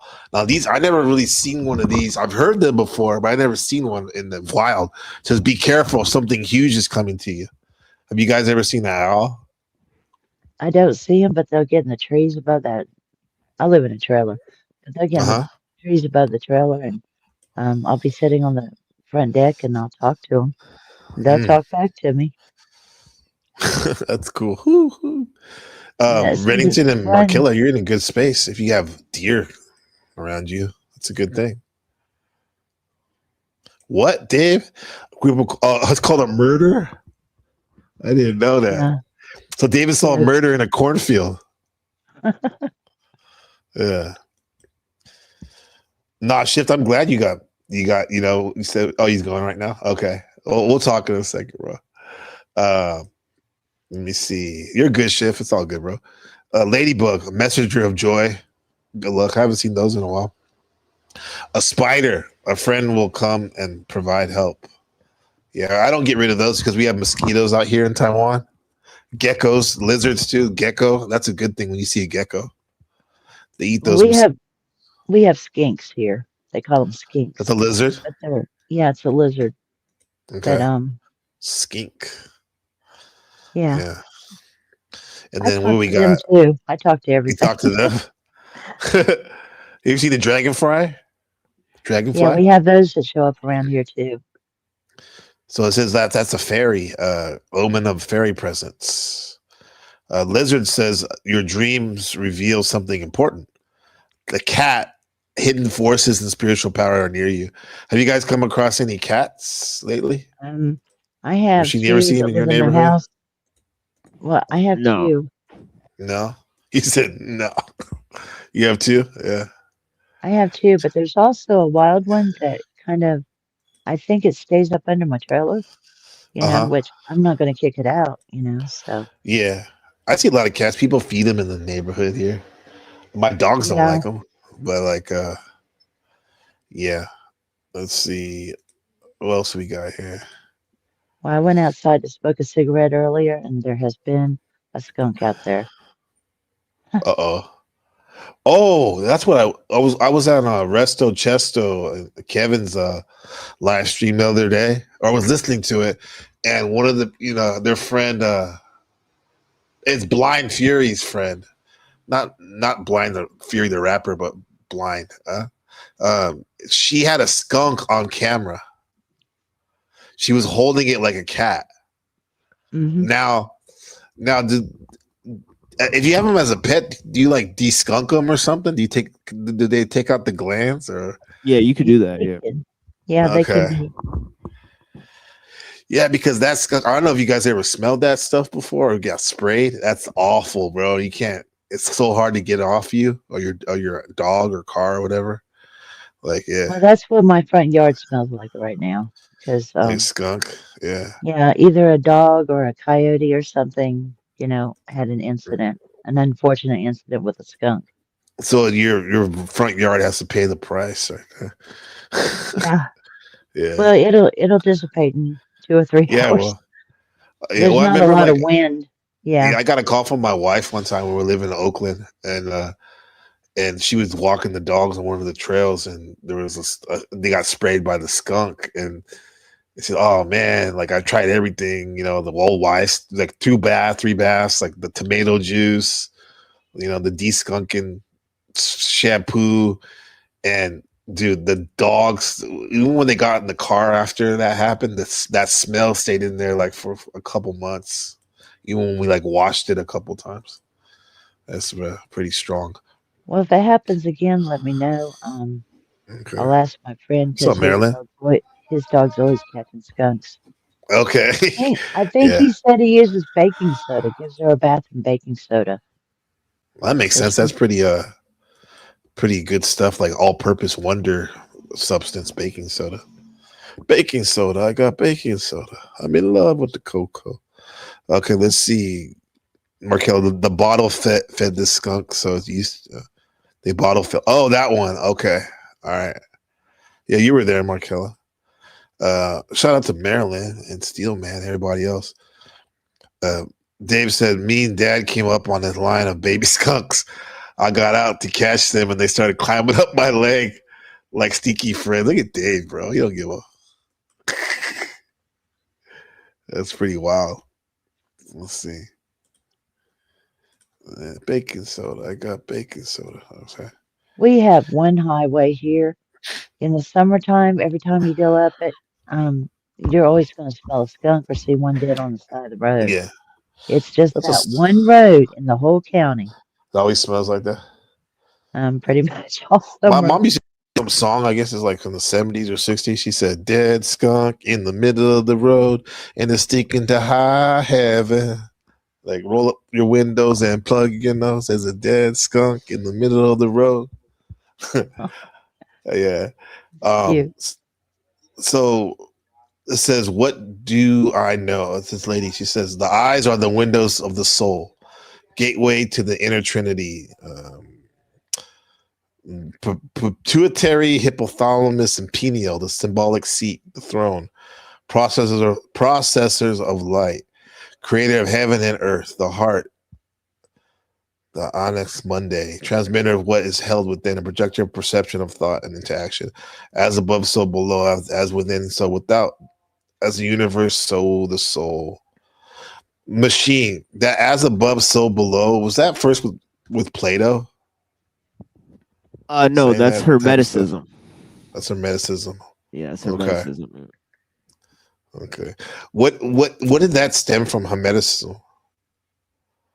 Like, what did it originally? What school of thought or type of stuff? It's a whole mix. It's sort of syncretistic, right? Mhm. It has Little mix parallels. Yeah, like it has parallels. Like we were reading on the show that some of the Hermetic corpus has parallels from, from the second Enoch, right? So like it's Wow. kind of like weird.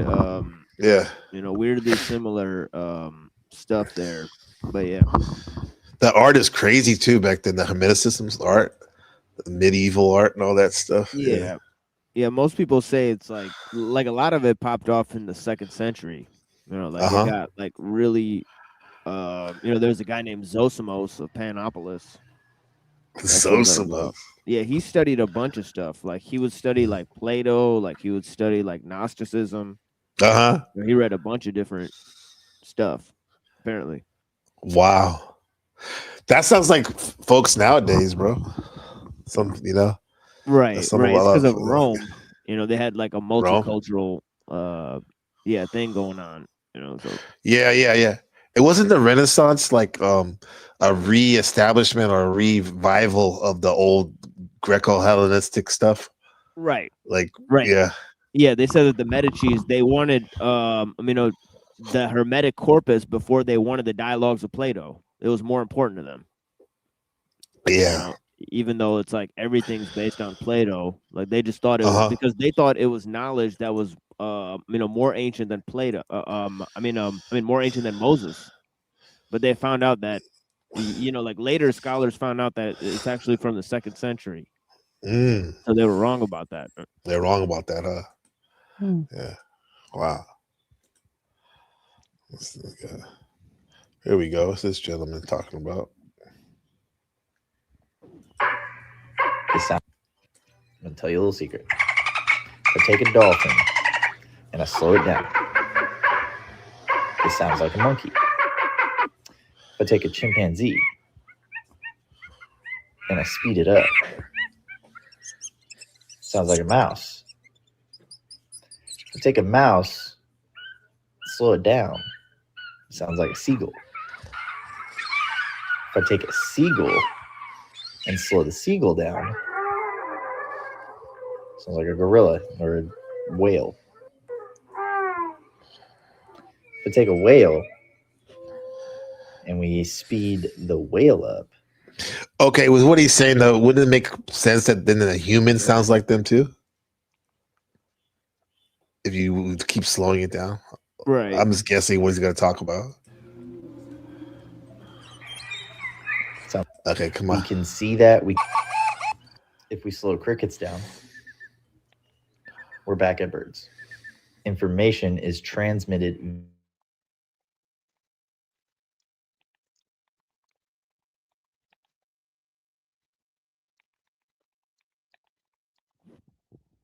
Weird. Look like it's froze.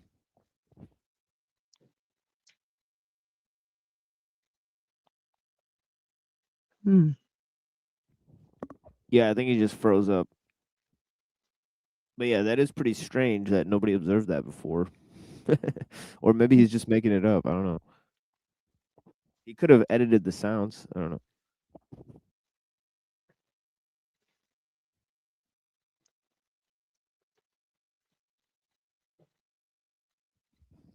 Lizard tree. He may be high. For sure. Oh, there he goes. Yeah, they must have kicked him out of the studio. Yeah, it's no worries, Markello. Yeah, blessings to all the people. You're watching NPC the game. Please like and subscribe, to the channel. He talks about spirituality, science, current events, all sorts of topics we discuss here. he's one of the few shows that actually, they actually try to have a real conversation. There's a lot of shows where there's no conversation going on. There's Hello? Blessings, brother. Thank you, brother, for holding it down. Yeah. YouTube was like, we don't want to see that TikTok scholar. What was he trying to say, though? Like, he's trying to say what? I don't know. That wasn't that high powered. Definitely weird. Yeah. Thank you. Throwing it down, speeding it up is the equivalent of changing lung capacity. Yeah, for sure. Oh man, I think I'm gonna shut it down, guys. Machine, are you doing the volume 2 soon? When they were telling me and Shadow and I about Sunday. That's Sunday. Yeah, we're doing a stream on Saturday and then Sunday. It should only take me 2 hours. Right, we got a bunch of clips and stuff. Okay. I don't think I'll personally have a LARP panel afterwards. Most likely I'll just That's so funny, dude. It's so funny to hear. I don't know. Did you talk to Browse Boy like how like Frank Monday's response? Like he's using your terminology, the terminology that people are literally calling it for what it is now. They're calling LARP. There's this part where Frank Monday goes, "The LARP wasn't." We weren't doing the LARP right. It's like, do you guys realize what you're doing? Yeah, I don't know if you saw Jack Talcott the next day, but but I think Aluma Tommy and Paul were on there, and yeah, they were basically, they were doubling down on everything just to say, basically that it is a LARP, so me and Browns Boy have went from basically in the same conversation to being completely schizo conspiracy theorists to them just copping all of it. Exactly. So, yeah, but then it's fucking hilarious.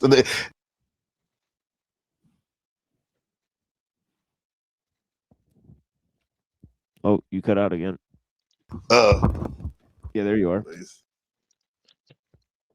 Yeah, you're here now. Anyway, but I'd like to thank you, gentlemen, for having me around. Yeah, blessings, Paula. Yeah, I appreciate you. Well, thank you. And Machine, I'm sorry I got a little upset at Rocky. Oh, it's all good. No, it's funny. Yeah, Rocky I don't upsets know. a lot of people. He tries to trigger people. He's kind of a troll sometimes for you. Yeah, he triggers me for sure. Well, I got triggered, and well, you did the good fight if it was against Rocky. You got my support. Yeah, it's all good. Yeah, it's all good. Thanks for welcome back anytime. Yeah. well, thank you. Well, you all have a good evening, and yeah, peace. Sweet dreams, and keep that fire going, Paula. I'll talk to you soon. Peace. All right, Yeah. take care. Yeah. No, it was Paul called it maybe the LARP part. I'm confusing him. I'm combining him and Frank's statements, but I'll just say it for the sake of this. Is funny.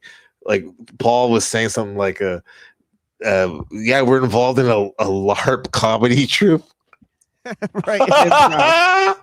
Improv LARP comedy troupe. Yeah. Comedy troupe. Jesus Christ. Sanguine humor, huh? Right. Holy crap, yeah.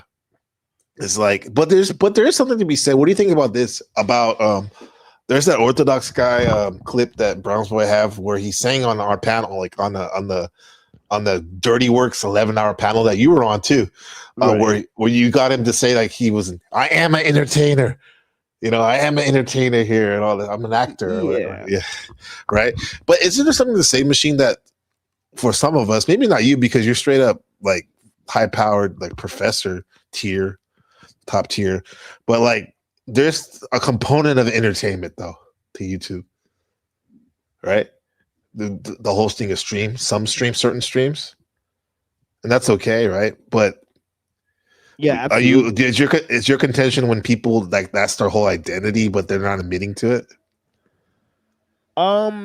Well, I think my contention is a little bit deeper. It's not only the content that's being produced, but also sort of the topics and the grand scheme of things.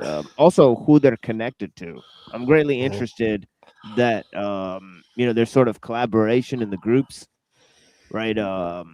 So I mean, I try to keep my show completely independent, right? Yeah. So it's not really to me about like, being serious or talking about serious stuff. I have a lot of entertaining, components in my show, right? You I do. try to keep it fun, but the thing is that, for me, it's more about being independent, having original ideas, right? Right. And I think like if I'm just pressing buttons and I can produce a show by myself, that's more palatable 9 out of 10 times, right?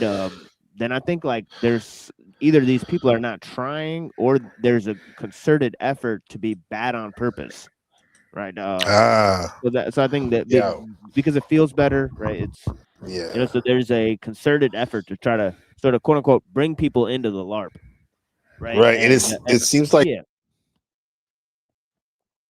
our own.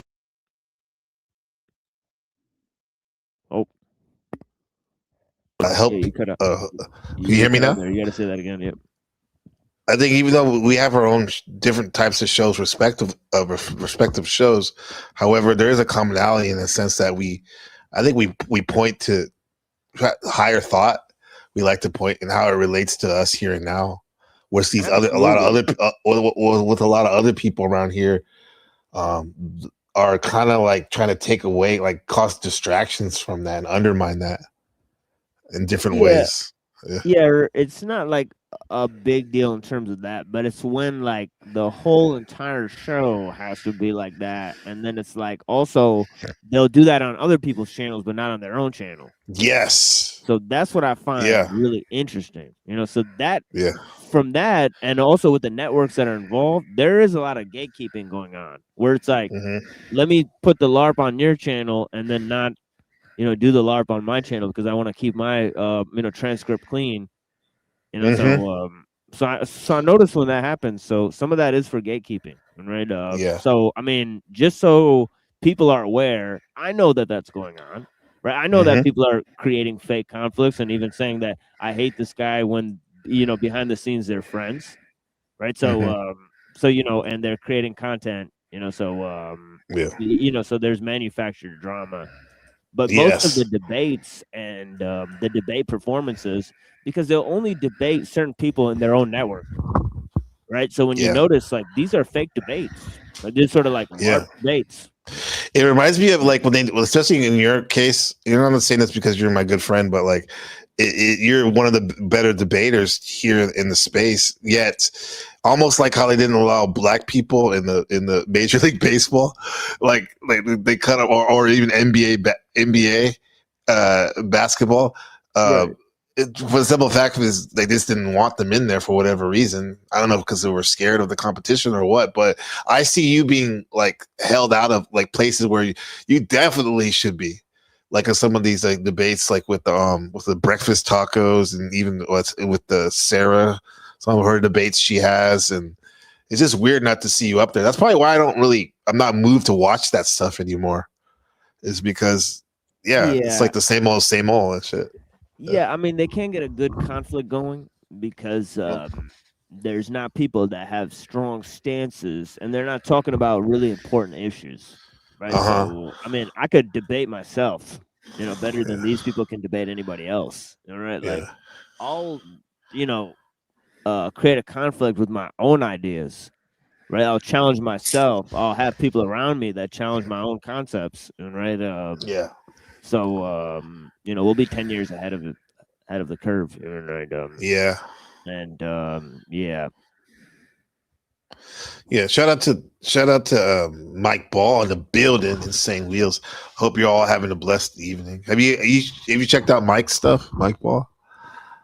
He keeps me abreast to the current events going on in the state, all the wild news and stuff. Yeah, I'll check him out for sure. Yeah, he's cool. Sub up to him. Yeah, we'll put his channel in the back. But bro, it's been a crazy week, and this broadcast is very pleasant.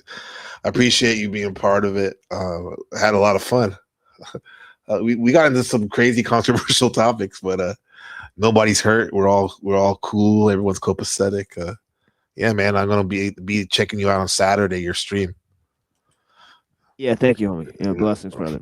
Appreciate you, bro. Yeah, I'll let you close it out. Yeah. Yeah, Oh thank wait, you, brother. Dave has a question for you, brother.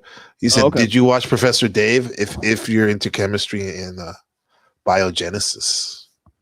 Yeah, I mean, I find his attitude a little bit, just, like he's very smug in the way he describes things. But I did watch his video on, I believe he did a video on Eric Weinstein. That was very funny. I have to Oh, admit, I was Moldy laughing. guy. Yeah, I was watching that, and yeah, the guy thought he developed like a new theory of unified field physics using Right. mathematics. Yeah, it's just totally fun. So yeah, so he's a Yeah. funny dude for sure. So yeah, so that was pretty comical from Professor Dave. So yeah, I have watched Professor him, Dave. but yeah, I can't get that like overproduced. Like honestly, if it's Mhm. got over 50,000 subscribers, I don't think I'm gonna be watching it. Mm. It's kind of like this is kind of the deal here. You've seen people change. Like I'm sure you used to watch, for example, Days of Noah from, like early on. Right. Would you say he changed as the sub went up? Yeah. He's pretty big now.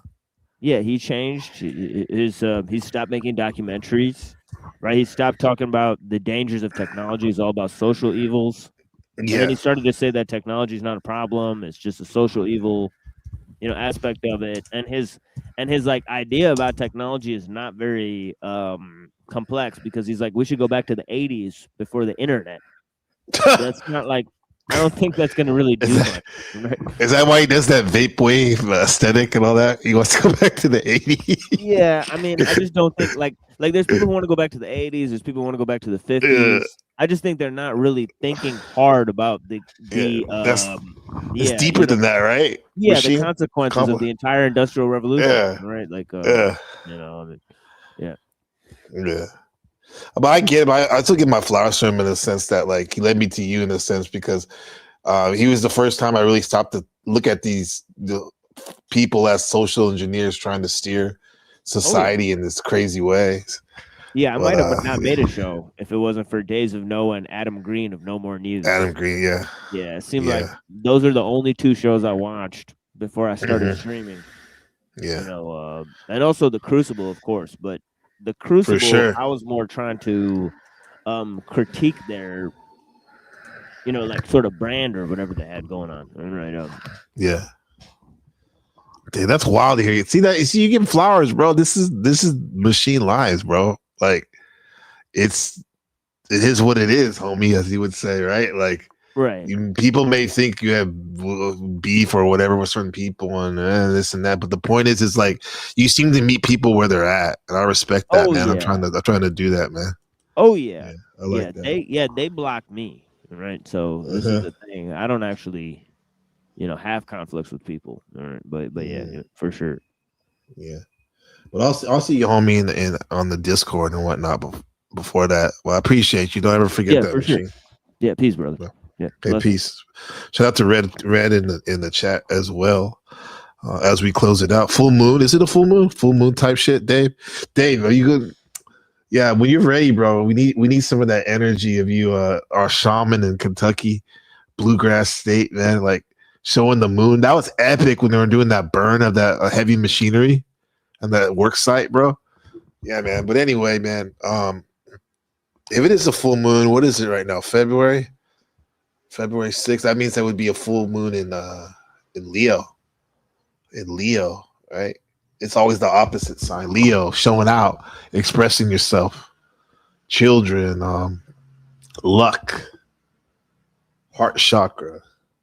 So this is my heart chakra where it's at right now. I'm gonna go give some love to my $1 million baby, Miss Rebecca.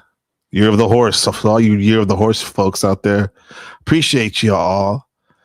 And yeah, man, here's a old oldie, but very, very goodie. Shout out to the Tavistock Institute for bringing together these lovely musicians, the Beatles.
Bye.